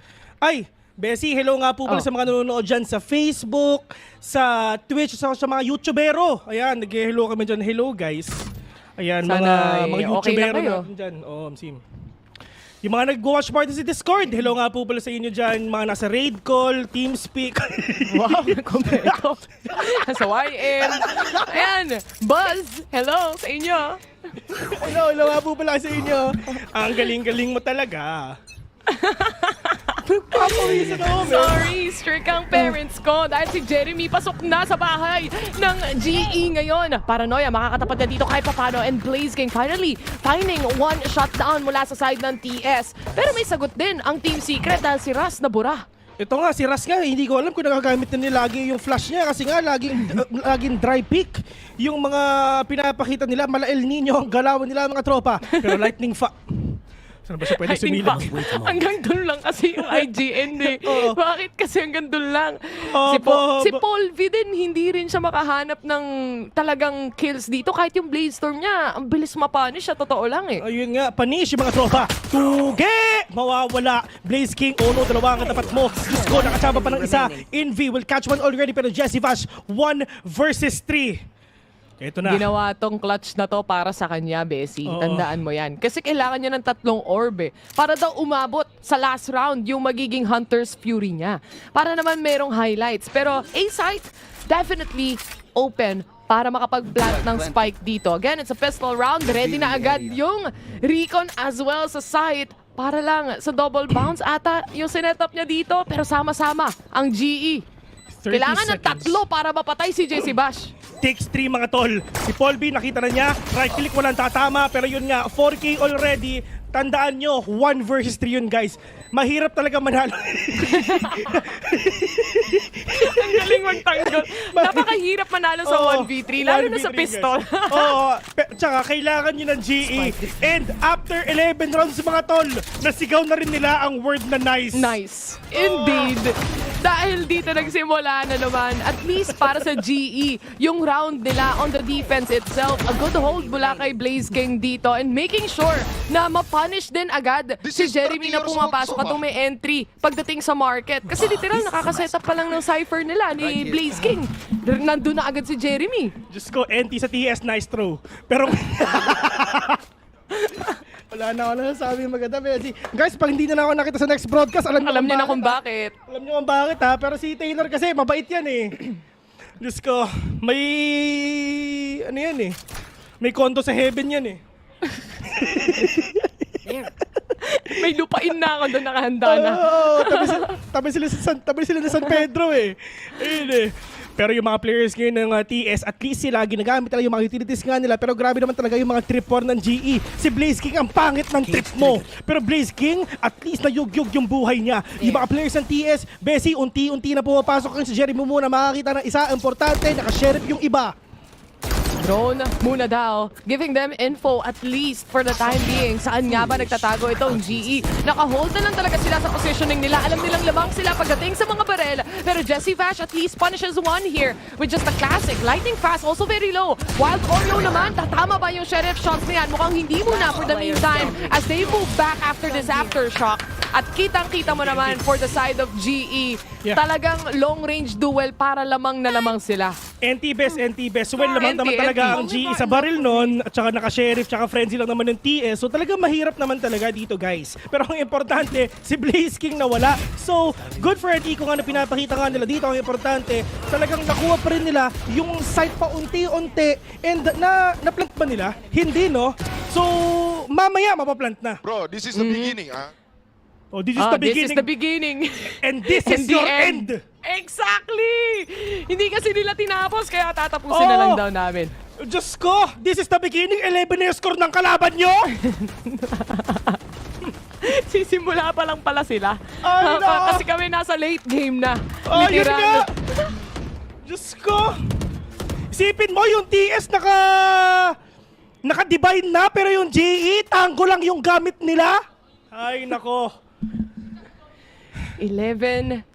And ito na, buy round na mula sa side ng TS ngayon. Swing out, and Paul V, alam niya rin na medyo maraming tao dyan. Kaya naman papaatras siya kahit papano. And again, the space being given out. Paul V repositions himself with an outlaw here. Yung dash niya, prepared pa rin kung sakasakali man. Wild Oreo magiging successful sa first day. Even the double kill. Grabe yun, men. Nag-aim siya dun. Diyos ko, dalawa ang similip sa kanya, pero dalawa na tosta. Pero pagdating natin sa GE, Diyos ko, si Paul B, naghihingalo din siya. Pero Wild Oreo and Jeremy, low. Malayo sa bituka yan, Bessie. Buhay na buhay pa sila. Oo, natamaan lang sa Gedli, ika nga. Malayo pa sa bituka, 5 pa buhay para sa side ng TS. But for GE, it's gonna be that long rotation, especially Blaze King is all the way from spawn pa. Kaso nauna nang namatay yung kasama niya dapat na si Benkay dito. May isa pang magpa-flank pero nag-wait na lang si Blaze King. Parang magsisave ata sila dito. Takot. Scared. Ano nila lumaban mga tol, yung mga players nga dito ng GE, wala nang pera at ang kalaban nila TS, match point na. Ganun lang kadali, tol. Walang kahirap-hirap. At least, sa side nga ng GE, tinatry nila itong exit frags na to. Jessivash will fall down. Fulton will connect. While Oreo getting that kill. And I just wanna say, aim-wise and utility-wise, everything is on point. Match point. Lalo na dito kay Wild Oreo. Also knowing na 10 HP na lang siya doon kung tutuusin. Doon sa mid-fight niya kanina. And again, this kind of scoreline allows you to gain that confidence na it would be fine if I lose this fight. At least I was able to punish one already. Pero instead, nag-punish pa siya ng 2 player mula sa side ng GE. Oo. At yun din talaga natin hindi natin may expect. Sorry. I really thought it is gonna be a trade na mapapatay nga siya ng GE kanina. Pero hindi eh. Nakapag-reset siya ng maayos. Sobrang kalmado ni Wild Oreo sa gitna kung napapansin mo. Hindi siya nagpanic doon, best, nung may lumabas na isa pa. Calm aim lang. Calm, cool, collected. Yan si Wild Oreo, which we've seen from time to time, especially dun sa dati niyang squad na Oasis Gaming, di ba? And I'm not surprised that he got picked up sa ating S-tier na event. Isang napakataas na event as well, which is Pacific, and he's showing off, for sure. Yeah, and of course, kailangan talaga na mag-show off nga dito. And the fact na this is the first time na nakalaro nila Wild Oreo to, Bessie. Kasi si Tugay kasi, syempre, nung kasama niya yung RRQ back then, naka-scream na. Na-scream niya. Pero si Wild Oreo, this is the first time na nakalaro nga na to. Pero tamang Hunter Spirit talaga pinapakita ng mga kalaban nga natin ngayon. Let's see if ever meron makikita ka si Jessivash dito. Paul Beauty kaso nakachamba pa. Jessivash nakapitas ng isa. Blaze will catch 1 kill, pero ang problema si Tugay na wala pa. It's all up to 1 already. Yung matanda ang natitira, pero let's see if ever kaya pa. Pero delikado na. Oh no. 1 versus 4. May pera ka pa naman mamaya. So, ilaban mo na kung anong kaya mong ilaban ngayon, isa-isahin mo sila. 12-4 pa rin naman to, Bes. Pero nga lang, dito sa take nila pagdating sa B, yung setup ni Blaze King, yung one-way smoke niya, napakalaki ng value. Kahit naman sa first half natin kanina, Blaze King is definitely the one really getting the frags in pagdating sa side ng GE. 17 kills in total for him. And again, pag ang Cypher mo, nag-in the zone na rin at alam niya yung setup siya, kaya kanyang mamain. Yeah, and for the side nga dito ng GE, no, just Blaze King alone talaga nag-perform dito. Bessie, meron pala akong gusto i-shoutout. Galit na eh. Si Chami Flores, watching from Toronto, Canada. You know? Toronto. Shoutout sa inyo, guys. Sa mga nasa ibang bansa nating mga viewers dyan, hello pala sa inyo. Sana ay nakakain, nakatulog at kung ano man yan na oras na nandito kayo. Yun na nga, si Ras will catch 1. Yung mga tropa natin sa Toronto, shoutout sa inyo. Kasi Taran. Pero ito na, 12-4 already. Ang importante si Jeremy, yung information na nakita nga niya doon sa last nakita ng mga kalaban niya, alam niya kung nasan. Pero pagdating naman dito sa TS, at least you have that neural theft na meron nga si Wild Oreo. At kahit ito lang yung baril nila, well, patay kayo mamaya kasi may pera na sila. Pero nga lang, Ross will catch 1 already. At least yung mga lurk na ginagawa dito ng GE nagpe-pay off, Bessie.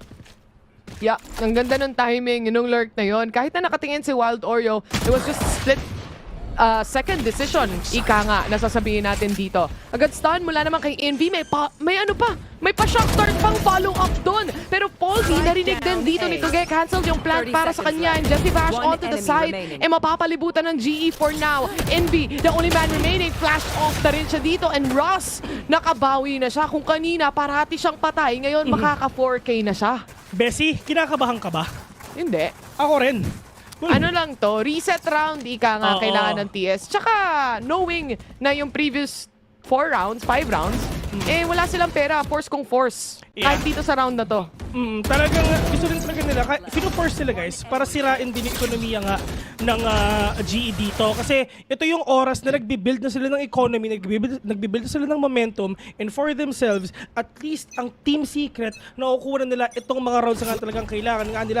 Once again, you still have that 1 orb away para kay Envy, para dyan sa Rolling Thunder. But at the end of the day, it's just Wild Oreo as well, with that neural theft nga din talaga na meron siya. Pero sobrang exciting na nga talaga pwede nga makita natin kasi sobrang ramdam na ramdam natin na talagang gusto na talaga nilang bumawi dito. Pagbawi, yan ang gustong gawin ng GE. The first step towards that, it's maybe finding Wild Oreo on a pick-off, pero nabuhay pa siya. May 5 HP remaining pa si Wild Oreo dito kung sakasakali man. available din dito yung null command mula kay Russ. So any utility play, pwede niya ma-cancel out as well, knowing na may rolling thunder. Pero Jeremy, ang ganda nun, tutok kung sakasakali man. Dalawa ang posible niya makita dito. May chance pa siya makuha yung isa, pero ang bilis din. Rumisponde ni Paul V doon kung tutusin. Nakabawi pa. Ito na, yung pulboron, galit na. 1 verse 4 already. Tuge ang natira. 60-45 Pirates, yung dati ng team napunta sa ZIL, ngayon RRQ na. Pero yung mga players ngayon ng TS, at least lahat sila kalmado lang for sure. Kasi nga nakasalalay kay Tuge kung kaya pa ba nila. Nag-swing, ang dami niya nakita. Trying to isolate the fights already. Diyos ko po, teleport sa may kabila. Doon na lang daw siya magpa-plant mga tropa. Pero yung mga kalaban nila, tinatry niyang isa-isahin. Ito na, hinihimay-himay niya. Pero sakto yun. NT. Hindi na nakita. NT, tropa. Sinusubukan niyang i-isolate sana yung fights, kaso maganda yung angle niya, natakpan lang din nung Ecoms natin, and knowing 3 players from GE, medyo iniipit na rin siya dito. Na-punish pa rin completely yung TS. At the same time, ang ganda rin ng mga naging lurk up and rotation dito ng GE to consider na si Jeremy, kung tutusin, magiging dalawa pa sana yung mapapatay niya doon. Pero Paul V, ang bilis niyang rumisponde. Besi, may question ako. Anong mapa yung natutin? Ito ba? Hindi ko sure. Guys, Busy tayo nun eh. Ano yung mapa na natutin? Ask lang namin. Inaantay lang namin yung mga sagot nyo sa comment section mga tol. Pero yun nga, si Cutify pala na nanonood. Feeling ko, boss, punta ka na sa Korea eh. So presahin mo si Bray eh. Ascent daw yun, boss. Ascent daw sabi nila. Yun, thank you. Oo, 10-13 yung score nila. Well, Ascent, yung susunod na mapa, kaya siguro pinili din to ng GE. But going back here, on this match point, half buy ang side ng TS. They have a lot of rounds to lose to really recover and understand ano yung nagiging setup para sa side ng GE. But this also allows GE na magkaroon ng momentum. Tatawa ako na nagtanong tayo lahat ng channel sumagot. Pero yung mga players nga dito ng TS, oh no, wala silang makinig dito kahit isa. Pero pagdating naman dito si Lightning, fuck muna ang mawawala. Pero apat na silang natitira, Blaze nakachamba pa. Pero Bengkay, Diyos ko, umisa pa. Tuge will catch one already. Bullet at first 2. Lamang ang GE sa round na to. 12-7 already. Pero last na nila yan. Hopefully, para dito sa ating match point na to. Knowing as well na nandyan na yung kanina pa kasi naantay ito eh. Si Jeremy hindi pa masyado nakakakuha ng kills. Kaya hindi pa masyado ganun karami yung orb na meron siya dito. We're going in for a timeout. As far as I know, yung last kong nakita dito, si Jesse Vash lang yung walang ultimate. So I do assume na meron silang pinaplano dito sa timeout na to, especially with that 4 ultimates. And the plan is to win. Yan yung gusto nga nilang plano talaga. Pero Bessie, meron ako nabasa sa Twitch. Ang sabi kasi natin, syempre, puntahan na ni Cutify si Bray, di ba? Si Wild Oreo. At ang sabi ni Boss Anorak, ililibre daw niya ng ticket. Yun o! Boss Anorak. Baka naman. Baka kailangan ng alalay ni Cutify. Boss, baka kailangan niya ng bodyguard. Boss, baka kailangan niya ng bodyguard. Baka tapos na to. Medyo nag-gym na rin ako eh. Ang bigat-bigat ng mga binubuhat ko eh. Yun o. Sorry Hindi ikaw, Ben. Sa laro kasi. Hindi sa laro, boss. Pero yun na nga mga tol, yung mga players dito ng TS, syempre pinapaganda lang nila yung laban kasi pag sobrang nilang binilisan, sayang naman yung bayad ng Riot sa venue kanina. Sayang. Pati mga sponsor, sabi nila, ano ba naman yan? Ang bilis ng araw masyado. Sayang. Diba? So sulit ang bayad pagdating dito. Again, 4 ultimates prepared and ready. A showstopper, which is huge. Also, yung Rolling Thunder, which is also huge. Ito na mga tol. Polboron, nakapitas na naman ng isa. Chamba lang yun. Owl Drone will be denied. They know it already kung Ascent siya, pero hindi. Bessie, lalabanan ata niya. And again, kompleto sila. Pero in order for them to actually successfully na gawin nga itong execution nila, sa totoo lang kailangan nila si Jeremy. Yeah, definitely. So they have to think of something different here. Play a little bit slower. Maybe pag meron pang nag-lurk up and meron pang nag-push mula sa players ng GE, could also be a different story. Pero alam nila na nandito yung operator. Ang hindi nila alam, si Lightning Fast nasa Gedli din na nag-aantay. There's some rotations coming in from TS as well. Medyo nag-iisip pa sila kung magmamamba out sila, itutuloy nila to eh. Okay. Ako yung natatakot eh. Natatakot din ako! Hay, nako, Ras! Spike down A. Diyos ko! 2 versus 5 already. Together will catch one. Mawawala din siya. It's all up to Envy. Napanood ko na to. Let's go, Jiki! Mamaya na lang daw sabi nila wala silang pera. Kinakabahan. 2-8. Eto ngayon, kinakabahan na. Ngayon, apat na rounds na lang eh. Tapusin na natin to, mga tropa. Magsasave ang Team Secret or mag-half buy sila pagdating sa round na to. At least they do have that bonus. But also to add on to that, grabe din naman yung setup ng GE dito. Meron ka ng paranoia, magkoconnect na nga kay Jeremy, pero hindi na kailangan dahil si Paul B, dun sa upwards positioning niya, especially with this operator, sobrang dami niyang nahahanap na value. Kaya hindi tuloy na-execute yung ulti. Ito na. Ito na, Bessie. Nagsatchel na papasok. Pero pagdating nga dito nga sa TS, kailangan nga nila dito si Jeremy para sa showstopper na yon. Pero wala silang pera. Tamang stinger metal lang daw nasa isip nila. Pero yung outro nandito na. Ang dami nakita rin lumilipad na CCTV, mga tropa. Pero pagdating naman dito, Wild Oreo, dinediretso rin nila. Napakadami ngayon na mag-increase na nila. Napag nga nila, Wild Oreo nasa loob na. Etras, spray, mga tropa. Pero pagdating mo dito, oh no, yung bazooka, walang nakuha kahit isa. Pero kalampag ng papagkita natin si Benkay. Dire-diretso. Pwede pa, break, kailangan mo talaga i-push mo na yan, Bray! Mag-outdoor ko pa! Huli ka! Paktay ka, tiha! Blaze King ang mag-isa on a 1 versus 3. Lumalaban pa kayo? Ha? Kala nyo naman talaga mananalo kayo? Pupuso pa kayo? Pero pagdating naman dito, Bessie, sure na met na tayo. 3v1. Napicturean pa si Blaze King. Smile ka muna sa Gedli. Oh my God, pumipiyok na ako. Pero ito, si Wild Oreo na may 5 HP pa dito. And again, Envy still has that stun. So any value or any info, makikita at malalaman pa rin nila. Kailangan niya na. Time is ticking down and yung TS nag-aantay na lang kung kailan nila mapapatay ang last remaining player dito. Mga tropa, 1-0 in favor of Team Secret. Ang sarap manalo, mga sarap tropa! manalo! Congratulations nga pala kay Jeremy kasi for sure nakuha na niya yung 1,000 kills niya. Isipin mo, yung naglalaro ka dito tapos 1,000 na yung kills mo. Ayun na nga, di ba? Ayun, thank you very much. Congratulations sa akin at salamat nga pala sa team ko kasi tinulungan niyo ako makuha to. Yun yung sinasabi ni Jeremy. May speech agad na naka-ready si Phil. Hindi pa nagsasalita si Jeremy. May speech na agad. But that is game number 1 para sa ating lahat dito at pinakitaan agad tayo ng Team Secret. 11-1 para sa isang first half, Bessie! Easy. Easy! Walang kahirap-hirap pero Bessie, ibabato ata natin sa kabila. Yes, definitely dahil ready na rin ang panel natin to break things down kung ano nga ba ang nangyari dito sa ating unang laban. So Reby, take it away. What's up, mga kababayas, and welcome back to us as Team Secret takes down GE on Sunset in a quick 13-3. And also, Jeremy got his 1,000th kill! Doon pa sa dulo talaga. Congratulations si Jeremy. Balik na nila yung trophy. Asan na? Well, you know what? Itong GE talaga, pinascore lang, gusto pa manalo eh. Hirap sa atin eh. That's true. But again, looking here dito sa post-match natin, honestly, syempre yung prediction ko is Team Secret, but I did not expect the scoreline. Grabe, especially in the beginning, it was like 11-1.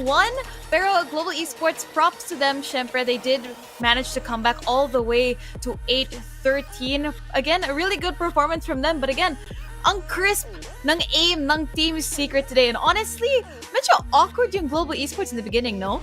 Oo nga, diba? First half pa lang kita mo si Jesse Vash, meron sang Jesus buff, andun yung anak manunood. Siyempre, magpapalakas si Papa. And then you look on how Team Secret played that defending side so well. Kasi especially na ang willing nila mag-push, mag-swing, at hindi ini-expect sila ng GE. Natakot yung GE mag-play ng A dahil lang kay Jerry. Pagdating ng B, si Wild Oreo, si Envy, si Tugi yung kailangan kailangan mo pagtripan, kailangan mong talaga kalabanin. At yun nga, si Jesse Vash, sobrang confident yung nakita natin dito sa Team Secret pagdating ng defense. Pero yun lang talaga, diba guys, yung attacking side, medyo naging alanganin TS eh. That's true. I think nakita natin yung reason kung bakit talagang hahawakan talaga ni Paul G yung op niya. Kahit naharapan, kahit mukaan, ilalaban niya yun. Nakita natin yung efficiency niya, especially on his old on A side. Pero in the end of the day, I feel like that could have been ended a lot earlier. Para dito sa Team Secret, kita mo naman, top fragger pa talaga si Jesse Vash all throughout. I think buong game siya yata yung nagtatop dyan eh. Yeah, that's right. It was Jesse for the entire game. Pero at the end of the day, you have to think na, again, Team Secret medyo nahirapan sila to close out that last game. But you do have to hand it. Again, Blaze King, ang ganda ng mga setups niya to finally stop Team Secret here.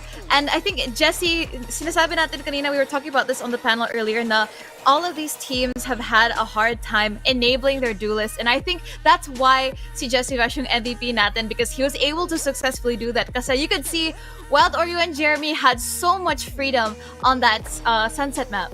Nga, syempre, alam naman natin sa TS, talaga gusto nila mag-setup para kung sino man magsiswing sa harap. Usually, it's Jeremy. Kaya nga siya umabot ng 1k kills. Saking bagay talaga yan. No? Pero Jesse Vash, from start to finish, ang init talaga ng kamay. Lahat napapansin niya, tumatama na ngayon yung mga Hottest Fury sa para sa mga kill. Tugiren and Wild Oreo, making sure magaganda yung mga position nila at nahuhuli nila yung GE. Sa totoo lang, kita mo, kulat talaga. Huling-huli.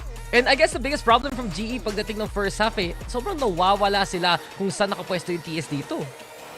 Yeah, the momentum, there was a little bit of momentum that they were able to ride, pero sobrang a little too late na. They were playing up against a Team Secret na confident na literal na isang one hit na tatapusin na yung laro. And I just have to recommend here, obviously Jeremy talagang, he's sobrang deserving yung 1k kills na yan. One of the most consistent players dito sa Team Secret. Surprisingly, you know what? We have a lot of Thunders jokes here, pero you know what? The ability of Jesse Vash to still consistently outfrag the young guns, with obviously with age comes medyo dapat so quote-unquote lower sensitivity or whatever. Pero hindi natin nakita yun dito. Gusto lang sabihin din, best part talaga. Sabi ni TS, tama na to, turbohin na lang natin to, dire-diretso na ba? Naka-stinger lang, tas lamusob na lang. At least kasi one round lang naman kailangan kaya nalo doon yung TS. That's right. And I think na, going off sa point ni Rockhart, nakita ko yung comments sa Twitch chat, leading by example si Jesse Vash tonight. And I think that's always been yung storyline ng Team Secret, that Jesse has kind of been this leading figure, not just in terms of age, pero also in the way that he plays. And now, moving on to Ascent, his darts are definitely gonna come in handy here kasi we do know, medyo iffy yung Ascent ng Team Secret, but I think with the way that they're leading tonight, I have a really good feeling for them. Yeah, and speaking of leads, yun talaga kailangan ng Team Secret kasi pagdating ng Ascent, hindi natin pwedeng kalimutan yung nangyari. Kitang-kita sa stats, 83% defending side. Ang ganda ng lead against Bleed. Pero pagdating sa attack, wala silang nakuha. Pero kita naman natin, naka-recover yung TS. Hindi pinayagan mag-comeback yung GE ngayon sa Sunset. Baka naman ulitin nila yung sa Ascent, o baka naman mas commanding pa yung maging first half nila kasi defensive start ang TS na naman. Oh, yun na yun. Ito na yun. This is what we've been waiting for here. Again, one of the most consistent maps as well for a lot of teams. Ascent coming into play. Team Secret having a really good chance, especially on that side that they shoot. Yeah, and now, I know gusto natin i-focus on Team Secret today, but I do want to highlight a little bit on Global Esports kasi they did find their footing in the end, pero they did look a little bit uncoordinated on that map. A lot of awkward and dry peaks, and almost as if they were playing a little bit too fast kasi ang daming situations where they would both wide swing together or even not trade each other. So what can we say? They were able to come back, but how is this going to look on a map like Ascent? Kasi parang sa Ascent, you kind of need that pixel-perfect timing.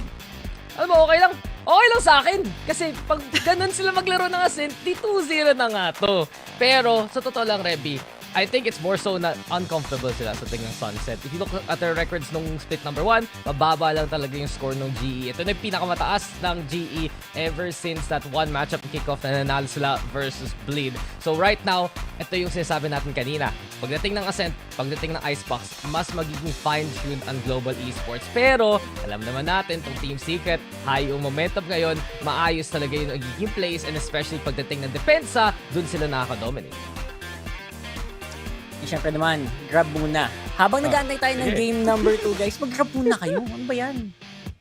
That's right, we do have our special promo code from our official partner, Grab. So again, you guys can use the code GRABFOOD60.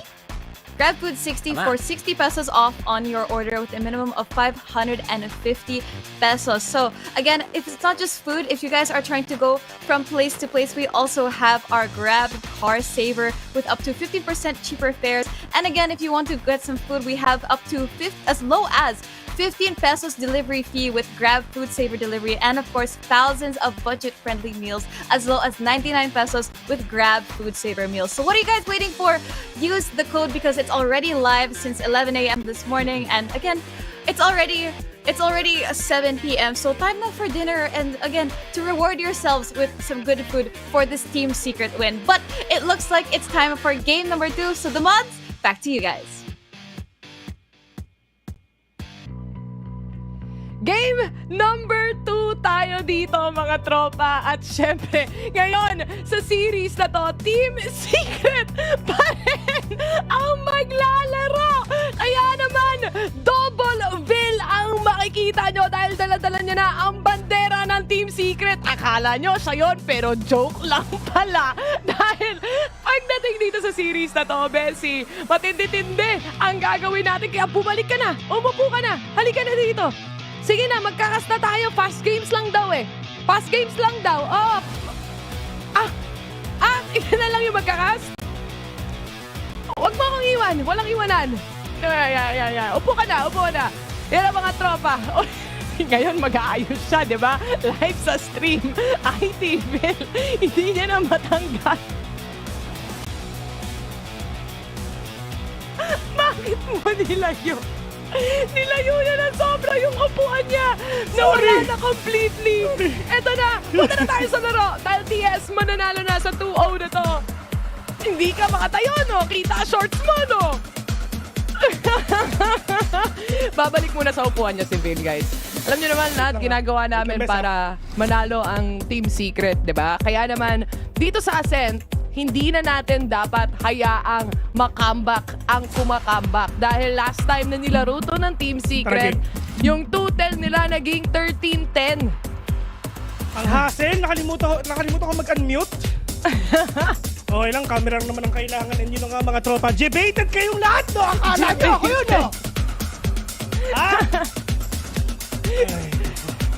Nakakapagod. Pero masaya. Oo, pero masaya. Yan ang importante. Oo. Tandaan nyo, ang importante ay important. At mahalaga. Yun lang yun. Diba? Ay, nako, mga tol. The spirits are up. Oh, yan ang importante. Sa casters.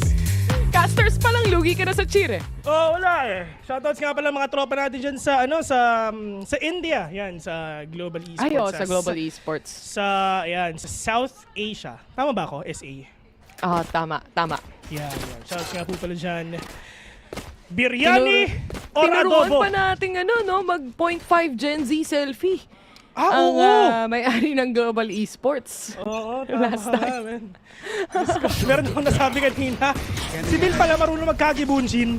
Pero ito talaga yung mga teknik ipapakita nila. Diyos ko, si Polvoron. Men, wala, nagiging pulbo na. Kaya nga, Polvi, ang pangalan niya, di ba? Literal na naging pulbo muna ang kanyang HP dito. 15 HP remaining on to him right now.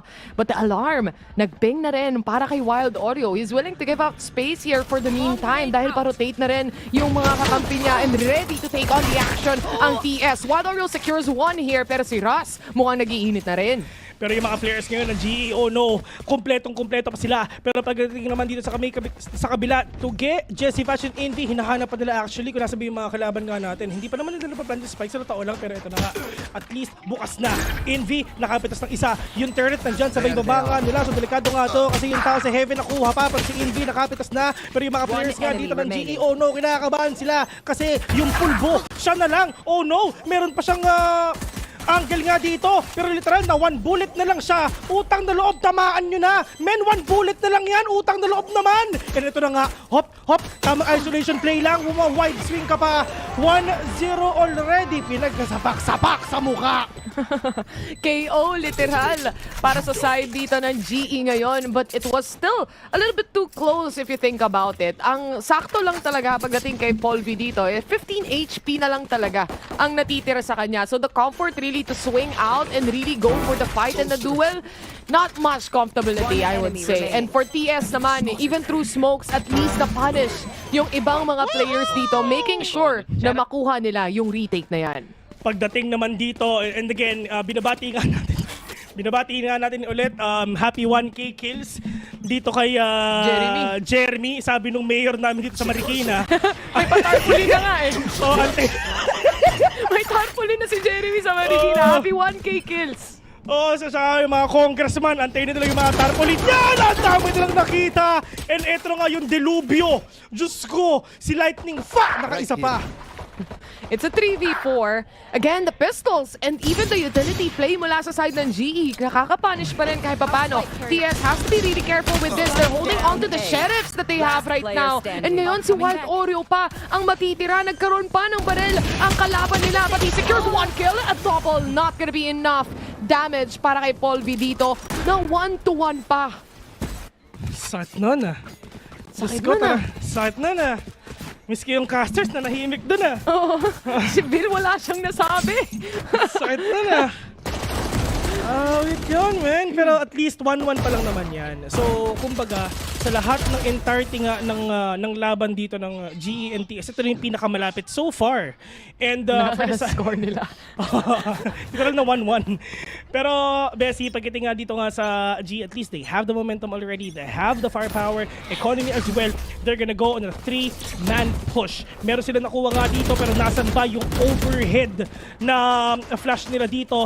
And binibait out lang ni Jeremy, kung napansin mo, di ba? Akala nila nasa taas, pero hindi naman pala. Pero lahat sila nag-aantay na lalo na kay Jeremy kasi first contact muna dito si Omen at saka si KO. Pero pagdating naman dito sa B, siya lang yung may Guardians of the Galaxy, mga tropa. Literal na intergalactic ang mapupuntahan. Sinama rin si Jesse Vash dahil nandun pa pala si Paul V dito. So nakahiwalay din siya at nakalurk lang din siya against the teammates of GE right now. It's a 3-1 split that we're looking at here. Pero may nakaabang naman dyan sa B site at si Wild Oreo yon. Kung mapapansin mo actually, parang nabibenta pa nga ng GE yung fake na to eh. Oh no, akala nila mag-B pero mag-A pala. Nakay. Jeremy lang ang sagot kung kaya pa talaga niya. Oh no, makikita ata sila yung kalaban mo, Jeremy, nasa likod mo. Pero Lightning Fats pa rin talaga ang makakakuha. 2 versus 4 already. Paul V the swing, but Envy with a kill. Libreng Guardian para sa kanila. 2v3, winnable, pero mahirap. Wala pa si Tuge. Oh, mahirap. Lalo na one-way smoke pa ang sinetop dito ng mga players ng GE. All the way to A-Long. Nakasetup na yung post-plant nila. And I think for Envy right now, it's more of that exit frag that they wanna take advantage of. Yung magiging pera na lang ang susubukan niyang i-punish dito para sa side ng GE. Pero mukhang hindi muna mangyayari yan as Lightning Fast was able to secure this kill. And GE dito ngayon. Kasi kanina, di ba, nag-heat up pa lang si Paul V. Ngayon, mainit na rin siya. Magandang laban to. Wala na. And yun nga, at least sa mga one-taps nga na ginagawa nga ng Jesse Vash dito, buto na nagkakamawa. Pero matinding answer yung ginawa nga ng Global Esports dito. Kumbaga, it's just that time na talaga kinukuha nila. Hindi sila pwede pumasok dito na bigla-bigla. Kailangan kalmado lang kasi yung mga players ng TS handa rin sila dun sa mga early aggression na pwede nilang gawin. So, ang gumagana ngayon sa GE is yung mga pick-offs, play for picks, mga ganyan. In terms of aggression, tignan mo, sino pa talaga yung attacking? TS ba o GE? They always wanna pick up on space pagdating sa side ng TS dito. And at least mapo-force back yung ibang mga players ng GE na hindi makuha ng basta-basta yung A-main as well. Kasi napakalaking bagay din ng orb control kung tutuusin mula sa mga teams natin and mula sa mga players natin. The positioning is essential mula sa side ng TS. Kaya naman atras yung ibang mga miyembro at si Jeremy ang mag-hold ng A-main dito. Habang yung mid-control naman, talagang default kung default. Alam naman natin yung Ascent. Yeah. And sobrang default play lang din talaga na pwede nga nila ipakita kasi if ever hindi, baka ma-punish ulit sila. At least sa early dash nga na ginawa nga ni Jeremy na pa-hold back ang GE. Pero hopefully, sa mga susunod nga na laban talaga makakabawi pa. Pero pagdating naman dito sa gitna, napakadaming tao dyan. Baka makita pa ni Paul B yung isa. Pero si Jeremy, hindi talagang pupusuan niya! Pero Jeremy ang mananalo. Si Benkay ginawa na naman bangkay. Jesse Fash will catch one. Si Ras, gas-gas. Pero Paul V from heaven, oh no, nag-reposition na. Pero alam ni hindi ko nasan ka, pero Diyos ko, nakachamba pa! Nahanap pa ni Paul V yung kill na yun. 49 HP remaining onto him and kaya niya pang makapag-lurk around as well. But that turret spots him out. Alam nilang may heaven control na, but GE, they wanna take a space pagdating sa B site. Ito yung hindi ngayon maintindihan ng TS. Saan ba talaga sila pupunta? A o B? No, yun talaga yung magiging problema. 2 versus 3 already lamang ang GE. Yung isa, Diyos ko po, si Lightning Paspaldo na, nag-scatter na.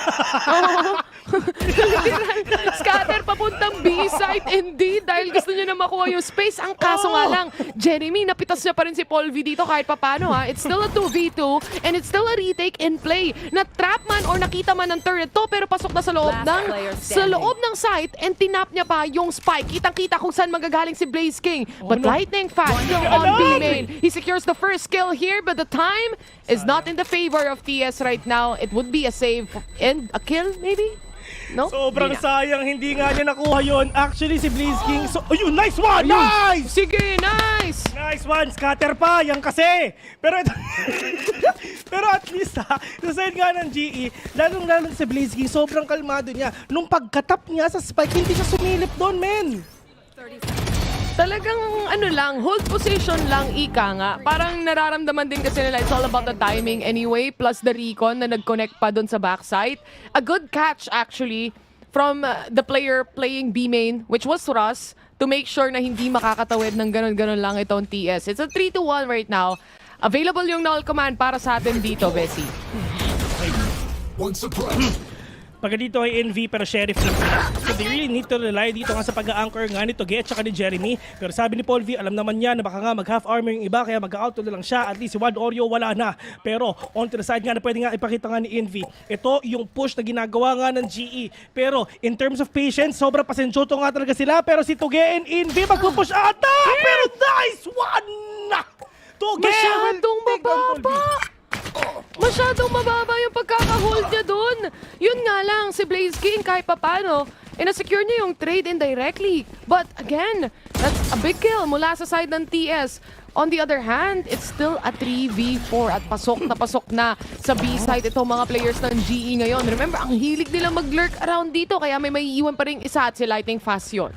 Bessie, medyo mahirap to ha. Basta si Jeremy may phantom siya pero grabe naman yun. Kamunti ka siya makuha nung spray pinapakita nga ni Blaze King. Russ together with the other players of GE. Apat pa sila pero kailangan nga nila mahimay ito isa-isa. Envy, low in HP. Together with the catch one. Jeremy as well. Eto na. Lumalamang na yung ating mga tropa. Papasok na itong mga players nga ng TS. Isa nag-defuse na. Kailangan nila papasok dito pero mamamatay ka. Lightning fuck! Wala ka na! Wala kahit walang pera ang TS, kahit naka-sheriff lang yung isa, kahit yung isa super low pa, kahit apat pa kayo natitira, wala sa amin to, di ba? Dami mong nilabas. Para sa isang round na 2v1. Panalo tayo, Bes. Basta panalo ang daldal ni Bill eh, no? Pagkano tahimik siya eh. Pag panalo tiya sa isang round, ang dami niyang bars. Nice one! Nice one indeed. Dahil 2-3 yung scoreline dito. And a good decision mula kay Jeremy as well to leave that onto a halfway defuse and fight that 2v1 scenario. And trust the process. Ika nga, kahit si Lightning Fast nasa backside pa, yung kakampi niya na nakahawak ng cross, which is si Toge. Ay nako, Bessie, may nabasa ako. Ano Kailan yan? kaya makakalaro ang damod sa Valorant show match? Eh di dinurog namin kalaban namin. Maawahan mo kayo sa mga kalaban namin. Kahit 2B pa rin. Boy, Dio. Uy, Chamba! Check swing. Envy, kailangan niya mag-reposition. Hinabol siya. The kill coming in from Envy, though, kahit na naparanoia siya dito, di ganon kasakit. And yung Hunter's Fury, hindi rin tatama sa kanya. Null Command available yet again. And also the Blade Storm available sa kamay ni Jeremy dito. Tara, ang tanong kung may sasabihin ako madami o konti. Pero ngayon, Bengay gonna-plant the spike already at yun lang yung trabaho niya. Pupunta sa GE para mag-plant ng spike kasi yun yung kulang nila. Pero ngayon, 4 versus 4 already. Wala si Polvi, si Lightning Fa na wala din siya. Pero 3 versus 3, oh no! Talaga bumabawi pa dito ang GE pero si Jeremy good on the pick. Pero pagdating naman dito, oh no, Blaze King may ult din siya kasi nga wala siyang tutok kanina.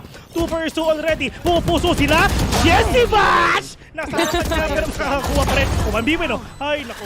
Ang windong swing ni Vash doon. Talagang rat-rat kung rat-rat ang ginawa niya. Pero hindi pa rin nila matapatan yung Odin na dala-dala dito ni Blaze King. And again, the rate of power yung mismong sakit nung bala ng Odin, especially kapag nakakuha na ng momentum dun sa free fire niya. And obviously, to close off the doors, you have to cross as well. At sobrang wall bangable pa ng spot na yon kung tutuusin. So really, it's a quick stock up mula sa side ng GE dito. And they successfully take down TS. Lamang tayo sa suporta. Yan ang tandaan nyo. Jeremy, off draft or hindi na, talon-talon lang, wala ka siya makikita dun sa may gitna. Pero ngayon, ginagawa nga ni Blaze King, wala kasi daw siya tutok, kaya mag-o-din na lang siya. Lahat ng angulo niya, si Jesse Bash kinakabahan kasi nga baka mabaril siya. Pero si Jesse Bash, alam naman natin, nasa Sova as well. Ito, yung mga nag-o-Odin din. So alam niya na rin kahit pa paano yung mga pustuhan na ganyan. Benkay to start off with the drone here. Walang makukuhang value dahil immediately na shut down ito, Ge. He also smoked up a main here quite deep as well, forcing at least some of the players of GE to rotate back. Nako. And right now, pag nga dito sa mid mga tol, I mean, medyo slow rin talaga yung approach na pinapakita nga dito ng GE. Kasi what if daanin sa utilities ng TS itong laban na to? Well, yun na nga, di ba? I mean, kahit may Odin sila, kahit may Vandal, Phantom, utilities as well, talagang respeto pa rin talaga ang binibigay nila dito sa TS. Kasi one tap is a one tap, Blaze Storm is a Blaze Storm as well. So, kailangan nga nila pigilan to kasi nga si Jeremy naka-Blaze Storm na. Pero one tap, alam nila na marami nag-cross pero may nagbabatay sa may likuran nga nila. Si Jesse Bash tinamaan siya. Volvi, catch one. Ross as well. Sprint break kay Blaze King. Pero alam naman niya, wala nang pupunta dyan. Pero one Aerial, dume-diretso. Siya ay nakuha nga rin. But Jeremy, with the 1 versus 5, with the Blaze Storm on hand, missing all the shots already. But at least GE, paunti-unti na nakukuha nila yung mga rounds at last na nila yan. Ang gandang read din mula kay Lightning Fast, to be honest. And I think narinig niya siguro yung magiging rotation all the way from mid. May konting pagmamadali para sa TS side, lalo na gusto nilang makuha yung trade-off dito. And with that kind of swing also from Wild Oreo, nakapag-reset, ang dami pang oras ni Lightning Fast para mag-reset and to check kung mayroon pang nagpa-flank sa kanya. So really, good map awareness coming in from GE here. And hindi pa nila nagamit yung lockdown na yun sa post-plant. So meron pa sila for this one. I mean, kung napapansin mo si Jesse Bash from time and time again talaga, uy, Diyos ko po, dalawa yung nakita, tatamaan ba? Pero shock dart daw kasi yun yung tatama. Pero let's see, oh no, tumama nga isa. Double shock dart, yung lockdown, Diyos ko po, buhay pa. Grabe naman yun, saan paggawa yan? Pero pagdating naman dito, sa GE, lahat sila nasa loob na. Si Jesse Bash, mawawala muna. Pero yung mga players nga ng TS dito, papasok na. Inaantay lang nila na maubos nga yung lahat ng utilities sila para nga makapag-reheat sila. But right now, Jeremy, yung kanyang operator, hindi pa talaga nahahanapan nga ng value. Pero yung lockdown, pwede pa niyang gamitin, Bessie. They can play this slowly as well, making sure na makakuha sila at least ng isang pick-off. That's the first pick-off that they truly need. May lockdown sila, gaya ng sabi mo, but they still have to find one. Alam nila na may logs as well. Na paranoia, nagagamitin dito, tatama kay Ross, but then again, yung bala ni Ross, tatama rin sa kamay ni Tuge. Nakaabang na si Jeremy sa swing na yan, and he managed to pull off the kill. Now onto a 3v2, na kahit may Odin pa, sobrang laking value mula sa operator ni Jeremy ang nahanap nila. 4K ang nakuha nga ni Jeremy dito. So lahat ng sinilip niya na kuhang-kuha na. Yung papasok nga dito sa may site, yung nandun sa may logs, at lahat ng nasa speedway, talagang lahat na pick niya perfectly onto that area na kahit hindi man nag-push yung GE, dun kung nasan si Jeremy nung una, pero dun sa retakes, buto lang din talaga tumama. And kitang-kita mo naman yan, Bezi, na before siya makuha nung paranoia, kukuha muna siya ng isa. What a kill! Yung last bullet ata na yun, collateral damage. Collapse pa. Oo, collateral dun sa dalawang remaining members ng GE.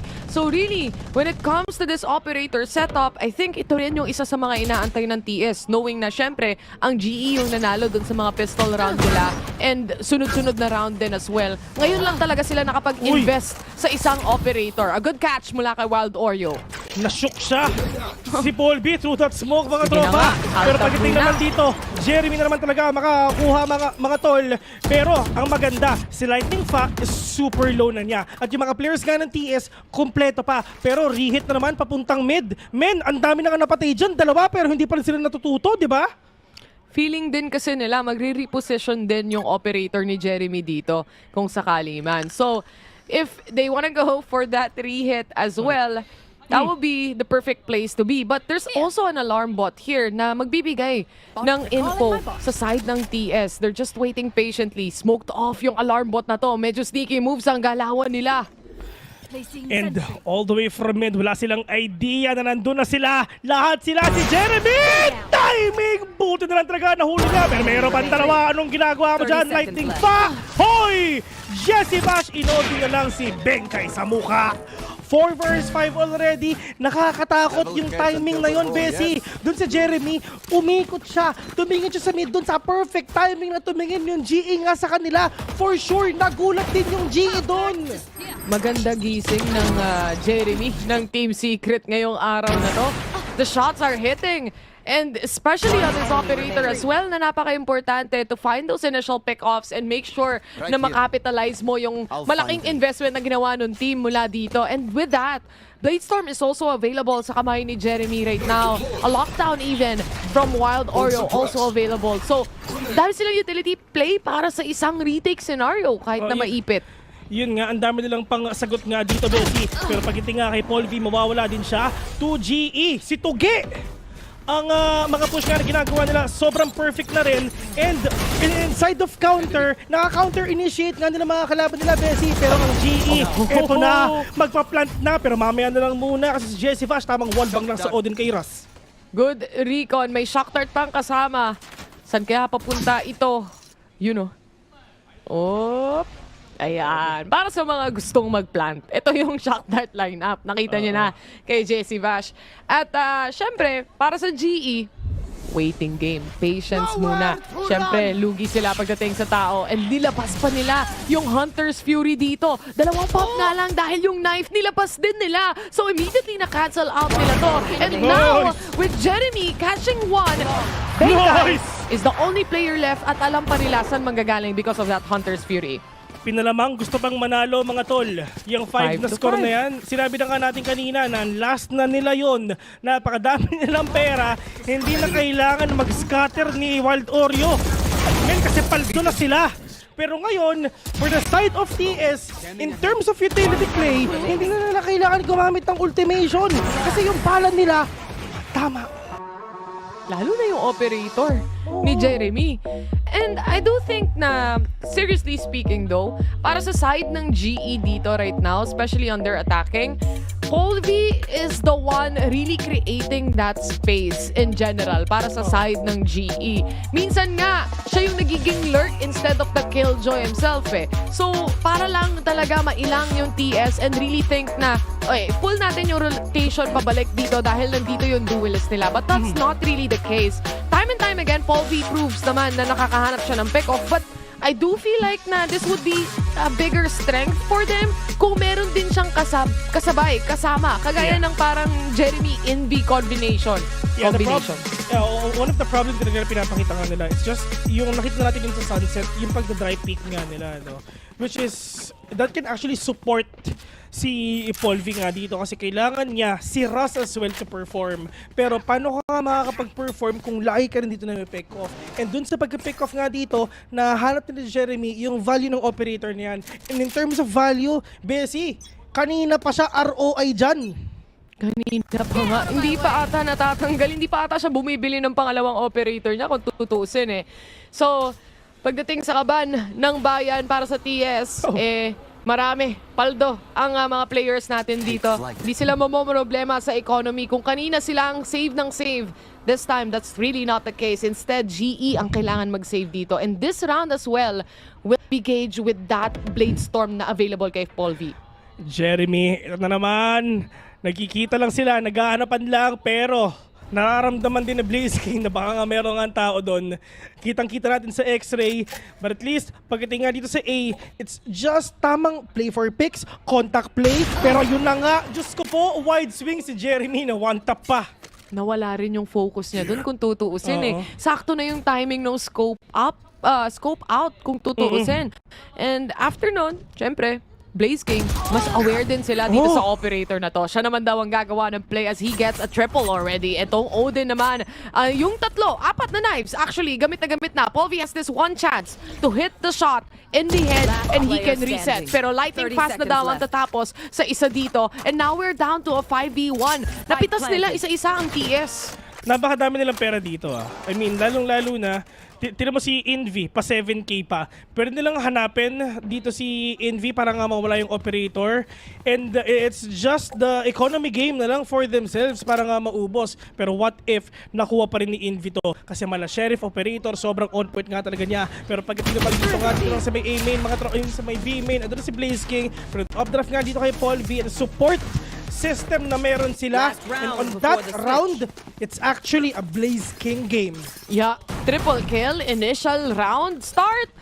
That was huge para sa side dito ni Blaze King. Let's take a look kung paano nga ba niya nagawa yun. A short kills mula sa kanya. And even, yun nga kasi yung pinaka-worry o pinakamalaking worry ng GE, di ba? Yung operator dito ni Jeremy, laging tumatama. But after that shutdown, mas naging comfortable yung GE maghanap ng space. And dito nga sa mid, Paul V versus Jeremy. Magkikita pa sila. Pero tamang kalmado lang mga tropa. May out-on pa. Sinisira nga nila. Pero Paul V muna mananalo doon. Papulong yung sabi dito. But si Paul V nga, makakahanap ng kill niya. Binitawan din agad nila yung operator And I think pinulot nila to from that previous round anyway. And ito naman yung huling round So doesn't really bother them if they buy another Vandal here to make sure na meron silang firepower papunta sa loob ng mga sites. Pero hindi pa sila nakakapasok ng sites. Tila ba TS napipitas na naman. 3 versus 4 already. Tamang pick-offs na talaga kailangan nila makuha pero nasa loob sila ng B. Andyan na yung paranoia. Andyan pa lahat yung utilities ka na binabatungan ni KO pero Jesse Fash maganda yung position niya. Paul V will catch one. Meron pang tao sa may kanan niya. Nasa may stairs. Baka nga mahuli siya ni Paul V dito pero kailangan niya tumingin sa likod. And right now, nakasalali kay Jesse Fash itong round na to kasi sana talaga makakuha nga siya ng marami. Papasok na sila. Bumababa. Pero yun na nga. Yung spray and spray. Diyos ko po. Ang tagal nung round na yun. Envy will catch one. Envy on a 1 versus 3. Super low on HP. Benka is spotted. I mean, yes, meron pa tao dito sa may kaliwa pero tamang wallbang talaga ang ginagawa nga nila.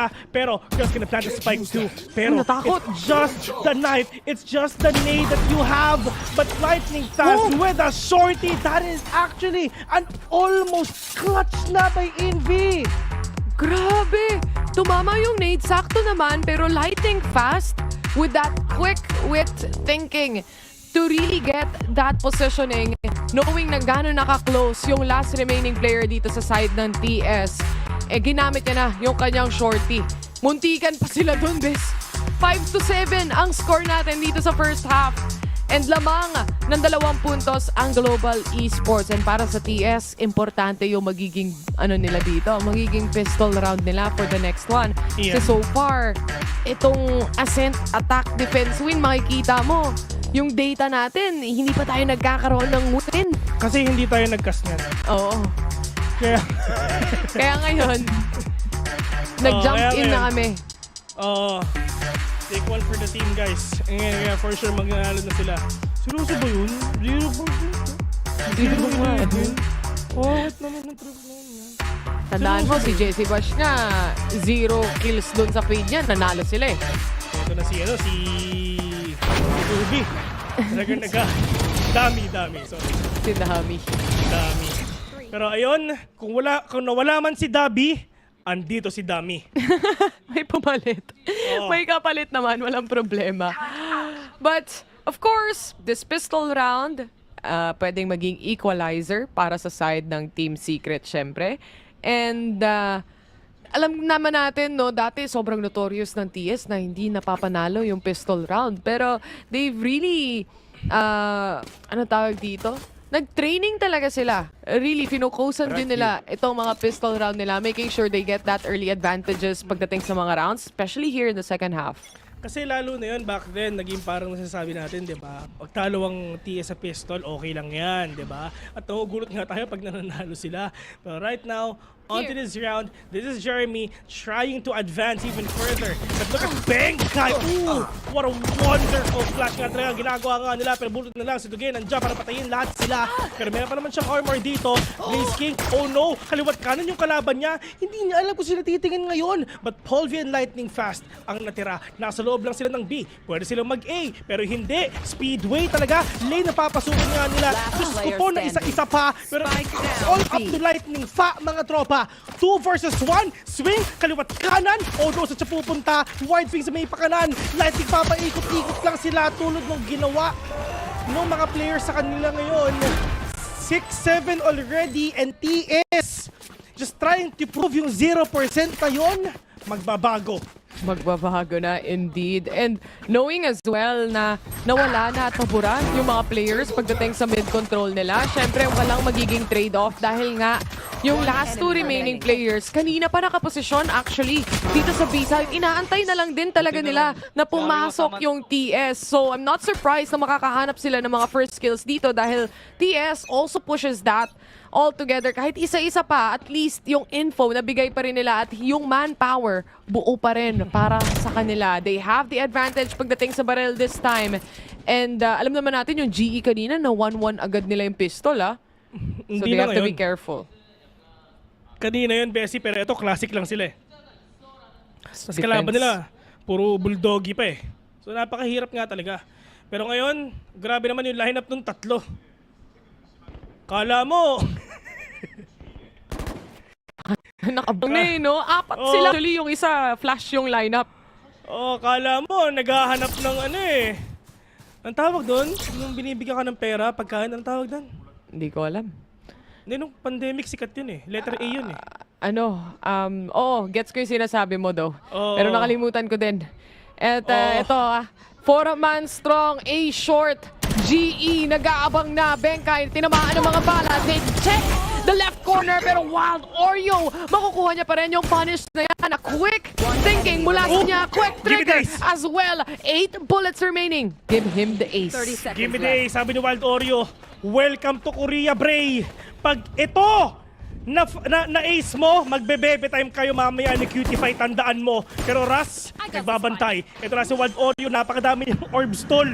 Meron pa siyang nakuhang plant ngayon. And for the side nga ng TS, 1 orb away for that lockdown. Daming kills nun. Knowing as well na naka-classic lang yung side ng GE.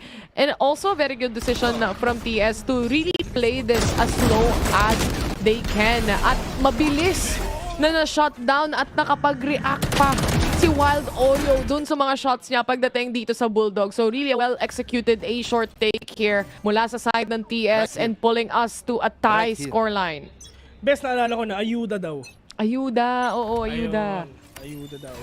Alright, thank you guys. And for Bengkai, got an Odin already. This is Jessie Bash. Pag yan, bumarel, promise Bengkai, vac ka mamaya. Pero buto na lang hindi. Pero naririnig nila itong owl drone ngayon mga tropa. Pero yung recon bot, nakakita! Kamunti ka na! Wild Oreo, at least yung armor wala na. Pero pwede pa yan kasi nga 1 orb away for that lockdown. Buto na lang talaga nandiyan si Bengkai. They don't want that... Ay, dalawa pa pala. Sorry. Oo, Oo, ano? medyo Dalawa pa. madilim kasi yung parte ng Ay, baba oo ng nga, no. mapa, kaya hindi Ayun, oo. kita. Mukhang isa lang, no? Pero 2 orbs pa. Oo nga, 2 orbs pa. Sorry guys. Hindi rin nakita halos eh. Gets? Kala ko din isa na lang. Pero 2 orbs kailangan niya pa dito.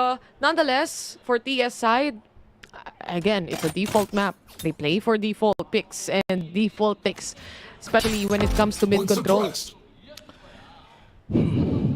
Slow approach by Team Secret. They have no idea where to go. But I think mind, mid is the 30 way. seconds So left. pwede nga nila puntahan. Blaze King with the pre-fire, with the pod shot, not gonna catch anyone right now. But sa ngayon ng GE, this is the battle na kailangan nga nila ipanalo.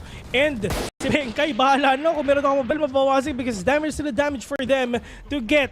But onto the side nga ng TS, lahat sila nasa loob na. Yung spike pinaplanta nila mga tropa, yung retake papasok na. Pero pagdating naman dito nga sa may market, si Paul Bian nagbabantay, tatlo ang tao dyan. Yung Odin pumunta nga sa kanya, Wild Oreo on that corner. Yung nade, andyan pa, yung pagpasok nila, oh no, na-shock dive pa. They know kung nasa pa yung mga kalaban nila. Volvi with a flick, it will connect. Pero si 2GE, babawi pa.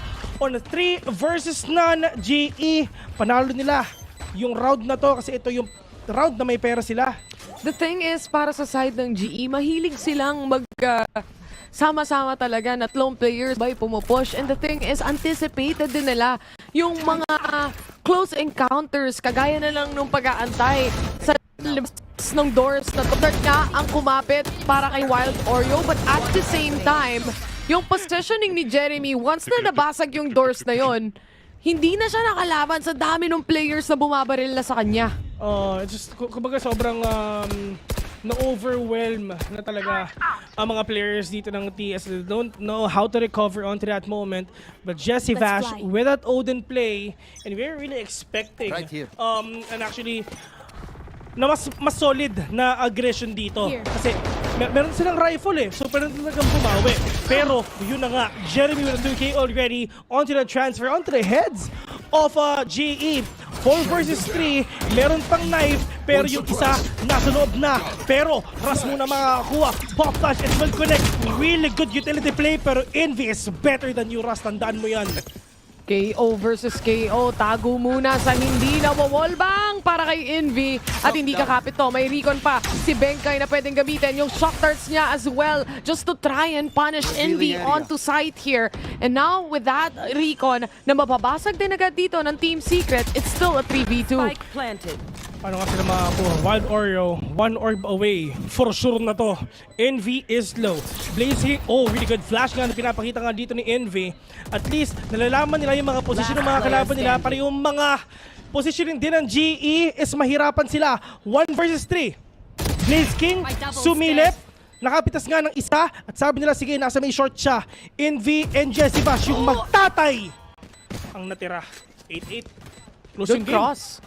Once na nag-swing out doon si Jesse Vash, alam niyang sasaluhin din ni Envy yung magiging kill kung sakasakali man. And without any clue where the other players are, I mean, all the clues were there kung tutuusin. Kasi maaga yung recon kanina, pati yung yung pwesto ni Benkay dito eh. So alam niya may hell, alam niya rin may A-main.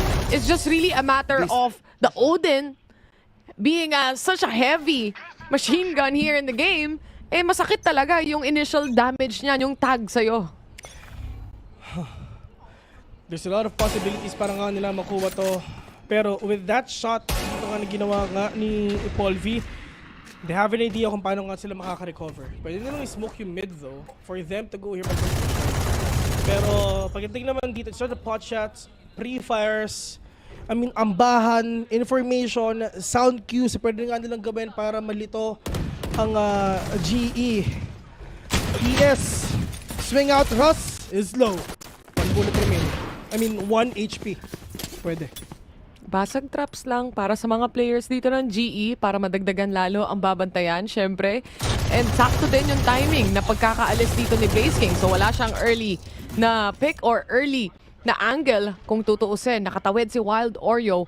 But will he stay for a little while? That alarm naka-pull off pa at least ng info pagdating kay Blaze King, pero nabasag na din yan. Hino-hold lang yung posisyon dito pagdating sa B. And yung rotations naman, syempre, unti lang ang tao pagdating sa loob ng site. Polvi was able to at least damage one player here. Ang tanong, kaya bang i-connect yung mga shots na yan? And GE actually connecting the shots right now as well. Luwang pa ang GE ngayon, but that is Envy inside the site right now together with Wild Oreo. I mean, open pa naman ang kanilang lockdown. I mean, Aldrin will catch these players off guard. Pero yung strategy build talaga for the information, they need to get 1 HP onto Envy. Second, 7 seconds remaining, but Wild Oreo going ham already. Pero it's all up to one. Benkai, Recon, meron pa siyang isa. Pero ngayon, wala na. Yung mga players ngayon ng GE, talagang kinakabahan sila. Lalong-lalo na yung crossfire dito ng TS, nakakompleto na. Ekonomiya na talaga ang kanilang sisirain ngayon. Pero yun na nga, Envy with 1 HP left.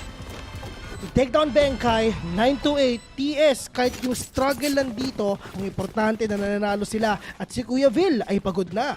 Oh, ipit na ipit din kasi sila doon kung tutuusin. And knowing na Sheriff pa ang hawak-hawak dito ni Benkai, he's been doing a good job really pinching down the players here of TS, especially pag A-site yung tinitake nila dito. Unfortunately for him, syempre si Wild Oreo lamang pagdating sa barilan or sa baril. Kahit na tagged up na dito si Envy, they still have that little bit of a space to plant the spike nang hindi sila nakikita pa, and they made use of that. Best naman yung ultimate ng TS. Kompleto na nga Men, kumikinang-kinang lahat ng mga ultimates nga nila dito, and isang matinding execution lang para nga nila makuha to. Pwedeng isa-isa muna para nga makuha nga nila, pero pagdating naman sa GE, at least yung pang-counter doon sa lahat ng ultimates wala pa, which is si Raz, one orb away for that null command. Pero pagdating nga dito kay Polvi, ito talaga yung mga kailangan nga nila ipanalo. Polvi needs to pop off, pero pagdating naman dito, Lightning Fast 2K already, Jeremy diretso, pero wala siyang makita dito kahit isa. Flash already by Raz, not gonna catch anyone right now, at wala pang bawas ang GE dito. Okay, nice. Managed to pull off 2 kills kahit papano. It's still a 3v1 scenario right now. He can take up space pagdating sa B and pick up the spike with the ult, pero hindi nahahayaan ni Blaze King mangyari yan. Isa si Blaze King dito sa napaka-consistent when hitting his shots, and he definitely did exactly that when it comes to this round. Susubukan sana ni Jeremy Best na matrade yung nandun sa A-short pero yung positioning kasi masyadong crossfire na, tapos tatama pa yung paranoia mo. Yun nga, na-blind nga rin talaga siya. No? Sobrang perfect actually na paranoia na yun. Set up talaga. Na papunta nga dito sa short. Pero at least, NT para sa kanila. One tap yung kasabi mo. One tap shop. Yun kasi yun. Pinopromote lang nila. Ano naman? Thank you, guys. Salamat. Bili na kayo ng keychain doon. Pero ito, GE, meron na silang magandang investment. Isang operator. Ano pa yung basa ng Pacific dito kay Tuge? 2GE or 2G? 2GE. 2GE? Siyempre alam natin, Tuge. Alam mo yun? Sige. Sila kasi 2GE. Pero right now, on to the side ngayon ng TS, mga tol, talagang they're just actually waiting for the pickoffs nga talaga na pwede nilang gawin. Lalong-lalo na, they had a double initiator setup. Anyway, well, mirror match naman talaga to. Tulad nung nangyari kanina, utang na loob, puro mirror matchup tayo. Sana may mag-fade naman dito, mga tol. Sawang-sawa na ako sa ganitong klaseng setup sa Ascent. And right now, yung mga players ng GE, waiting, lalong-lalo na with the verticality nga na meron ngayon. Itong si Polvi ay hindi, nasa baba pala siya. But at least, isang matinding execution lang talaga pwede nilang gawin. Pwede na yung experience dito na yung Recon pa. Paul will catch one already. Recon natamaan nga sila. 2GE will catch one. Pero si Bray, isko. Nagkaroon siya dito na sa may kita. Blaze King nakita. Ang importante, nagkapitasan sila. Dalawang nakuha. Jeremy ang nawala. Pero kompleto pa rin naman talaga ang TS dito in terms of utilities. At least, mukhang nangasan ata sila. Wild Oreo, Stinger lang ang gamit. Makakakuha pa. Benkai, Diyos ko, shock dart na lang. Pero siya pa ay buhay. Pero pagdating naman dito, ang pagbangon ng api. Wild Oreo, hindi nga matatamaan ang nitong kalaban niya. Pero nasa loob na sila. At yun ang pinaka-importante. Diyos ko, Wild Oreo, buhay pa. Pero may nade! Yun ang problema. Pero Jesse Fans pa rin na makakakuha. Utang na loob, Bray! Tres na lang ang buhay mo, pero buhay ka pa? Nakanakaw pa nga siya ng baril sa harapan mismo ng mga bala na yun kung tutuusin eh. And again, with the help of the other remaining members of TS here, hindi nila mapunish kahit gaano pa ka-close yun. Volvi getting that first pick off, hindi pa rin no napatigil yung gustong gawin ng ng Team Secret. Aside from that, they do have that good support system mula sa likuran in the hands of Jesse Vash as well. Kaya ang GE, mapapa-time out muna sila. Etong si Tropang Dami, syempre bago lang yun sa Pacific. Bago lang yun sa Pacific, so syempre medyo tahi-tahimik lang siya. Chillers. Kanya adjust muna.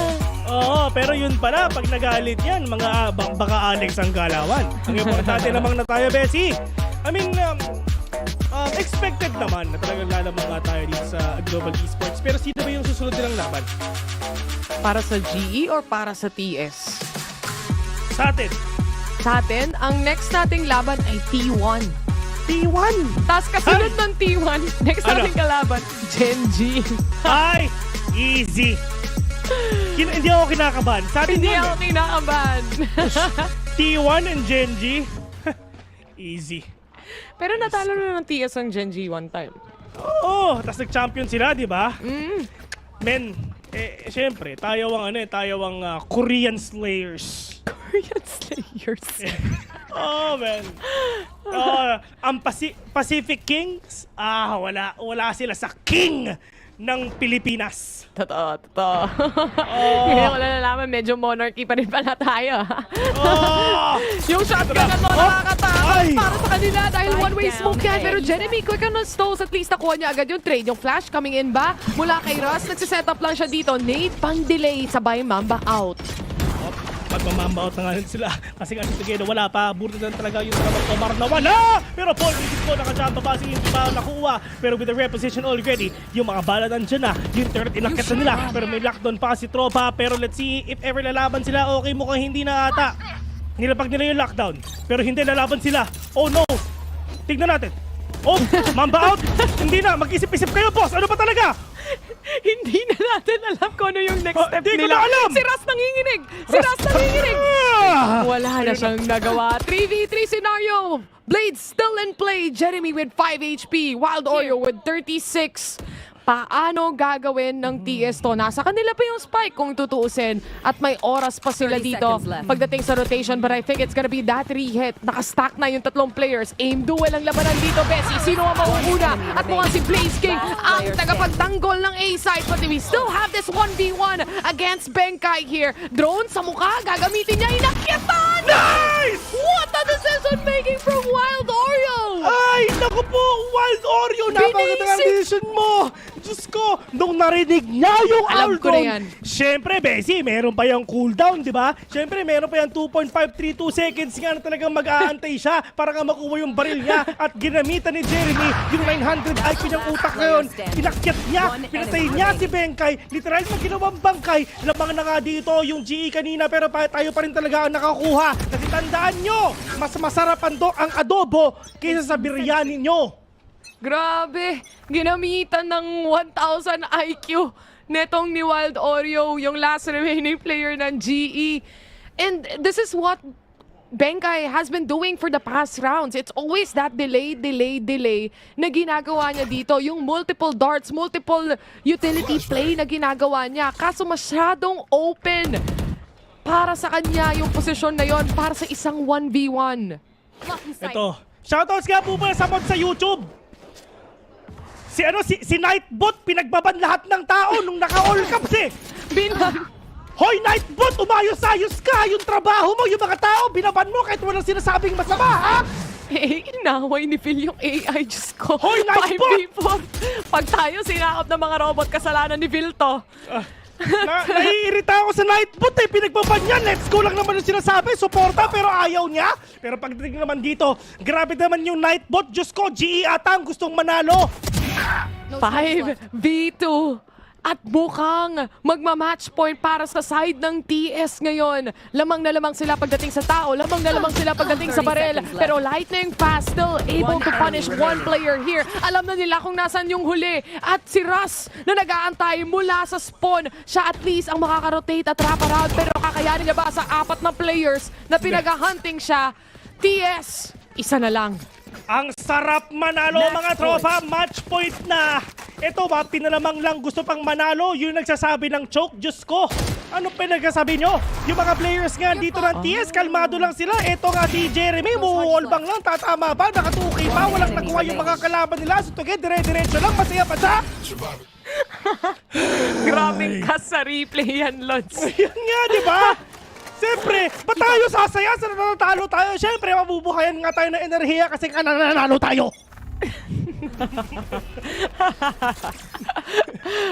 Ay no, si Jeremy nga dito on the attacking naka-operator na rin. Gusto nila mahanap yung first pick-off. Malaking investment para sa side ng GE. Mapapunish ba nila ang TS dahil 1 puntos na lang ang kailangan ng mga Noipi ngayon. 1 orb away din si Jeremy kung tutusin para sa Blade Storm na yan.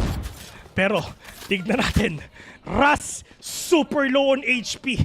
Literal na isang ubo na lang si Optimum Pride dito mga tropa. At yun na sana makuha ang anong kalaban nila. Eto Bessie, meron pala akong gustong i-shoutout. Sino? Si Mr. Jiggy Gatchalian. Ayan ang kilabot ng Marikina. Yan. Kala ko ba ikaw ang kilabot ng Marikina? Siya yung pangalawa. Siya yung pangalawa. Tuge! No way na walang nakabantay sa aiming dito para sa side ng GE. That was supposed to be the spot from Polvi. Pero hindi nila nagawa. Now he goes for the spot waiting doon sa magiging jump peak na gagawin ni Invi and finally na-punish na pa. 30 seconds left. Punish yung mga tropa niya. Pero pagdating naman dito, okay si Lightning. Wala na naman talaga siya. Pero si Benka, it is waiting patiently. Nice pass, Lods! Nice pass. Nice pass. Palit muna, kailangan kong umentry. Ako muna papasok dito. At si Benkay, headshot kong headshot. Dalawa mahanap niya. Wild Oreo and Blaze King playing along the line. 7 seconds remaining. Pwede na makancel yung plant dito kung sakasakali man. Pero Wild Oreo mauhuli pa rin to. Kaso nga lang lumabas si Polvi. No more time to plant here. NT. Ay, wala na pala oras. NT. Naka-hype pa lang si Bill eh. Tapos na, Bes. Alam ko ba na, magsisimula na tayo, Bessie. Okay lang yan, guys. Pagbigyan natin sila, 10 beses lang sila nag-nice one. Tandaan nyo yan. Hop! Happy birthday! And okay na, Lods. Kamunti ka. Sa inyo, watch party to eh. Di ba? Kitang-kita nila, sa YouTube lang tayo nanonood eh. Get out of my way! Eto na! Huling round! Uwiin nyo na to, TS! Uwiin nyo na yan! Diyos ko po, may lakad pa kami! Dali na! May umaamba pa dito! Eto na, saan pa sila pupunta? Manila pa talaga akong Pampanga. Pero pagdating naman dito, oo daw ang sabi nila, Wow, indeed. At ito, knives mula kay Jeremy. Yung 3 hindi tumama initially, pero mukhang magbabasag muna sila dito ng mga at least mga wires at mga trip rather. And wala nga Cypher dyan, pero yung trip dito ng TS iubusin ang GE right now. 2v1 scenario, wala mauhuli yung lockdown. Blaze King onto position. Ito na ata ang winning moment. Ito na talaga, Bessie. Matatapos na to. Yung Blaze King nag-aantay na. 2 pa ang katapat niya. Walang magagawa yung King mo sa Invi namin ngayon. 2-0 already. Walang comeback na mangyayari. Kasi kami ang mananalo ngayon. The most back is real. At isipin nyo, work from home pa kami niyan. Lahat siguro ng mga kapitbahay namin ay nagtataka na kung sino ba ang nag-aaway sa kanilang mga bahay. But Team Secret, speaking of bahay, ay iuuwi nila ang panalo para sa araw na to with a 2-0 against Global Esports. Hindi na ako nagulat, Messi. Unexpect na natin to eh. Kasi nung hindi tayo nag-cast, balita ako, 3 games eh. Diba? 2-0 sa 2-0 ang nakita natin at subaybayan ngayong araw. But of course, let's give it up for the squad here. The Noipi, the Adobo Gang, Team Secret winning that clean 2-0. Having to get in this team, having Wild Oreo in this team, I think sobrang superstar ng mga naging play nila sa araw na to. 4 na bata. Yun. Tuloy ko? Hard na. 4 na bata ang magkasama nga para sa kanila, pero tignan muna natin sa highlights ng TS kung paano nila dinurog ang mga kalaban nila. Medyo pinasarap lang daw kasi tandaan nyo, Bessie, hindi masarap ang bulalo pag malamig. Totoo. Kailangan na mainit, di ba? At pinainit talaga ng Team Secret ang laban na to. It was a very close match, come to think of it. But I do think that TS did really a wonderful job making sure na makuha nila yung trades, matulungan yung kakampi nila, while Oreo na talagang agaw buhay mode na nakakaligtas pa rin dahil syempre, thanks to all the utility play na dala-dala ng ibang mga miyembro dito ng TS and even the guns itself. Lahat sila nag-perform dito, Bessie. Lalo na lang sa GE, lalo na si Rush at si Polvi. Yung mga mishaps nga nila na ginawa dun sa mga past few rounds, dito talaga nagawa nila ng pasensya dito. And nagawa nila ng paraan kung paano ka mabuhian din ng TS. But at the end of the day, mas mainit na pinapakita dito ng TS, Bessie. Yung mga picks nila, utility play, yung mga trade-offs, sobrang on point. And dun sa mga punto na talagang sobrang pressured ng TS, doon sila nananalo at may ginawa ni Wild Oreo. Paping! Patay si Benkay doon. What a play coming in from Wild Oreo to clutch out that round. Talagang, kumbaga, the pressure is on para kay Benkay pa nga to make that retake happen kung tutuusin. Despite all the utility play coming in from Benkay here, sometimes it does find value, yes, pero at the end of the day, alam din ng TS kung saan magtatago pag na-recon sila. Alam nila kung saan hindi na wallbang to and hindi na pa-flash. At syempre, Team Secret, at least nakuha na nila yung 2-0 dito. At si paring Bill, eto na, ready na yung Guardia, Anorak. Oh, diba? Oh, kaya, Cutie Pie, pumunta ka na kay Bray, sama kami. Sama kami. Let's go.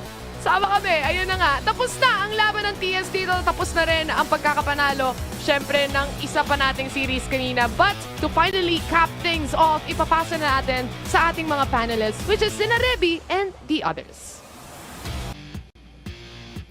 There you have it, mga kababayas. Team Secret takes the series 2-0 against Global Esports, and it looks like they might even be securing their playoff spot very early if they keep this performance up. Oo nga, di ba? Ang galing talaga ng Team Secret ngayon. Bawing-bawi yung problema ng Ascent dati. Pero grabe talaga yung game na nakita natin. GE very competitive, pero sino talaga ang kailangan pansinin, di ba? Bagong lagay dito sa team natin, Wild Oreo. Ang dami niyang nagawa para sa TS doon. Grabe, sobrang impressive yung ginawa ng 4 na bata tsaka nung isang idol ko na talaga namang kontrolado, and they had most of the game actually under the door. That's right. Honestly, I think that, you know, katulad ng sinabi mo, Dax, Team Secret's play has definitely improved here on this Ascent map. GE was still able to make them a little bit nervous kasi medyo close yung scoreline, but at the end of the day, Team Secret takes it 2-0, and I think na ito talaga yung testament.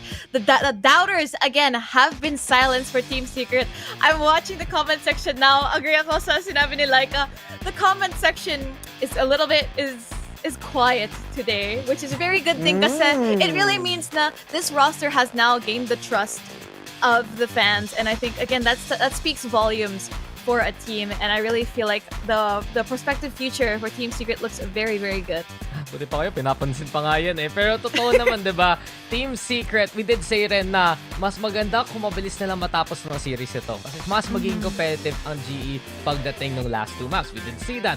Pero you look at how TS really played that attacking side also. Alam nila talaga, after that matchup against Bleed, okay, ito ang kailangan natin ayusin. And especially the fact na this time around, kahit nakakuhuli ang isang kalaban gamit ng operator, this time si Polvi, di ba? TS would not give up that kind of pressure. Naghahanap ng mga angles dito, sina Tugkix, sina Invi, sina Jesse Bash, para lang makapasok pa rin doon yung TS. And then coming down to the clutch, Wild Oreo, come on, 23 kills, top frag siya para sa team doon sa map na yun alongside Jeremy. Pero guys, nung napansin nyo kanina, may moment eh. May moment talaga, nabuhay si Wild Oreo ng 3 HP. Sabi ko, panalo na to, TS na to. ang tagal niyang tumambay dun sa pintuan na yun. Talagang literal, hindi mo alam kung nagdadasal ba o nag-aantay ng backup. Pero nung dumating yung backup, actually, was so impressive. He was able to get out and actually get the last kill in that last one. So, Wild Oreo, nag-pop off. Hindi lang dun, by the way, ang daming rounds sa siya na yung tumapos. Exactly. And I think na, you know, the highlight has been on a lot of the other players, but I think ang ganda ng pagpasok ni Wild Oreo here. He's been such an MVP in these games for Team Secret, ensuring round wins. And honestly, if we consider the entire Pacific, honestly, kahit bago pa lang siya, Wild Oreo is seriously the type of player that you have to look out for. But looking dito sa map stats natin, we do have Polvi and Jeremy, our two Jets sitting at the MVP spot, definitely bringing the firepower here. Again, 10-13, it still was a very, very close map.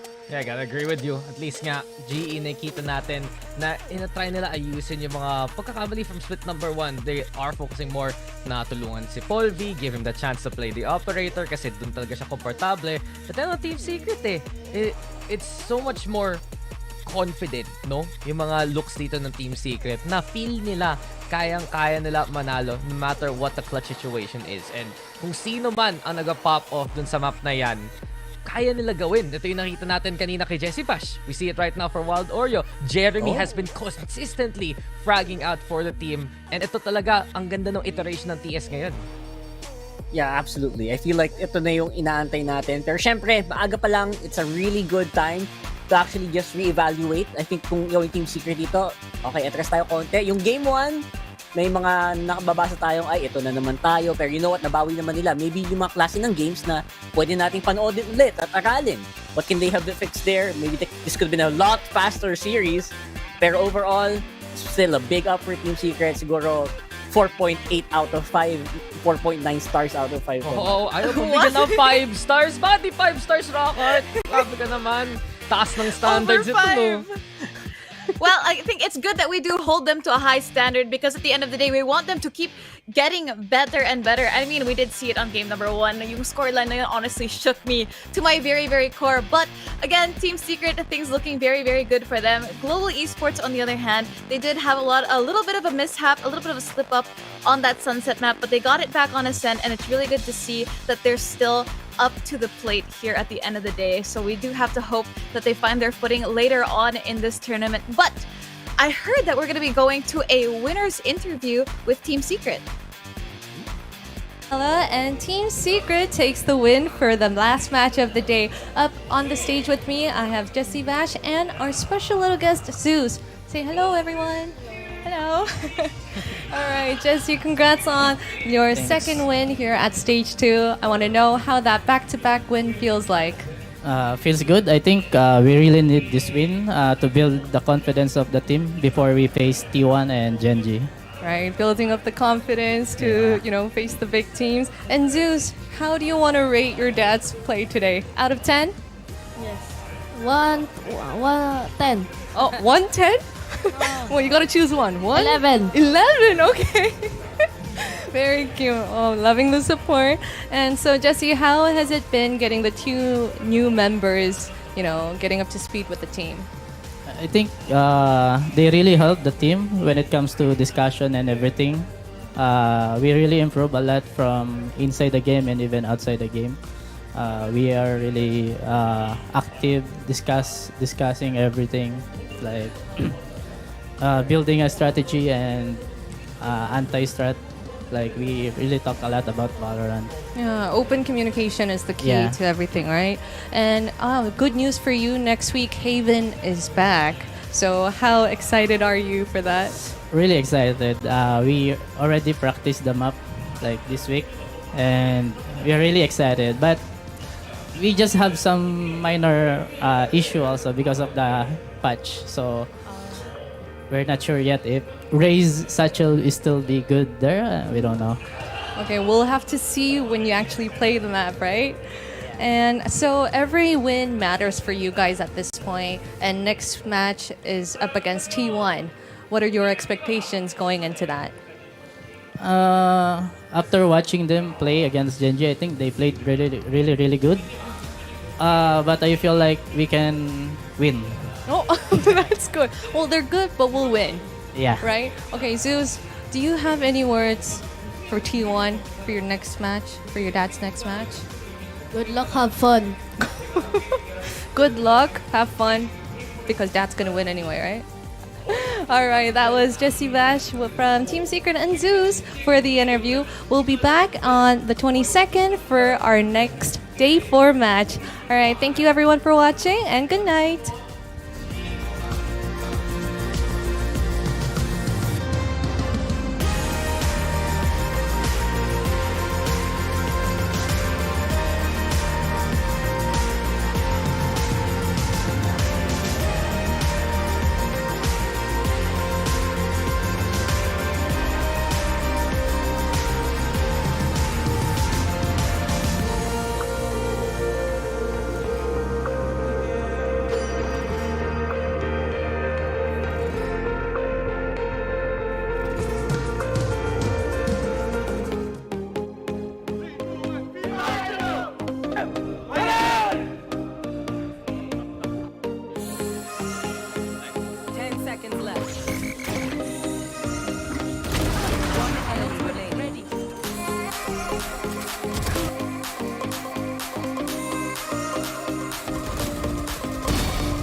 Player standing. One enemy remaining.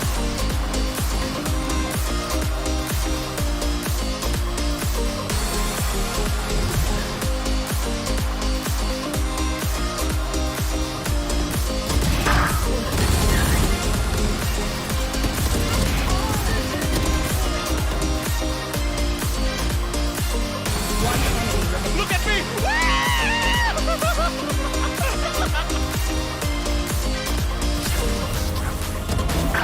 Who's left?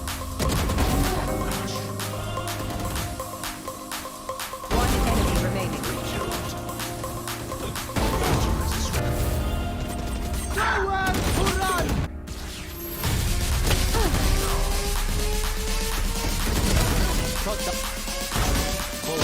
One enemy